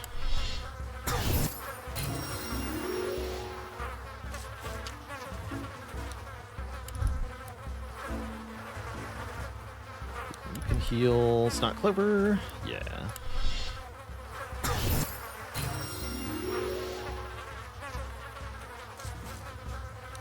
Okay, and we should be able to pick this one off before it kills someone. Maybe we can have some audio piece with only one zombie left. Once you get more choice in classes and abilities, we do get more control. Okay, that makes sense. Alright, get that fool out of here. Heals that seem to be working well enough.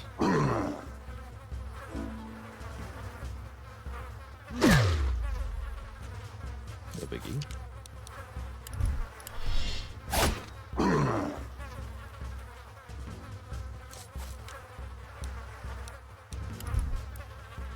Spot healing.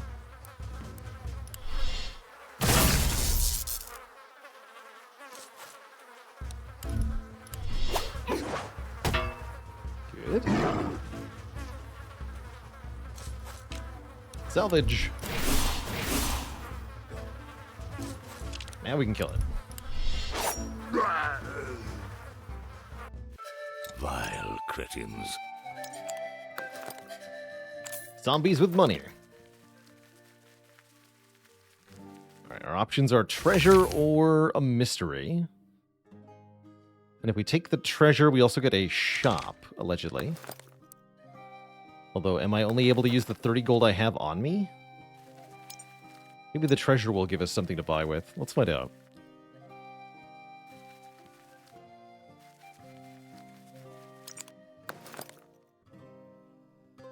Tiny blue gems. 2 orb of They finesse. stuff their packs.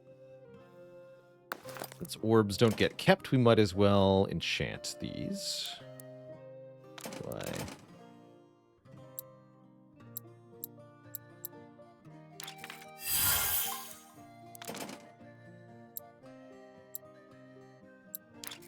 There we go.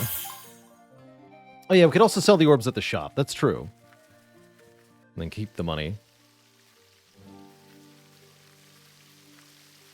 What's up, buddy? Fine wares. He's got foodstuffs, more orbs. I guess stone is fine. I'll take 3 stone.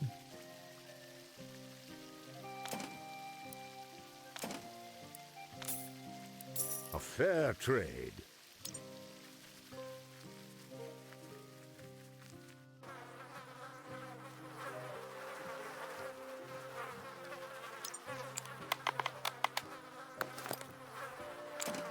This will come in handy. Right. 4 loud zombies and a hinky punk.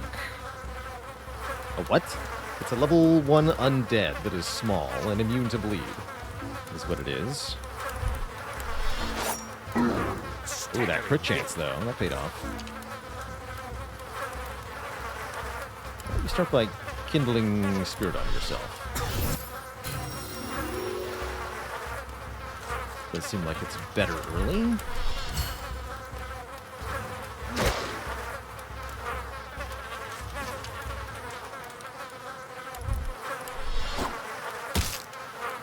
Oh, what?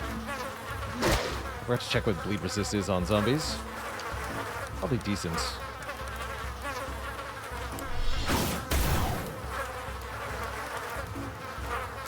It'd be really good if we could kill the hinky punk. Before it does anything.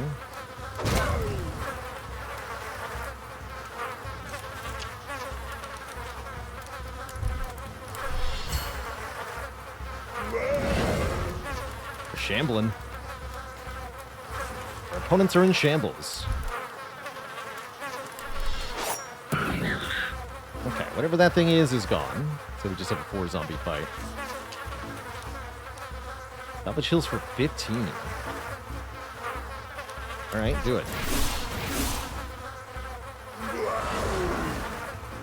Oh dear. Prudence and time are potent. Oh no.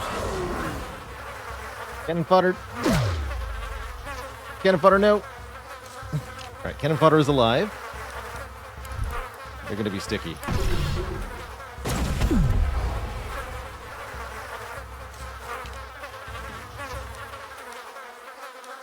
Oh, I see. Another word for will-o'-the-wisp. That makes sense. Zombies have a lot of bleed resist. 60%. It was foolish of me to think that I could bleed.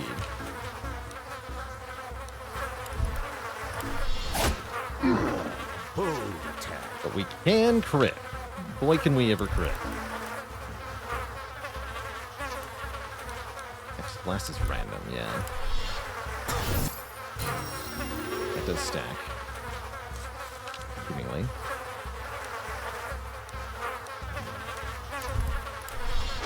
A precise assault.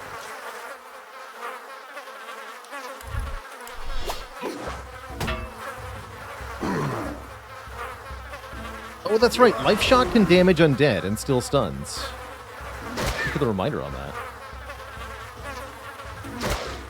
Not Clover, no!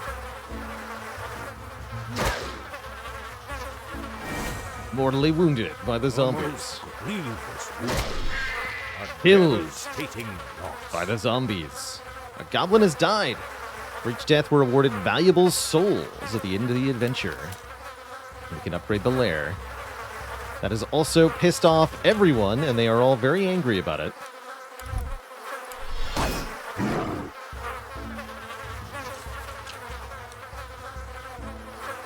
They're all very angry about it. Didn't crit.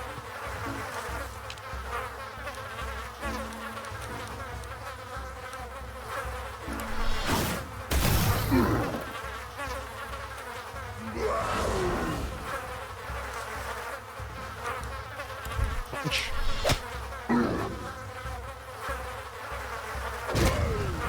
Oh no, cannon fodder as well. Also mortally wounded against the 4 loud zombies. Yes, undead take magic damage instead. Although, is it as good as Hex? I doubt it. Nicely done. And yes, you do want your weaker goblins to die. Goblin turnover is a good thing. Shattering blow. Alright, our ears may have some peace now. Again, the fly noise is unfortunately stacking unintentionally, so it is louder than it's supposed to be.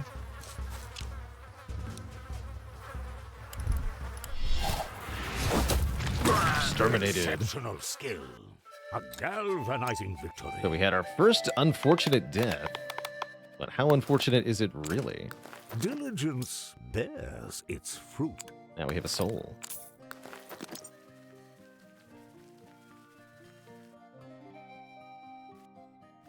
Retiring in this economy. No such luck. The lands are charted. The roads are safe.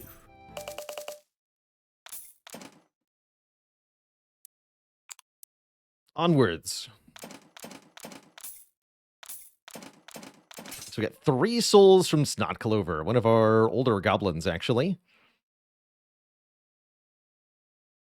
Bring them home to upgrade the Ancestors' Hall or unlock abilities in guilds. And we keep the stick. Let's see what the new day brings. So let's check out the shop first. Yeah, and we can see the recruits. We should be checking recruits too. 564 is pretty good. Prospects loiter about, eager for admittance. And has the alert trait. That's a pretty good stat line. You are recruited. A promising addition. Definitely be checking the recruits and the merchant every time.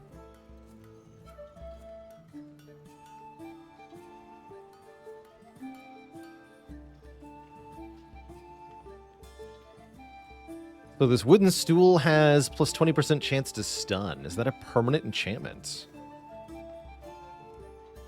Maybe. A long stick. Yeah, that one's permanent, they say. Okay, so that's pretty good then. Might as well buy that.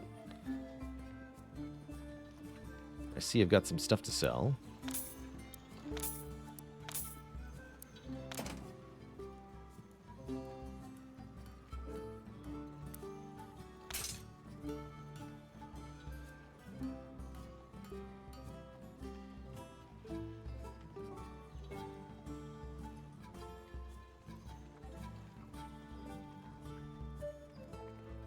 I don't think I want the others.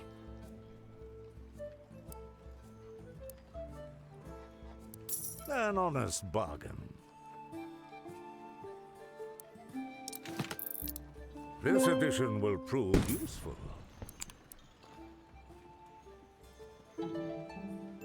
Upgrading the Ancestors Hall lets us delve deeper.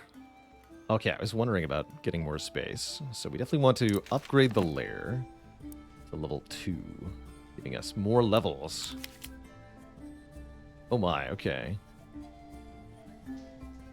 We can have up to 4 guilds, 3 larders, 2 quarters, 2 armories. Interesting. Not enough souls. Requires 5 souls, I see. Okay, so we need to get some souls then. A tranquil home for goblins in the twilight of their lives. Interesting. Chance for rare shrine blessings. A proper barracks can fuel a strong legion for many generations. So, let's look at all our veterans here.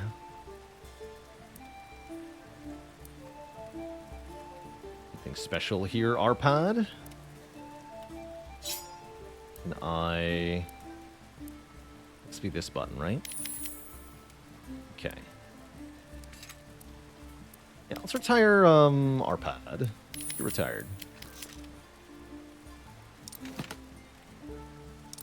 And now we have enough souls for the Ancestors Hall upgrade. Cool.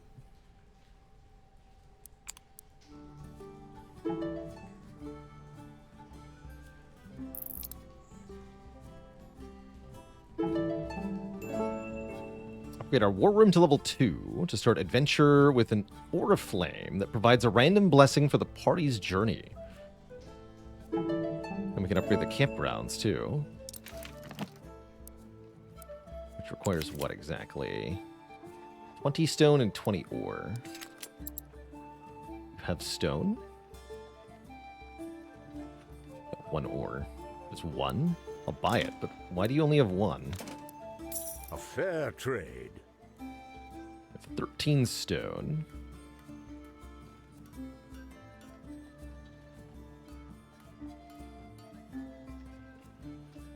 You'd think he'd have some ore decorator. After all, he's an orc merchant.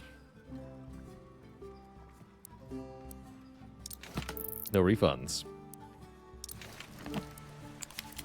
And this is 30 wood and 30 bone, which we also don't have. Okay.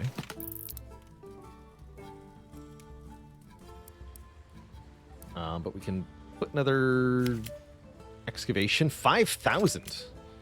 All right. That will not happen then. I see. We have to make more progress.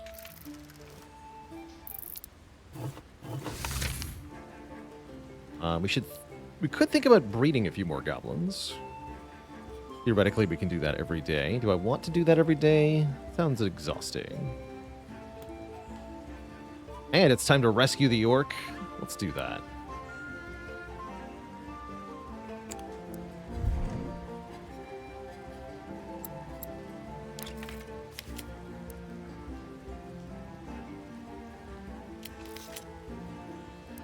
Let's see, we can assign class. Not yet.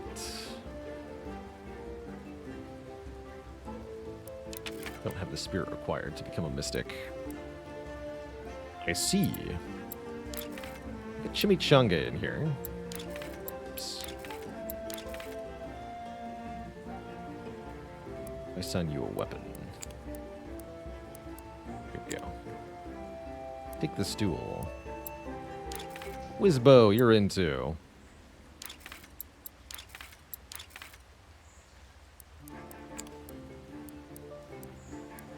Let's see. Okay, you'll get a temporary weapon. Let's see how this crew does. Similar-ish to Darkest Dungeon? A little bit. Yeah, there's definitely some combat similarities going on there. Cannon fodder's been mortally wounded. That's fine. If you perish, I mean, that is your name, right?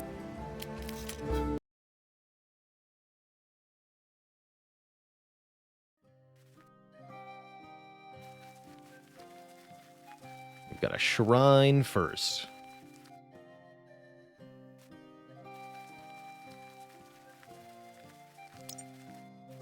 They humbly beseech the stone for its blessing. Add 4 powered or 3 random equipped weapons, or every foe starts battle slowed. I like that. Take the sluggish foes. They revel in the shrine's blessing. Sounds really good. Usually you just retire all your mortally wounded goblins. That makes sense, actually. Eyes their battered blades. Definitely makes sense. I want the super ham hammer.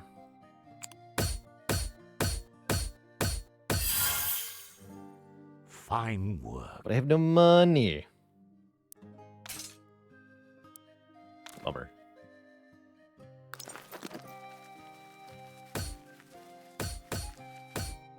Did you do the challenging encounter? Is there a benefit to doing the challenging encounter? We're gonna find out.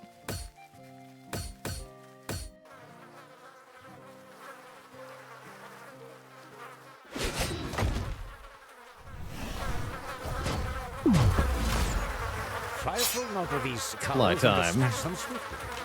And we have a skull. Just a skull.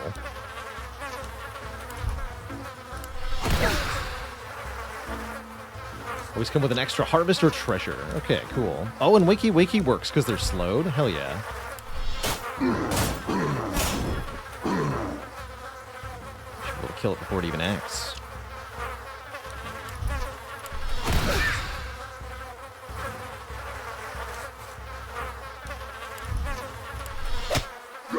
That's right, the peon punch.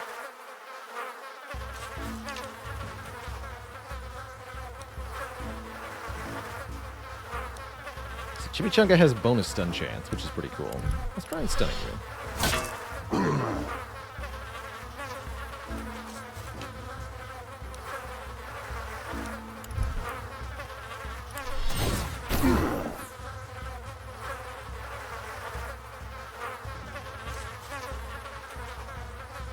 Stun chance.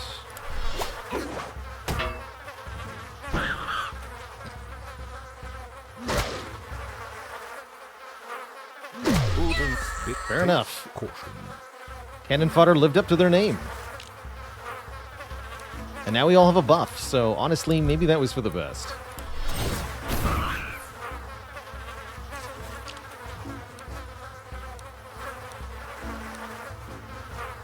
The chance is 18. Let's make this a crit, buddy. Oh, such luck.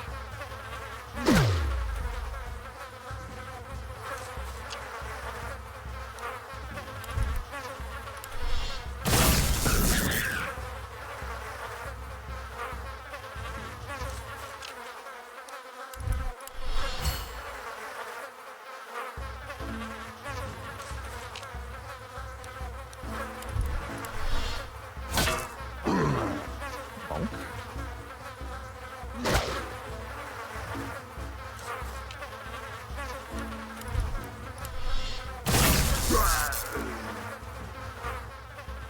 Like a Darkest Spire? Darkest Goblin.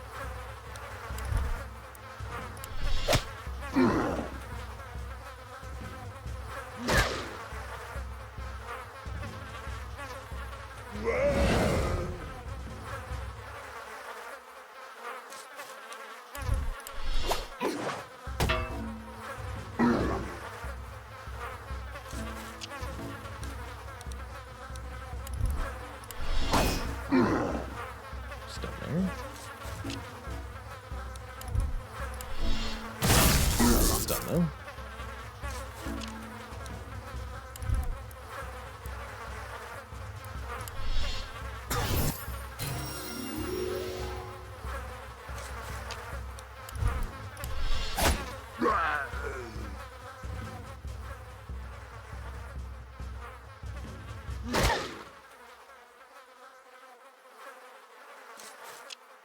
Okay. Well, we should be able to heal a couple of people, maybe.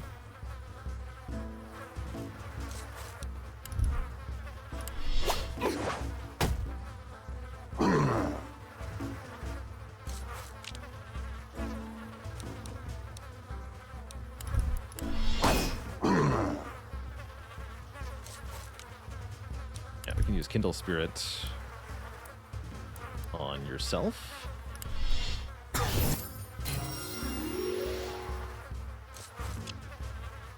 And Wizbo can Life Shock it. Not get it, actually, but the stun got it, so we good. Alright, one minor casualty. They advance their cause. We get extra wood and fiber, that's good. These will be put to good use. And we do get some money. Let's see if I can bring that to the merchant. It's too late to turn back, right? You can no longer turn back.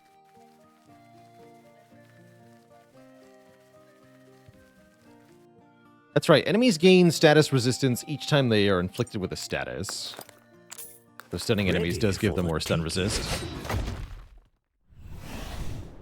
See you later, Miskatonic Blue. Okay, 4 slimes, huh?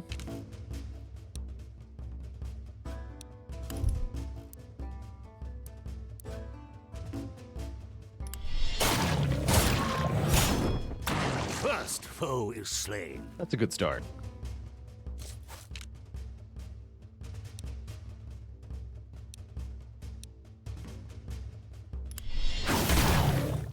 Crippling strike. Even better.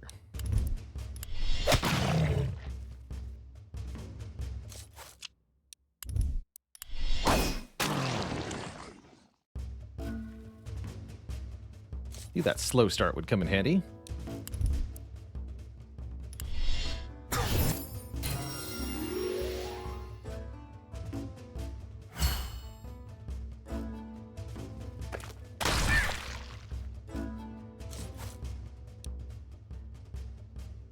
They already have pretty decent stun resist, but we'll try.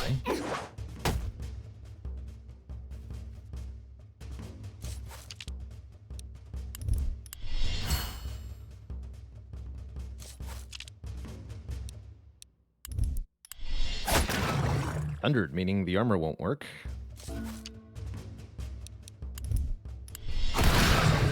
Excellent strike.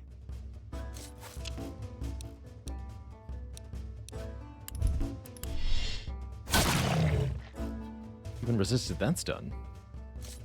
That's a good stun, though. A vital blow.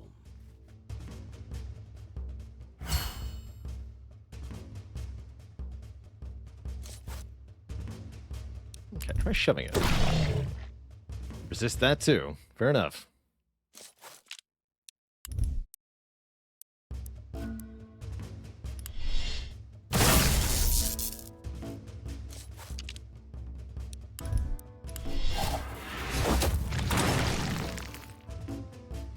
Goblins are the very embodiment of That was survival. much better. Cannon fodder was merely holding us back, it seems. Terminated. A magic rock, socketed with 20 life per kill, but will disappear after the adventure. I'm definitely going to socket 50% damage to undead on Adonis here.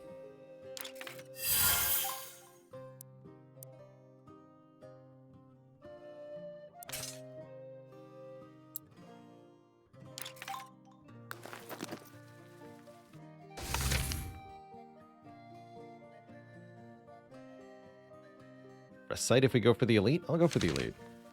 I don't know why I think I can do that, but...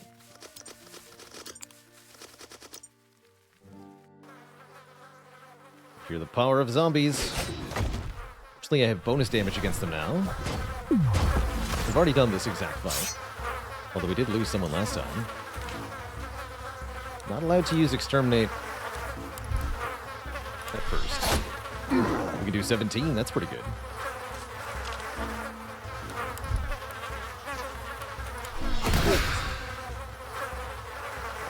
further back.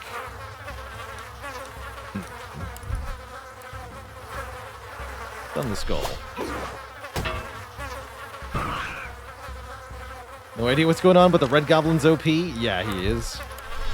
It's the ham. The power of the ham. Okay, remembering that we're allowed to life shock our foes. Let's do that.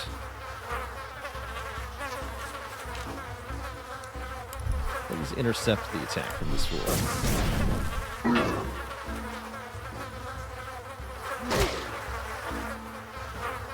Oh no.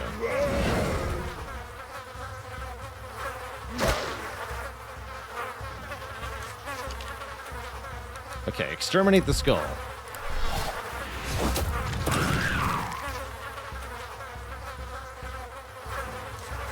Good job, Red Goblin.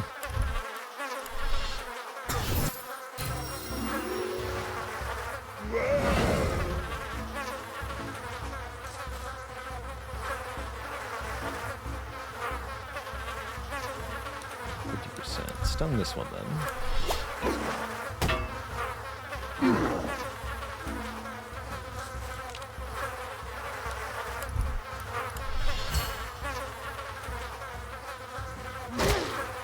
Nice. Okay, kill this one. Give us some peace. And then we can wiki this one. He did. Red Goblin OP. How does armor work in this game? Armor reduces damage taken by 1 point per hit. There's separate physical armor and magical armor. And I think armor decreases by 1 when it prevents damage, but I'm not 100% sure about that one.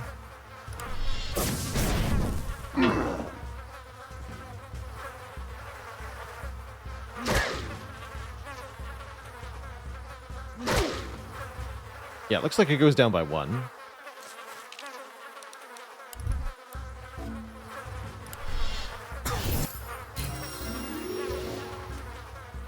Tom says the decrease is a specific property of armor up. Normally, armor does not do that. Okay. It's not a native armor property. Got it.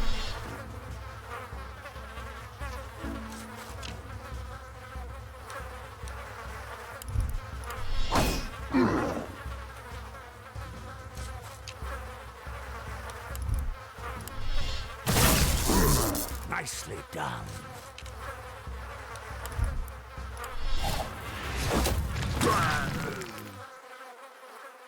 This went much better the second time around.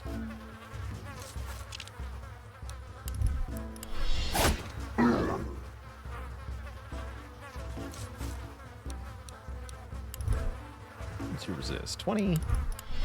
A shattering blow.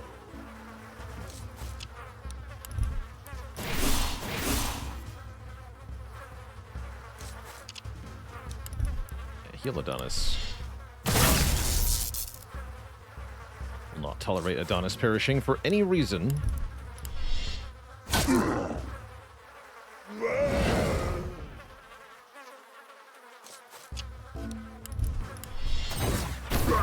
All right. An unpleasant encounter. Green gem. We can go Goblin or Shrine. And then double camp. Interesting. Get new Goblin. There's more loot. Oh, wait. Oh, I see. Thank you.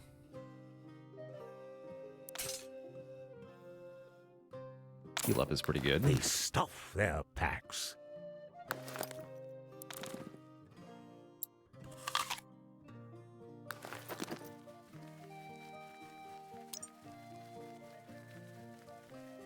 Very fun, but needs polish. That does ring pretty true here. Doesn't seem like it's got a couple rough spots, but the core ideas here are quite nice. Okay, so we choose 2 brutes. Wait, one of you is not a brute.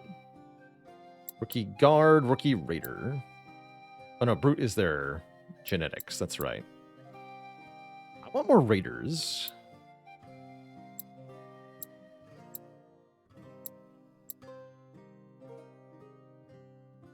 Four traits. They both have 4 traits. Cool. Yeah, let's bring a hide tacker.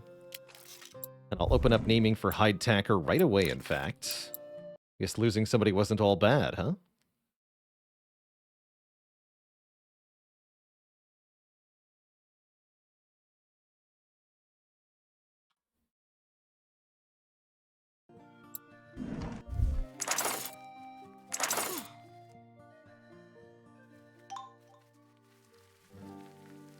Excelente.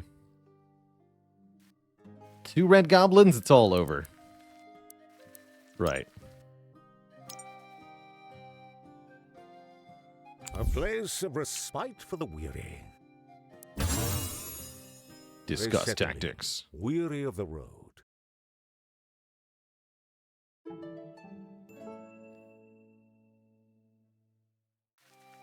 So if anyone wants to join the ranks of the goblins, you can redeem now through the channel point system a goblin name.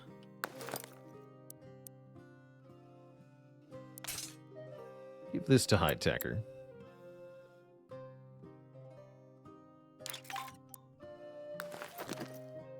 Steinlicker. You got it. Lucker, liquor.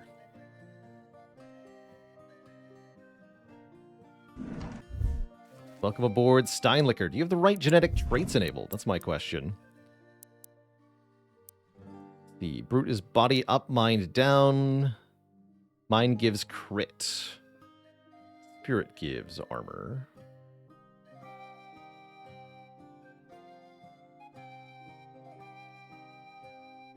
Alert seems really good. Raiders get extra crit from mind.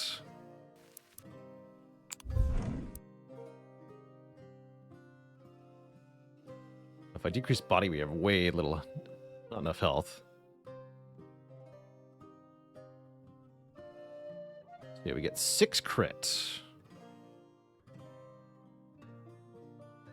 So 1 mind is 3 crit for raiders. Oh yeah, there it is. Raider bonus. Every 1 mind point, 1 crit. So yeah, 3 crit per mind. I see. Cool. A place of tranquility and rest. Does this stack? Let's find out. They rest and reflect upon the day's events.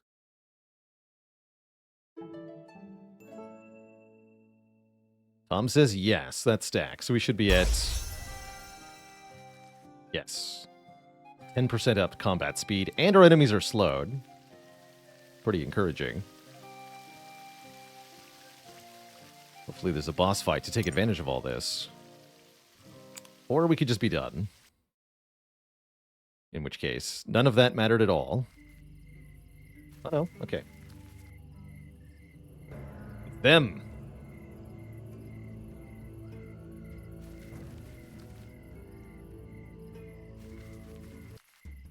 Certain that the putrid the bird faces. sack contains the old orc, the goblins summon their courage and attack under the shadow of night. The startled halflings squeal in surprise as they scramble to face the ambush.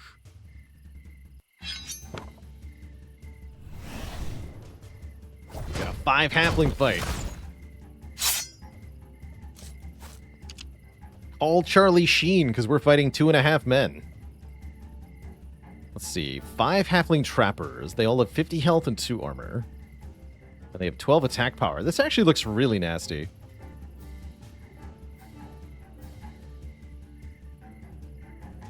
And they're not slowed? Why are they not slowed? Why are they not slowed?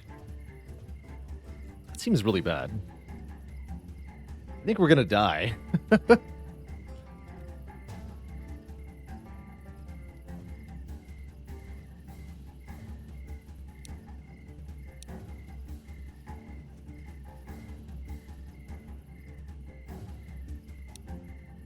They have no bleed resist.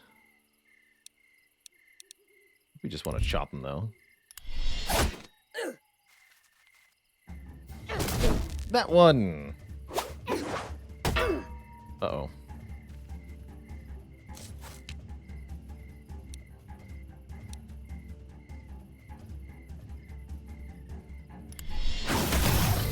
Nice freeze. Freeze means we auto-crit if we hit them. Although that'll break them out.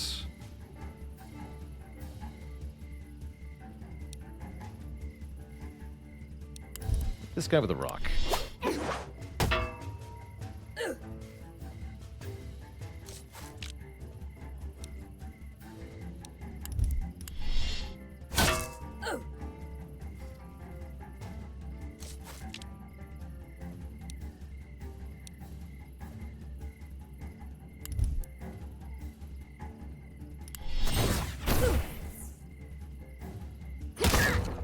Hurtful shove. That puts us way back on the initiative order, and that's pretty spooky. Prudence and time are potent medicines. Don't see this ending well for us. Oh god. No, I don't see this ending well for us at all. We need to kill one of them, or we're not going to have any chance, I don't think.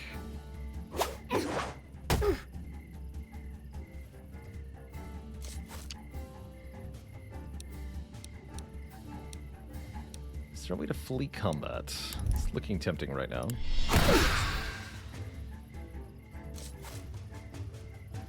Yeah, currently, I don't see a way out of this fight for us. I see death and dismemberment.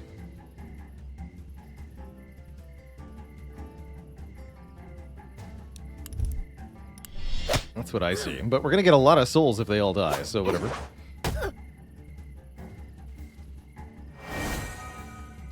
This injury deserves an answer.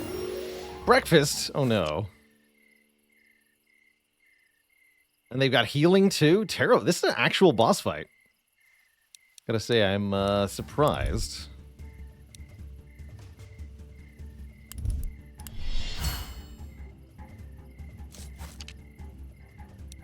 At how powerful this fight is overall.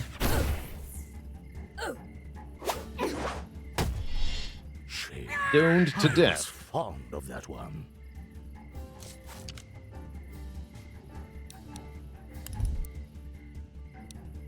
Bonus damage. That said, the bonus damage we can maybe take advantage of here. Oh, not Adonis. No! Adonis, our damage dealer. We need you.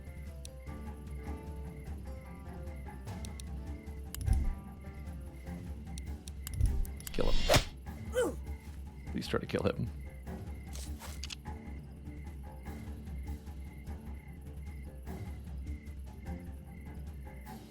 You could try healing, but I don't see that working out so well here.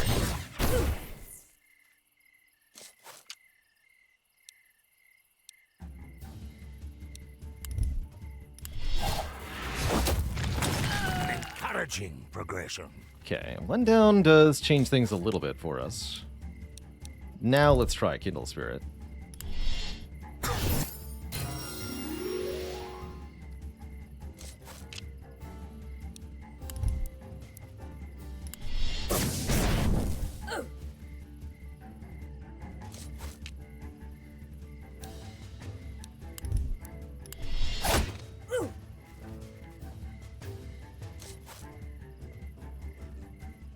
Alright, they're at 0 stun resist. Done you.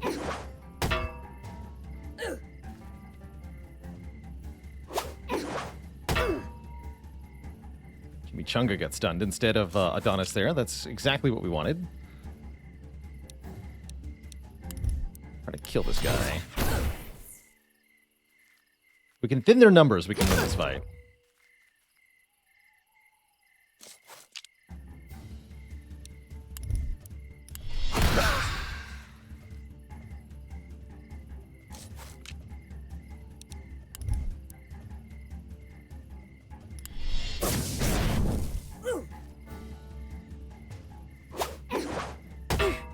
Good.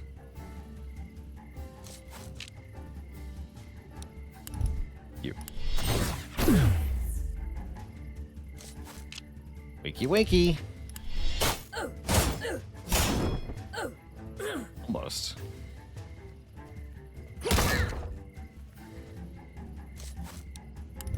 Okay, good. 2 down. I think we have it, actually. This is not as bad as I first feared.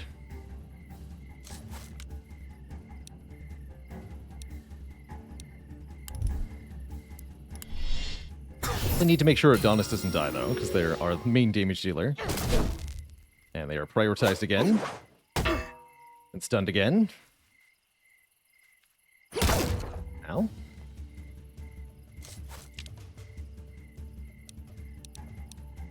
They are very debuff resistant. Let's just try blast. So anyway, I started blasting.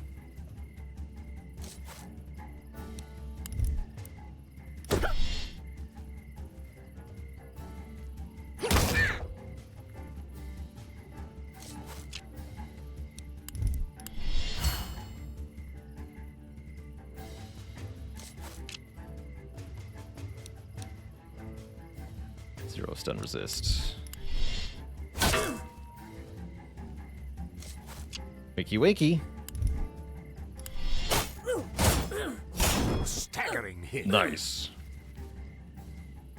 Cry of the Wind, thanks for the 18 months of support. Definitely appreciate that long-term assistance.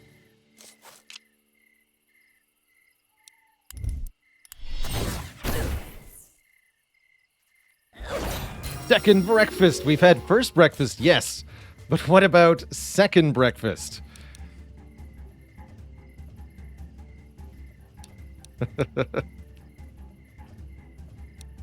Y'all knew it was coming, of course.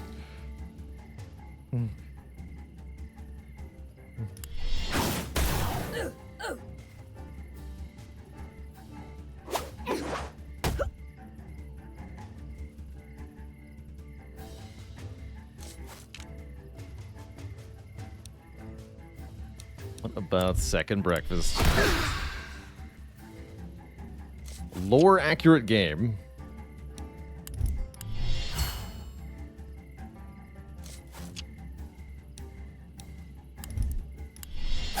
You're just lucky you weren't in front, buddy.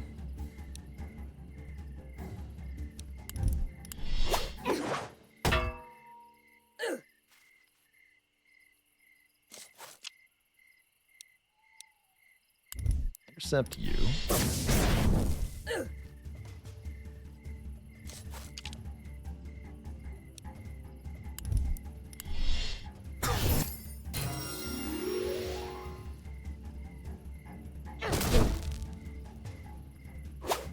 Oh, no, you don't.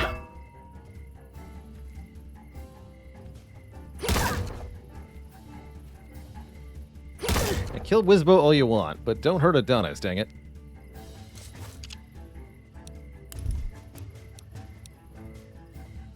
They have no bleed resist. Alright, bleed this fool.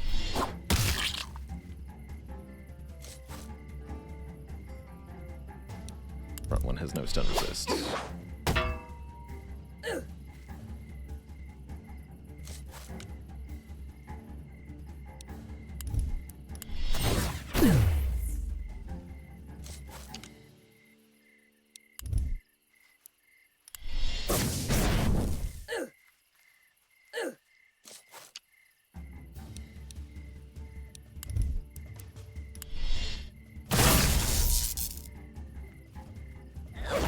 Third breakfast? Wait a minute.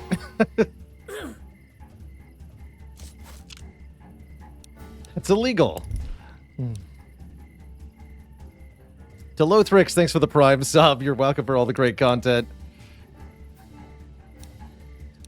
Third breakfast.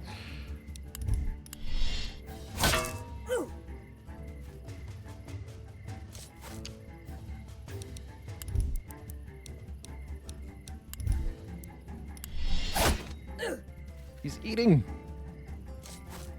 Okay, stop. Stop the breakfast. No breakfast for you.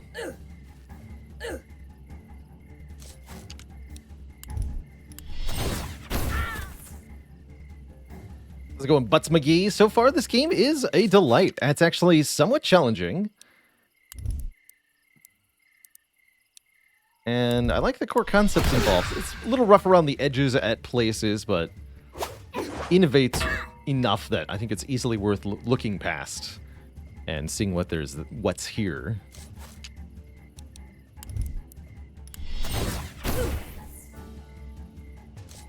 Not today, stinky halflings.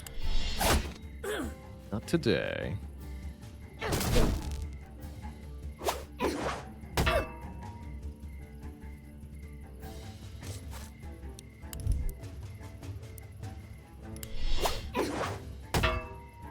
So the Sundered only lasts for one attack? That's kind of lame.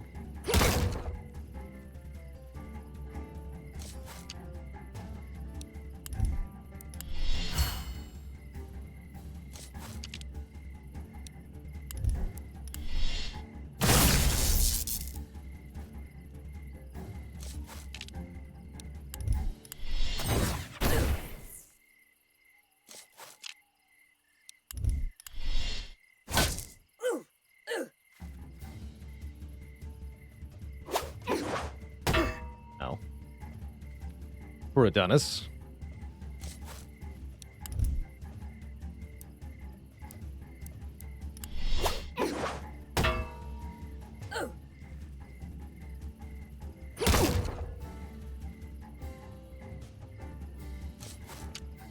All right, I think we got him.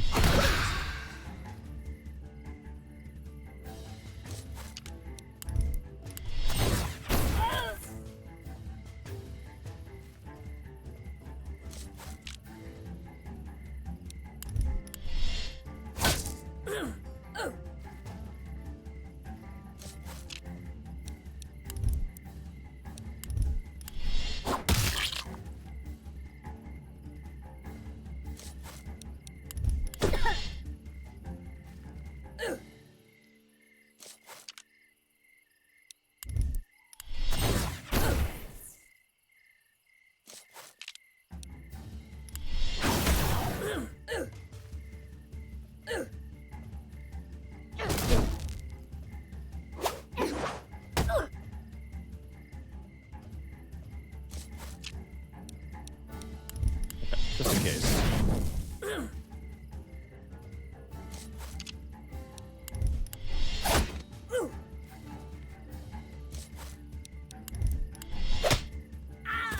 Goblin Punch.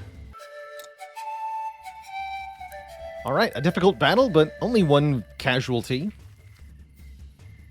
Weary from a victory purchased with violence, the goblins free the old orc. The orc's face is drawn taut with dread, for he heard horrid secrets from his captors. Can you stall fights and get back to full health? Yes, generally speaking. He frantically gestures north to the hinterlands, before vanishing into the tenebrous tangle of the surrounding woodland. In this case, this is the last fight of the expedition, so there's no benefit to healing anymore. But in other fights, yes, you can do that. Darkest Dungeon had to implement a special mechanic to punish players for doing this. I don't know if this game has any mechanic for that.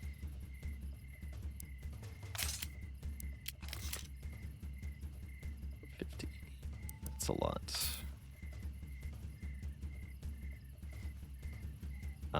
Lose the junk.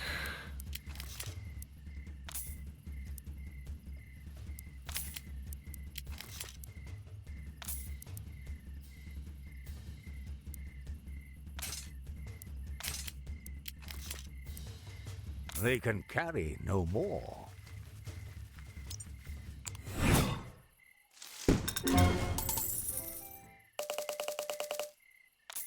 Very good. So Cannon Fodder and Steinlicker, rest in peace. We get 3 souls from their passing. We get ourselves back to the lair. A new day dawns. Follow that orc. Goblin Hunter has wandered into your campgrounds. Equipped with spear or axe, these goblins specialized in range attacks and dangerous How traps. best to sort the distinguished from the disappointing? Owl Carver, the religious brute.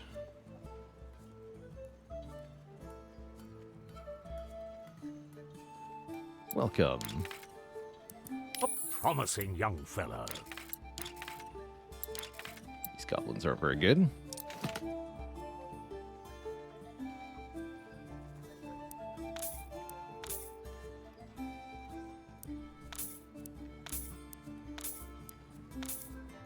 We're freaking rich, man. 5,000 gold worth of stuff.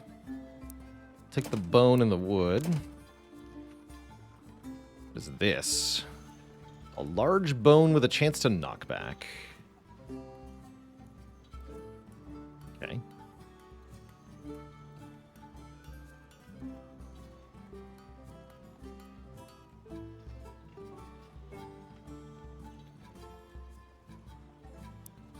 Just what's needed.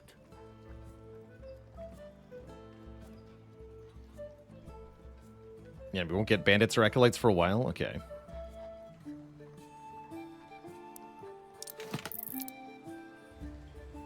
And now we can make the Hunters Guild. Whoops, that's not what I wanted to do.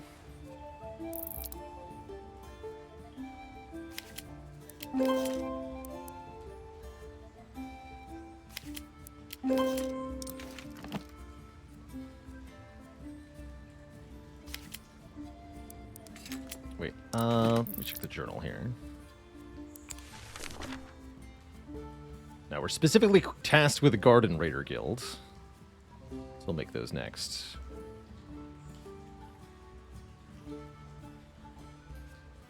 Again, we want to upgrade the campgrounds.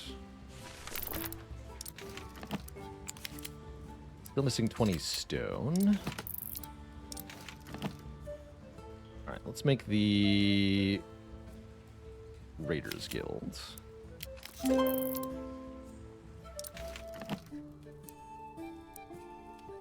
Oh, I see, and it, if you upgrade, their perks increase. So for 25 wood and 25 fiber, we give 10 max life and more crit chance to every raider, I see.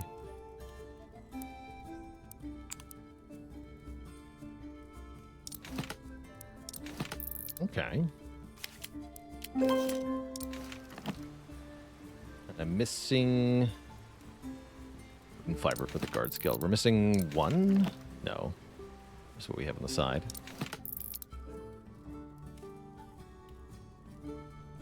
The ability button, we can swap out abilities. That's right, some of these we can purchase with souls. We have 4 souls, so if we want to get a new raider ability, we can think about that. Sudden Strike. Oh, I see. Deal damage if the attack crits get haste. That's pretty good. Blood Rupture. Do damage if they bleed or poison, do more. Expose. Next attack on the target is a guaranteed crit. Or Frog Bile Tonic. Gain 30 crit over 8 duration. After the effect expires, lose 5 life. Yeah, notably a 1-cost ability, which is pretty good. And if you proc the haste, you actually refund 1.5. So it's actually more than free. And yeah, tonic also being 1 cost makes sense. I don't think I want any of those at the moment. A strong lair requires a hardy lineage. Any will be born here. They're free now to live a life of their own. I see our pad is old. So it's just the base stats we're concerned with, is that correct? Well, that and the traits.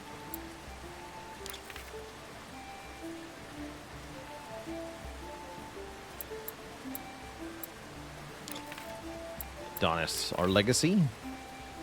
The den needs new blood. Although without special traits, I don't think we want that.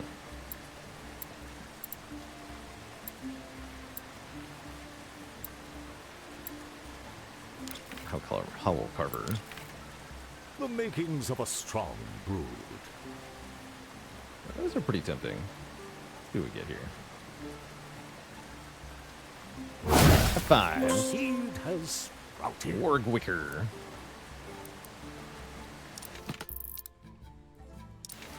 There they are. We got a religious brute. I know whatevs.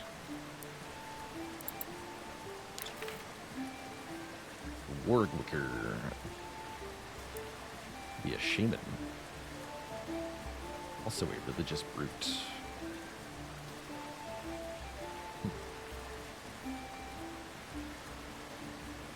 And yeah, we can switch the traits on and off here. That's right. I don't think I want either of them. May they prosper wherever they roam. They're free now to live a Bye. life of their own.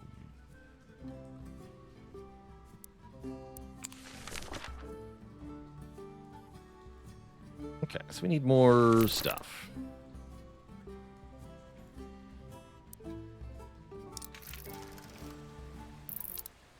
So we can now make it to the hinterlands. Does the breeding cost anything? No, you're simply limited to once per day. Well, Carver, you're on the team now.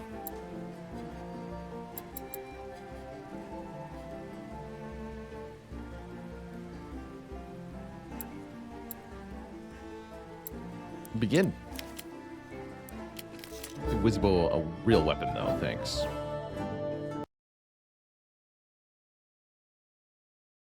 These strange, sinuous roads remain uncharted.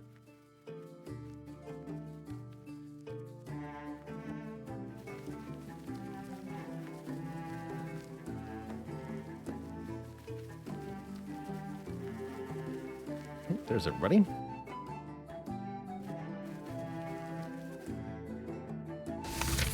The Forgotten Skull. What is it you seek? What is it you offer? Upon an unassuming stone, a solitary skull murmurs. Goblins, hear my plea. I was once alive, sacrificed in an ancient ritual. It laments. The purpose of that rite is lost to oblivion, and now I linger a useless, forgotten relic. Even time itself abandons my memory.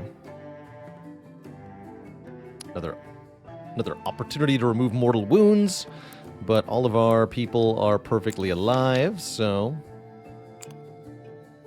there's no benefit to that. Let's see, we got Guru versus Treasure. Go to the Guru. I would like to improve my combat abilities, as I don't know how strong enemies are going to be here. See, we're getting a new goblin, though. Hone their skills, for they will be tested.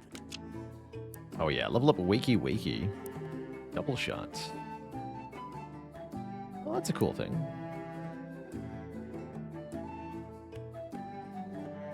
Oh yeah, the Wakey Wakey upgrade only affects the third hit, actually. Yeah, level up double shot. Learn and improve.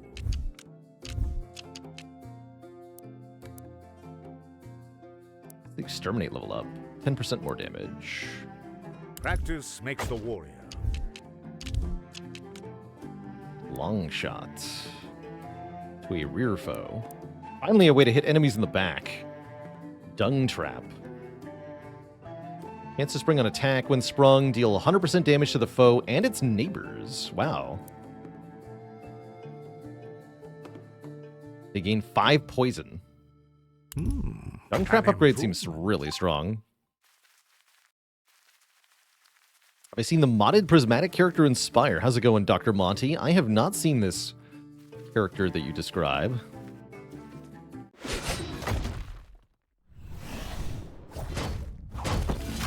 We got some spooters. Giant redbacks.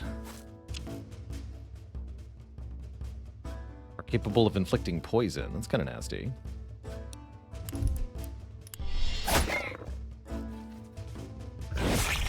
Oof, that's nasty. Kindle Spirit removes poison. Only if their life is less than 30%. Fair enough.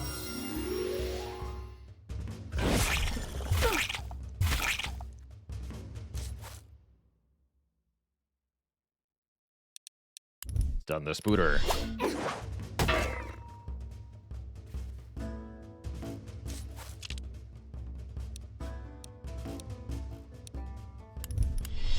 Doesn't seem like the spiders target front enemies, so I'm not sure being early on matters that much.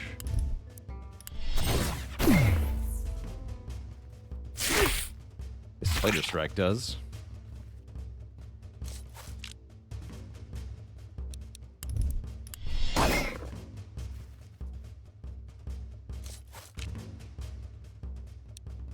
Carver can use Chop as well.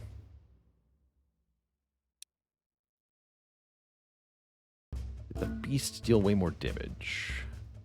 These are beasts, so Beastbane Arrow works here.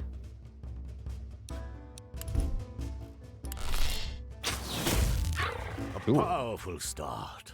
Injuries mount.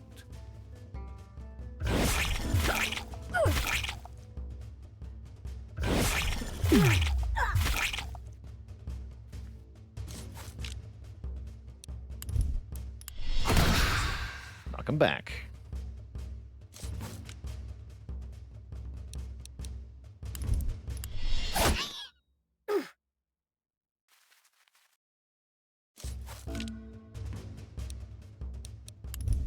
Let's do Life Shock on Adonis here.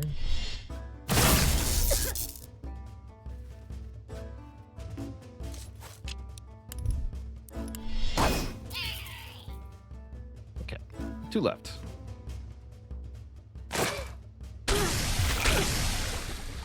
Ooh, the combo. Nasty.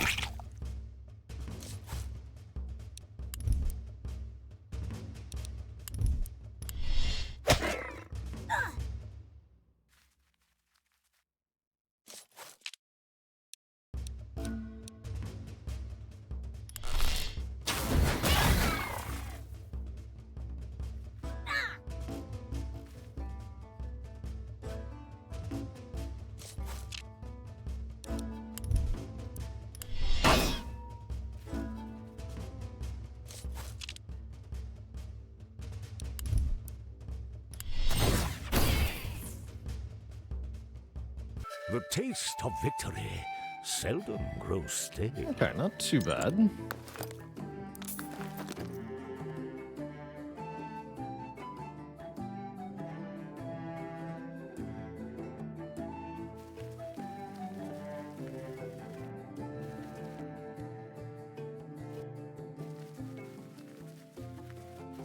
New goblins, Bust Canker, and Meal Rusher. Only one is willing to join the party. Ruthless. 5 power after killing a foe is kind of cool. Ooh, a Ruthless Lucky Guard. Or Meal Rusher.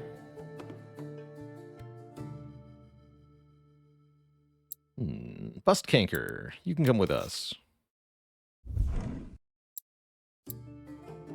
We're gonna swap out Lame Dooker for now.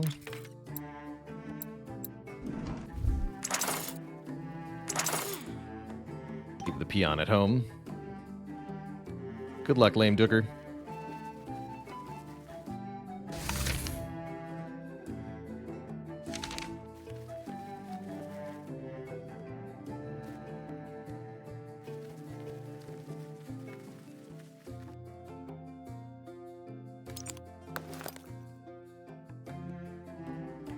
Well, we can give them a shield. Modest fortune.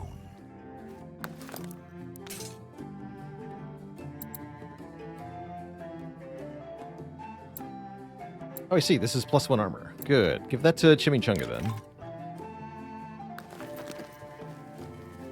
Excellent. We can swap which traits are active even during the run. Oh yeah, we should do that now.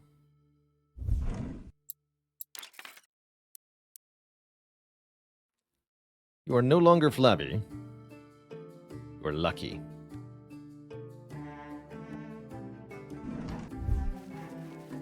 We got an orb as well, right? What does that orb do? More damage against undead. Seems nice. Okay, okay.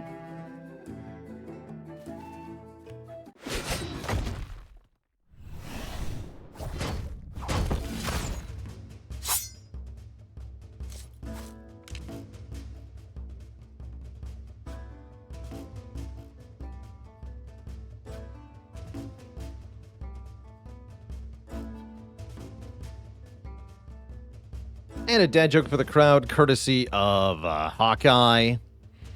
How do spiders find their life partners? They look them up on the web.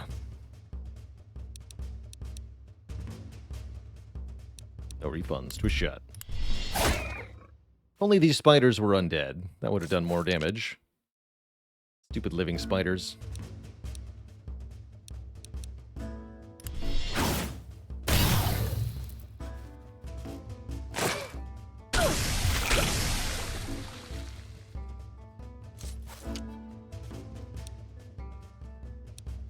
Dare you be alive?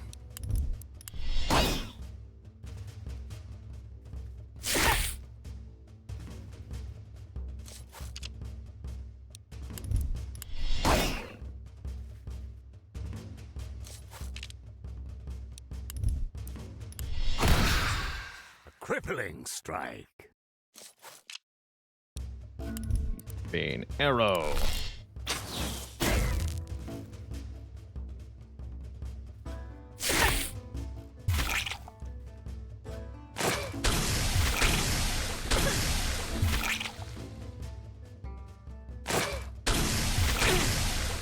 I don't like that it bounces. No, I do not. Quite bad.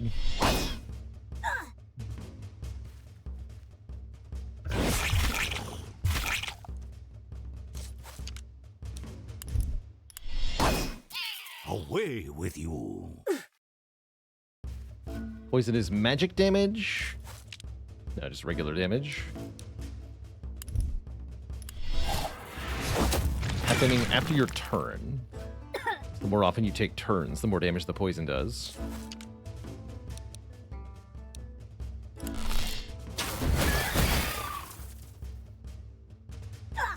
And yes, you do take it even if you win. Weapons sheathed, they trundle on. Trundlin', trundlin'.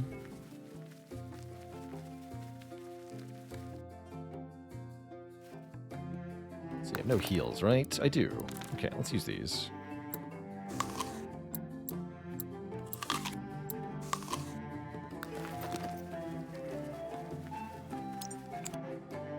Those are also heals. Nature's bounty, picked clean.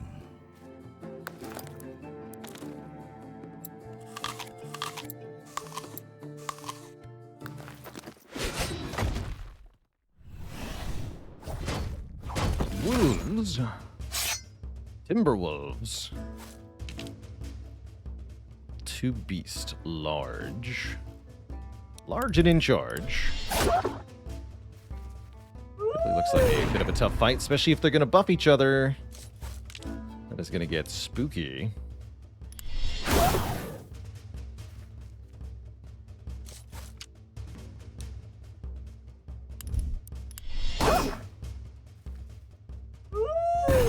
Oh boy. Very spooky.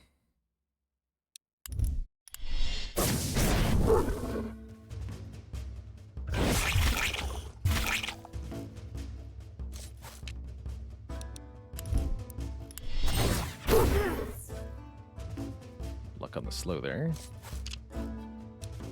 Let's try Dung Trap. Set a trap with a 50% chance to spring on attack. When sprung, deal 100% damage to the foe and its neighbors, who all get 5 poison.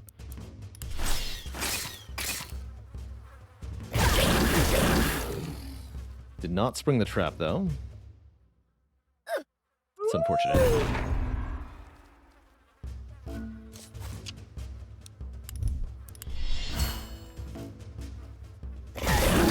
Yikes. Caution. Oh boy. They officially have way too much strength now. Trap triggers when the enemy is hit. Okay. Well, in that case, hit him.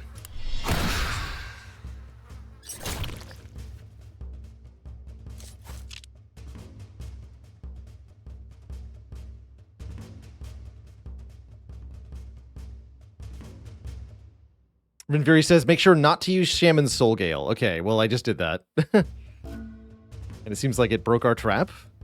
Why did it break our trap? It's bugged. Okay, great answer. Thanks. Exceptional skill. Bummer. That's an unfortunate way to lose people. But so it goes. Is it just specifically Soul Gale, or we have to worry about other things too?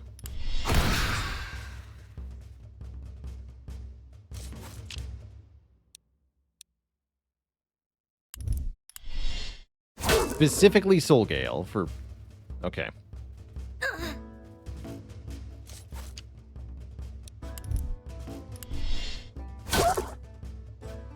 It was only at 10%.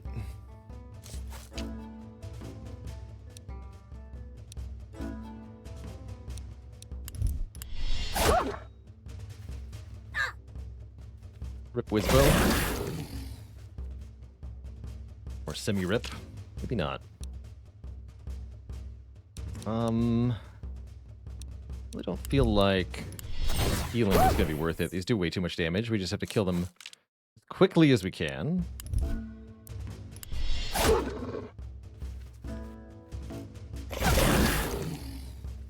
doing way too much. Battered and in dire condition. No idea what just hit Chimichanga.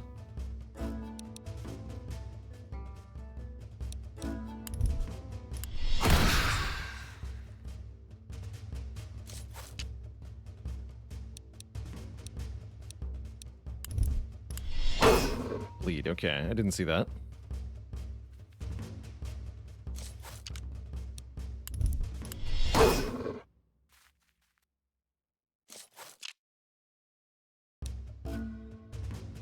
We have 40 debuff resist. Probably not worth it.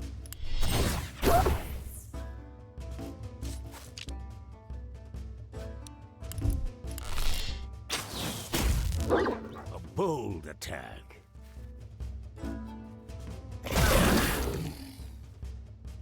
This is the last fight, though, I believe.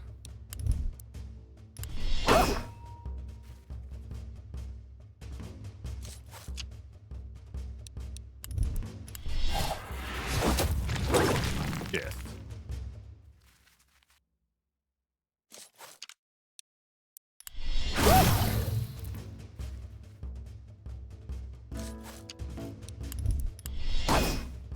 Excellent strike. Okay. They actually didn't lose anyone, although we did get a mortal wound. We'll probably just retire that individual. Though unpleasant, is entirely necessary. Fine baubles.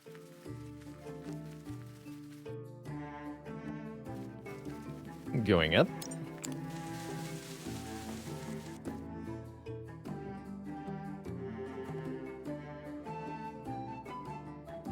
Once unknown trails no longer seem foreign.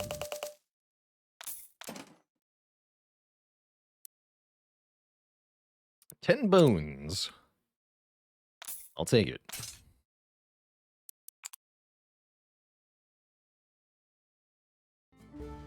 Let's see what the new day brings. Rindri says, my experience is the opposite. Don't bring any healers. Yeah, my current impression is that the healers are not healing enough to make it worthwhile actually having them. So unless I can substantially improve the amount of heals I'm getting per heal, I'd rather just not.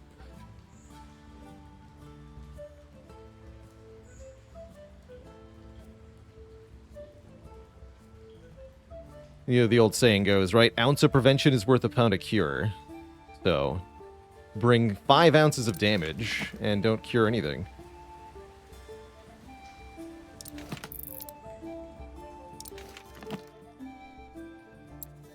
Camp Looker.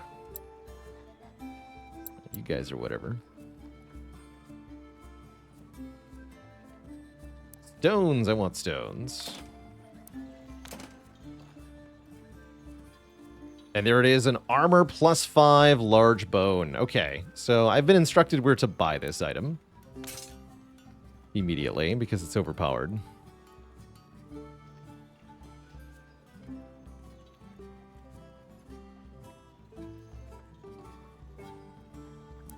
A fair trade. Question is, can anyone use it?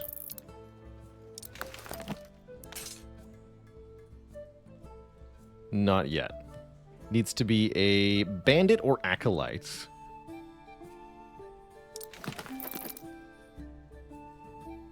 I see you. I think the shaman just has really bad healing options. That would make sense, actually. That would explain a lot about the shamanistic experience. A strong lair requires a hard. Oh yeah, we're gonna retire. Many will be born here.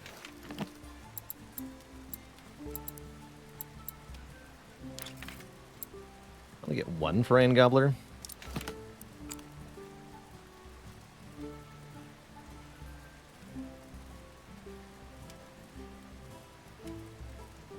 Chimichanga got wounded, right?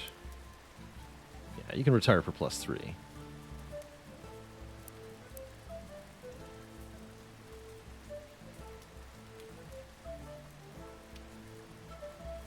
Cool.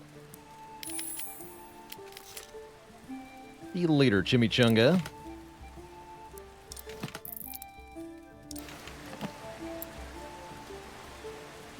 We can use the retired people. Yeah, so Chimichanga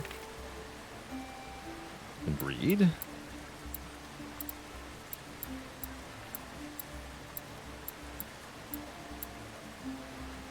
Breed with Hell Cover. The den needs new blood.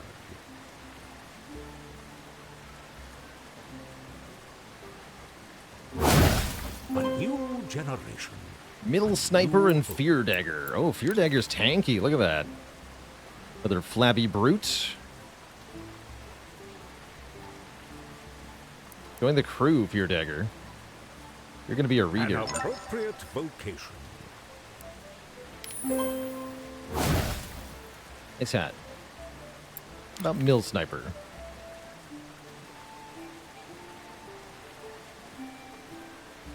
Could be a shaman. A new calling. Be an alert shaman. Let's get some names open here. I think I've got another 4 or so unnamed goblins, so let's open up via the channel points the ability to join the ranks of the goblins. A proper barracks can Guy, fuel a Banana strong Gob, legion and for many Woo. generations.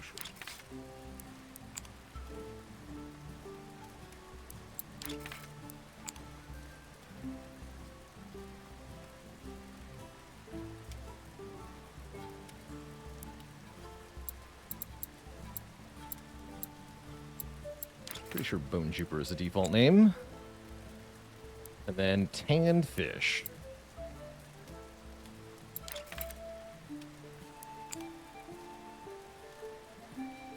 All right, welcome aboard, one and all. Next up, we're going to be following that orc, delving further into the next area. But before that happens, Twitch chat, it's going to be break time for me. Got to refill the legs, stretch the water, all that jazz. I'll be back in a few for a little bit more of Goblin Stone. Please, Twitch chat, don't go nowhere.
right, Twitch chat, we are back. See, we have 7 souls here.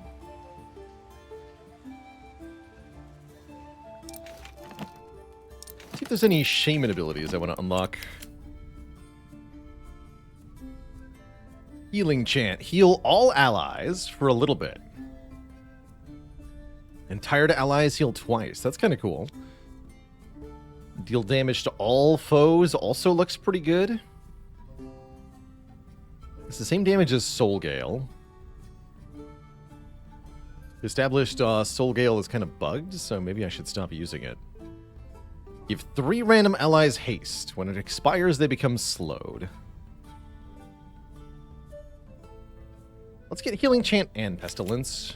Let us put this new skill to the test. Oh, it costs more for another unlock now, I see. And it's cost 4. Alright. Fair enough. Swap out Kindle Spirit for now.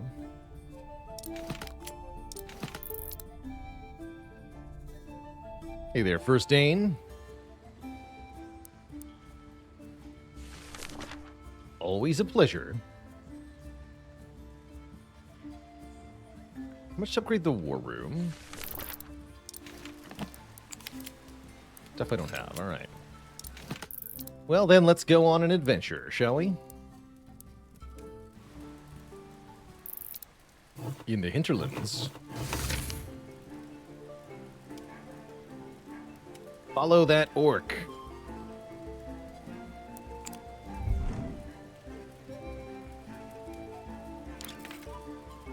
Megop has 49 hit points. We have 2 shamans, 1 guard, 1 hunter, 2 raiders. I'll take that.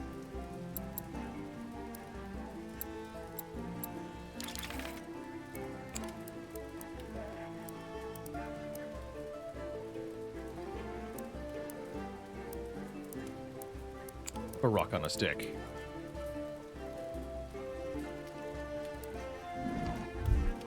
Oops. He's unarmed. Get a rock on a stick. Fists.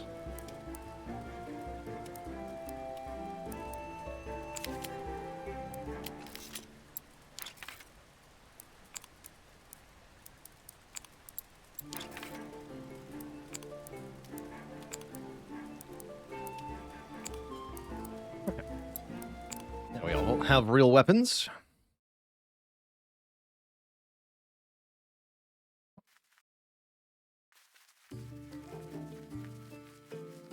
And we start out with a guru on this one. A respectable haul.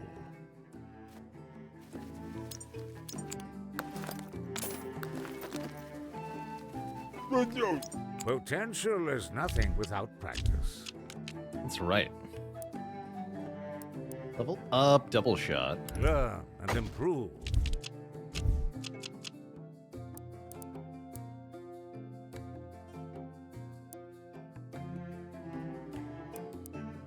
Practice makes the warrior.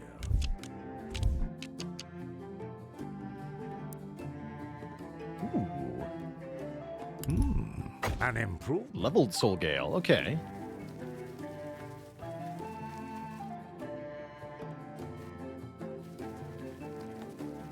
And a fresh recruit. Boat Bicker. Has an enchanted skull. They're flabby and ruthless. Or Grot Copper. Also flabby and ruthless. Not seem to have a weapon. Oh, he's got an edged bone, I see.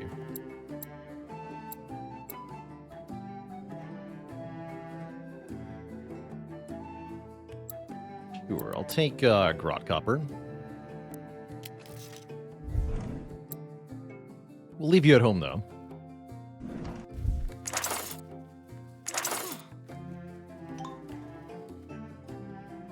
Toodaloo.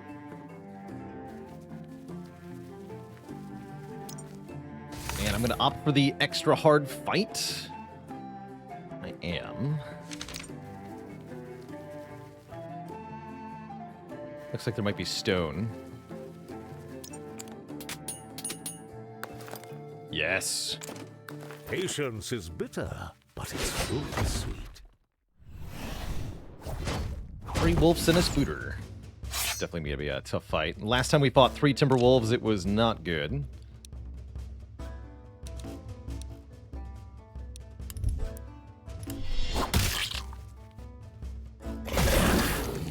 Yeah, the wolf bite does 11 without any buffs. Jeez.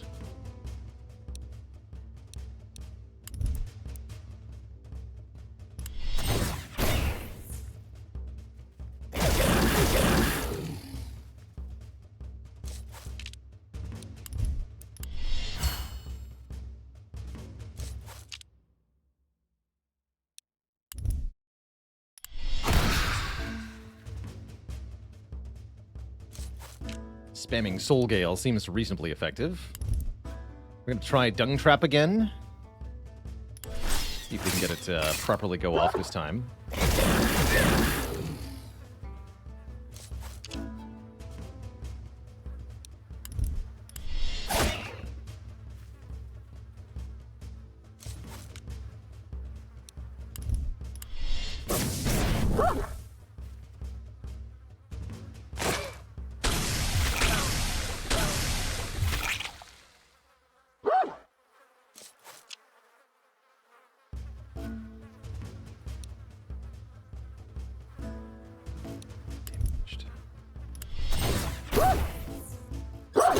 There we go. Danger is mine. Trap actually worked.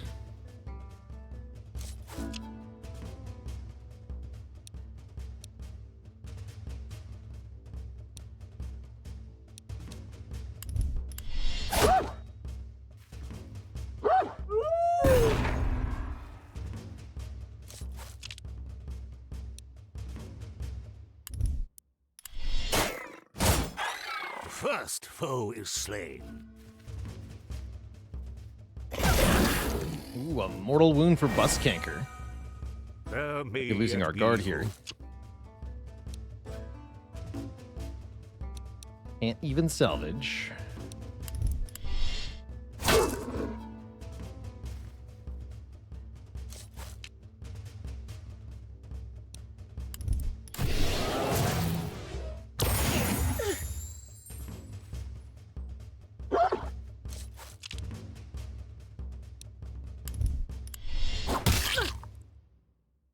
Which is that? 7.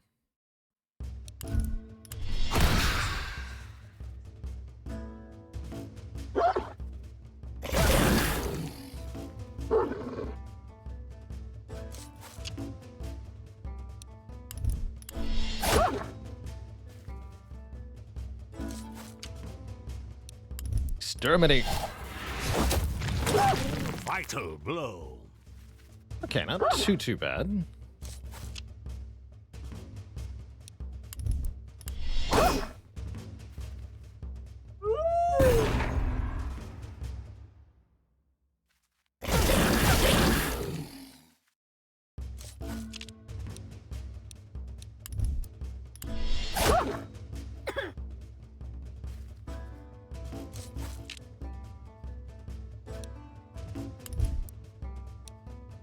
Stun, freeze, or slow, not bleed. Okay.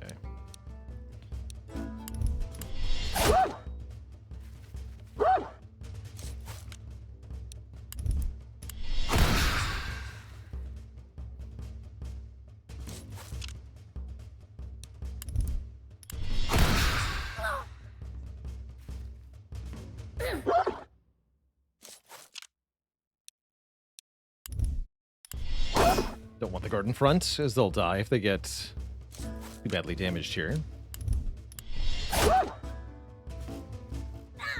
Couldn't quite stop the wolf from a attack, though, unfortunately. Poor Banana Gob. Poor Banana Gob. Where's that AoE heal? Not here. Summoning their fortitude, they move on. That's fine. fine baubles. We have enough money for this shop, presumably. There's another tough fight ahead, though. This is not looking good. An intriguing selection.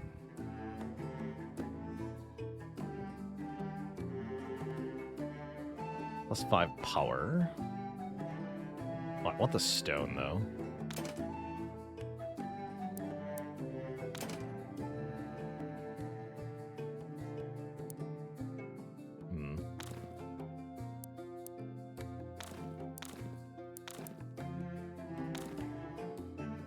Those are pretty good, though.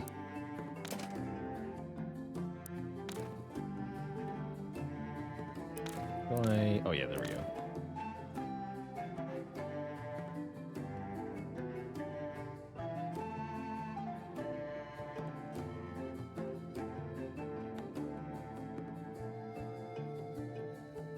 We were supposed to have slotted the AoE. Yeah, we have the AoE heal. We used it already.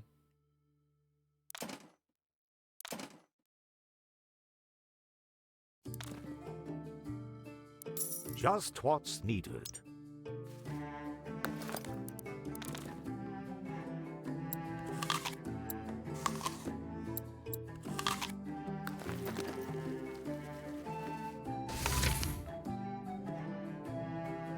Oh, I see. We can connect up to here. I see. Yes, let's visit the guru.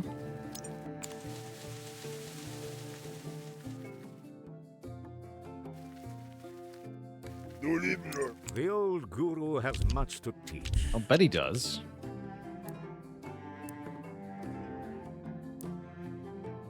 Learn and improve.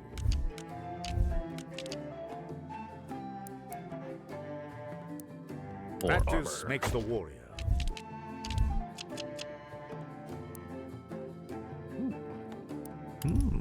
An improvement.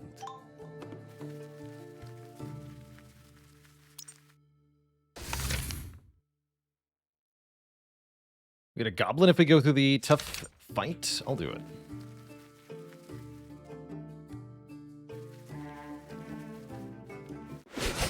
Is it 3 more wolves? Yep. Let's fight again. Looks like it might be slightly easier as the spider is not so bad. But yeah, basically the same fight.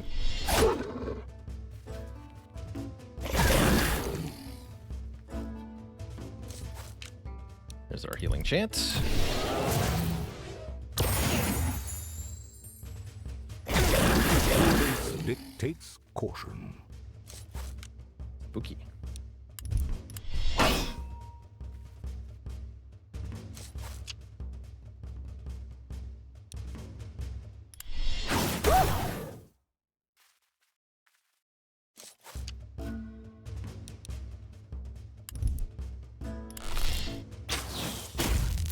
An encouraging progression. Ouch. 14 damage from bleed. Yikes. You guys are nasty. Oh, and Buskank is dead. May the Rip. ancestors welcome. Hopefully you don't lose the hunter, too.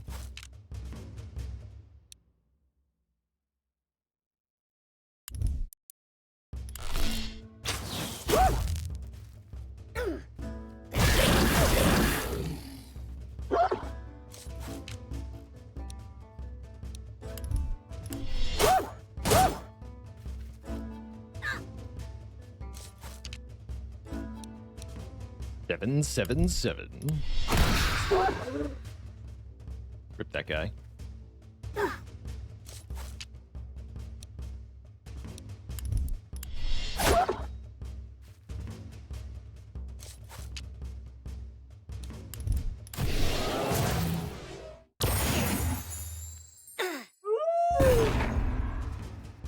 That's right. Anyone who's tired gets double healing.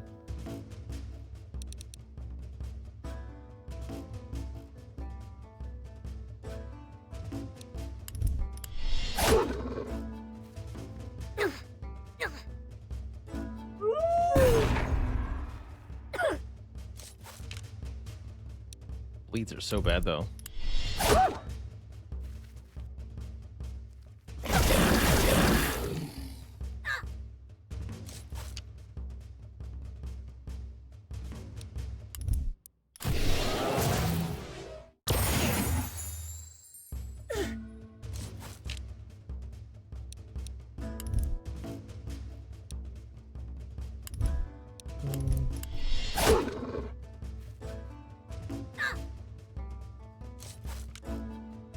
Owl Carver, no.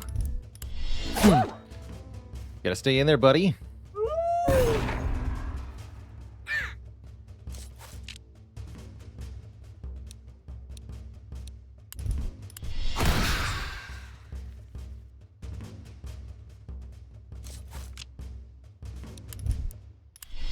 A crippling strike.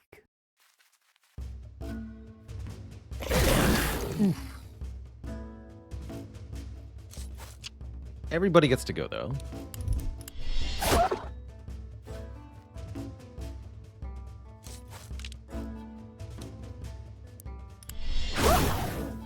Freeze. Fatality.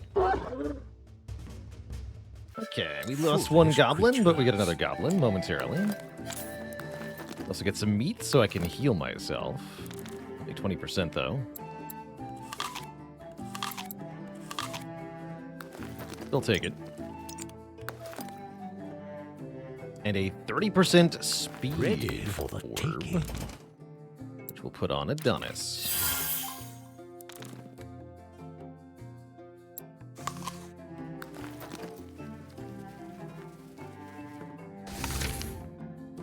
Smithy, then Goblin, then yeah.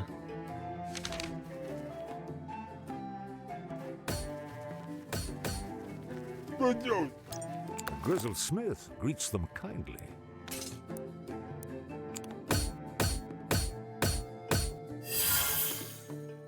Forged anew. How unfortunate. Sad. They stuff their packs. Hello, friends. Crab Pouter, the Shaman.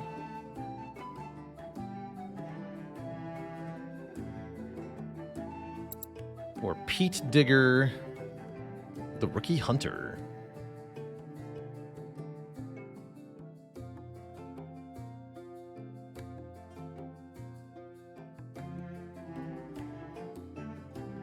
Let's take Pete Digger.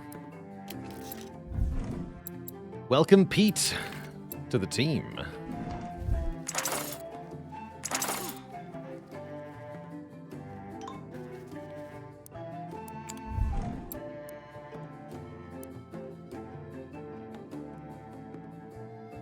Take the alert. Got a quarterstaff, 12 power. Cool.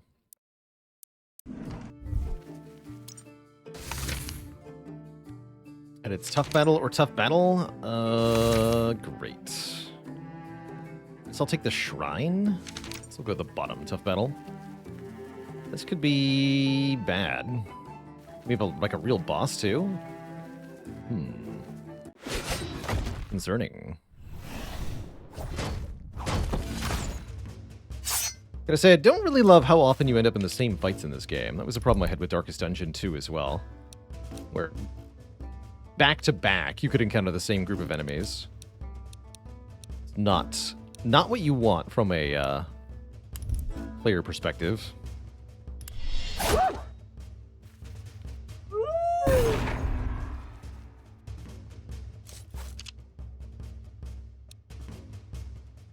Let's try healing everyone.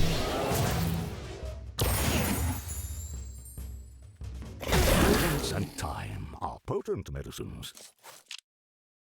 So they say.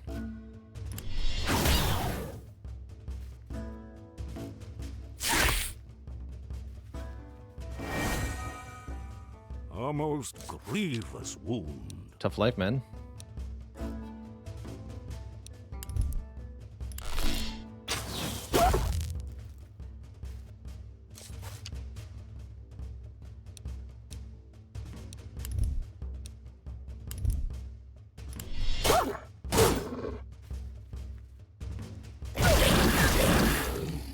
Bleeds, though.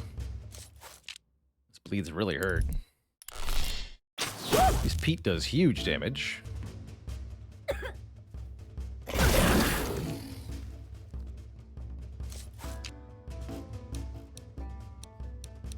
Only target the front enemy. I do have that redraw ability. I should maybe use that more often.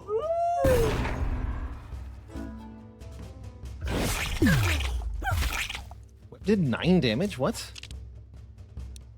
Why did Web do 9 damage? A powerful start.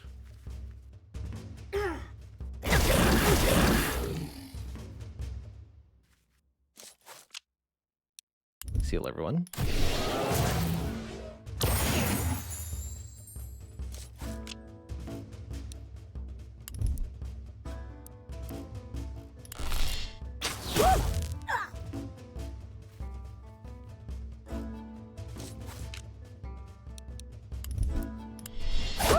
Wolves are borderline unfair? Maybe, but you do know how we're still winning, right?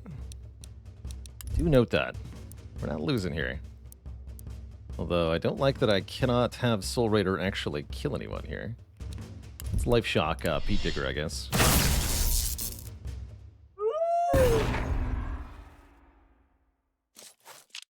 Alright, Adonis, kill this thing. Nicely done. The Beastbane Arrow. Having the hunters allow me to actually focus my damage is definitely helpful.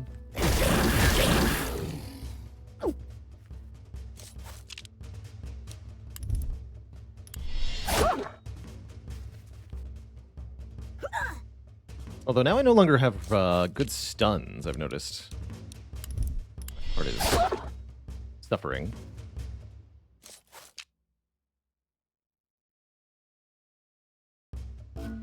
Oh, looks like Pete Digger's gonna get killed. Bummer. Please howl. Okay, not dead, just mortally wounded. This injury deserves an answer. Just like everyone else. Kill it before it goes again, please.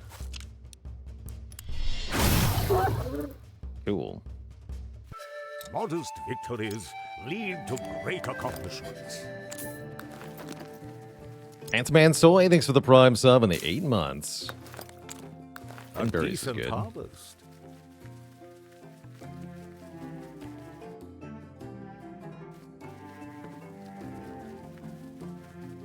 The weathered stone harbors divine magic. 15% more physical damage or 20% more crit? I'll take the crit up for the boss fight. Grateful for the boon, they depart. Am I enjoying this game? I think it's pretty delightful. Nice mix of challenging and relaxing. Got a few pretty interesting mechanics. The wayworn. Maybe a little rough around the edges at times, but weary of the road. overall, totally delightful.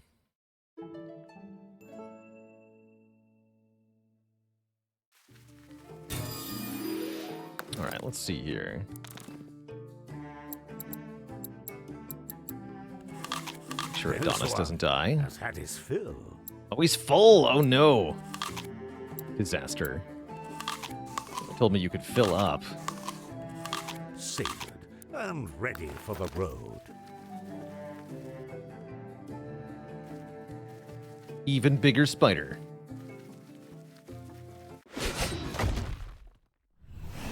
They confront the With, of course, scourge to wolves. put an end to its terror. Let's see, it's only a 58 health.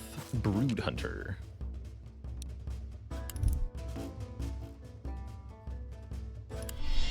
Get the wolves first.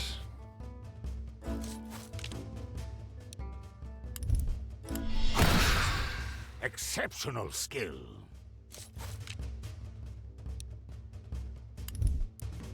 A staggering hit.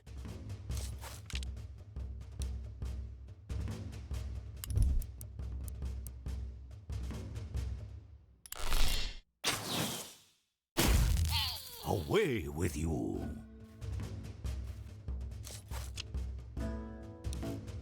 Pick wounds on you.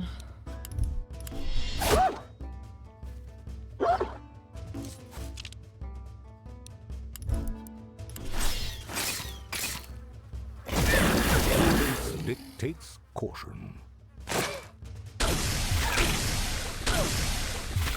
Ouch.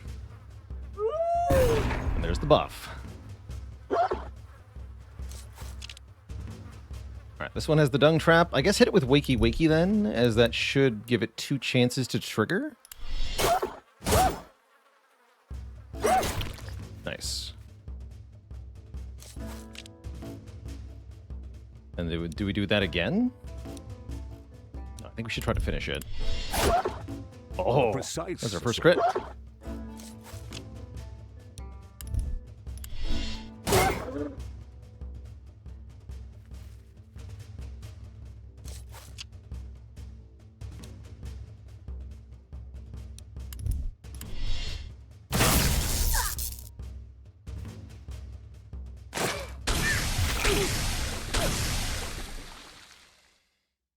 Poor Adonis.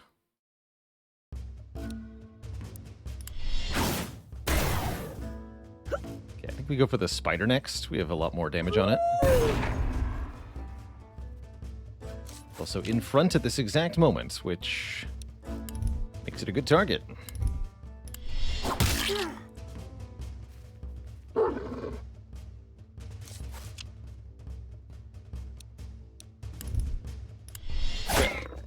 No.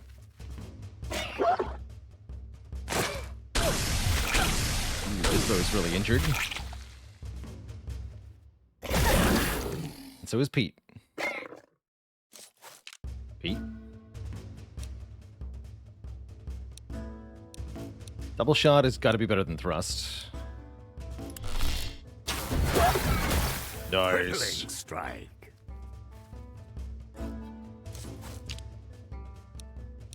AoE heal when you need it.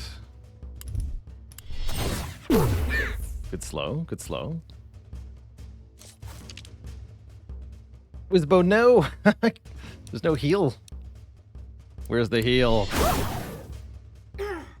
Mortally wounded by poison? Battered and in dire. It's tough, man. We do win, though. The imposing creature is gone, hopefully never to return. I'll take it.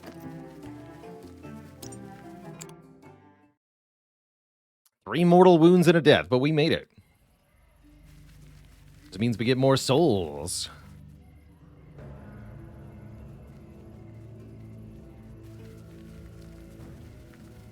The path forward lies atop a mountain of corpses. Also a literal mountain, apparently. Unwavering in their oaths, the goblins set foot to path, journeying in the phantom trail of the old orc. At last, they crest an overlook on the border of the hinterlands.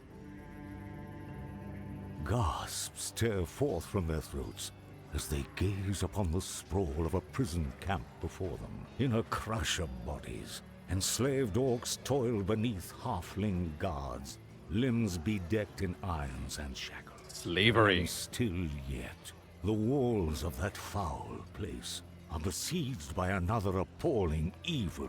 Hordes of undead fall upon the camp's walls in an onslaught of devastation, enraptured by the chorus of anguish and woe. With hearts longing for a hero and minds weaving vengeance, the goblins look onward as the undead reach. Who are we supposed to root for here? The craven halflings flee to safety, shielding their escape with the prodigious bodies of enslaved orcs left to perish. The orcs fight with resilience, but are soon overwhelmed by the unrelenting advance of the undead. It's tough, man.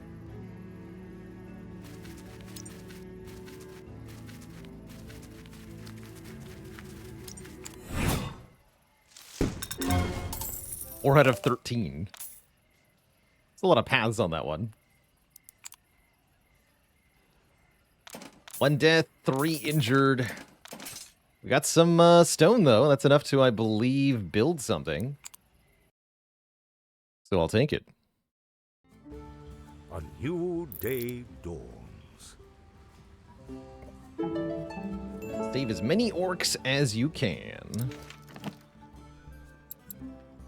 see, we got Only the Hackballer. keen and eager are welcome. You're a guard, so I welcome. have high hopes for this one. You guys are bad, so you're not welcome. What about Mr. Merchant Man? 30% more damage versus small as a permanent enchantment. Looks pretty good.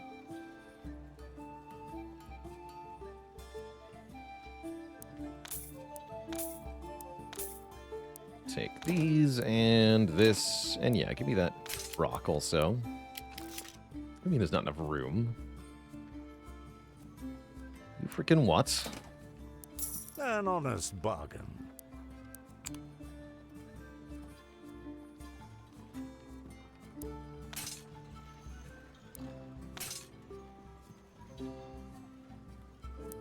Just what's needed.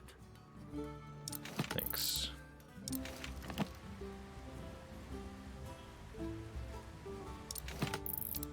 So we have the 20 stone I needed? Yes. We needed for what? Reading this?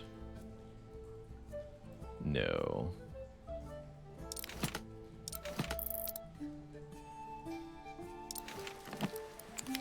This takes wood and bone.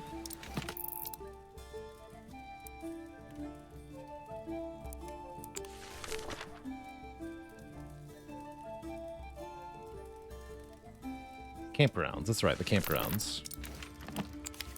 There we go. 20 stone, 20 ore. So that'll get upgraded. That should give us maybe more stuff from the merchant, as well as, I think, better recruits. Which is pretty cool. Let's see. How many souls do we have? 5.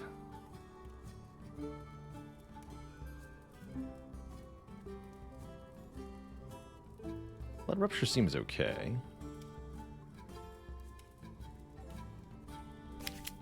Let's Their unlock that. knowledge grows. 3 cost.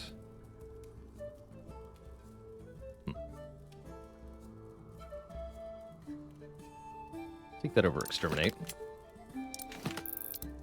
Only increases the number of goblins up there. Okay, that's still pretty good. As if we see more of them, we're more likely to see good ones. A strong lair requires a hardy lineage. Many will be Chimichanga, you're our preferred breeding stock, I believe. If Pete Digger born. and The you can makings have a of nice strong child. brood.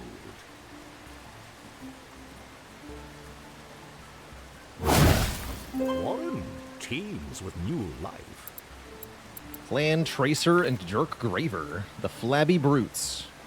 Flabby Brutes don't do very much damage, though. Regular Brute is good. I like Alert Brutes.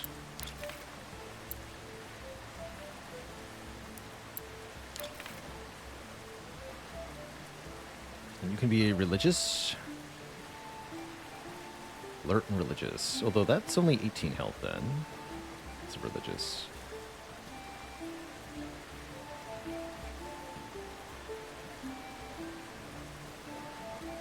An appropriate vocation.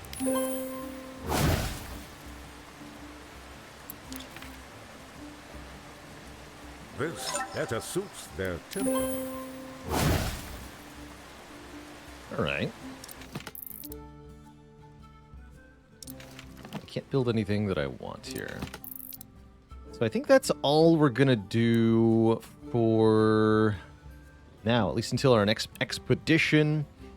However, that is going to have to wait until next time we return to Goblin Stone Twitch chat. Because alas, this is the end of tonight's stream. Big thank you for hanging out and checking out some more Goblin Stone with me. I'm enjoying this well enough. Since it's got a single playthrough story, I'd like to see more of it. So we're going to keep doing that. For tomorrow's stream, going to be starting out with, of course, some more Slay the Spire, our usual strong game, and then checking out the 1.0 release, or rather the 3.0 release of Slice and Dice. Slice and Dice comes out on Steam tomorrow with a whole host of features. And I am very much looking forward to checking out what exactly that entails. So, Slice and Dice tomorrow. Don't miss it. I was even given a few keys for Slice and Dice by Tan, the creator. So we'll have a few giveaways to do during tomorrow's stream. So if you want a chance to win a free Steam copy of Slice and Dice, the stream is the place to be tomorrow. But until tomorrow, it's time to say farewell, Twitch chat. Thank you so much for watching. So long, farewell, and have a good one, everybody. Until next time, this is Baylor signing off, saying thanks for watching, everybody. Stay cozy, and have a good one. Toodaloo.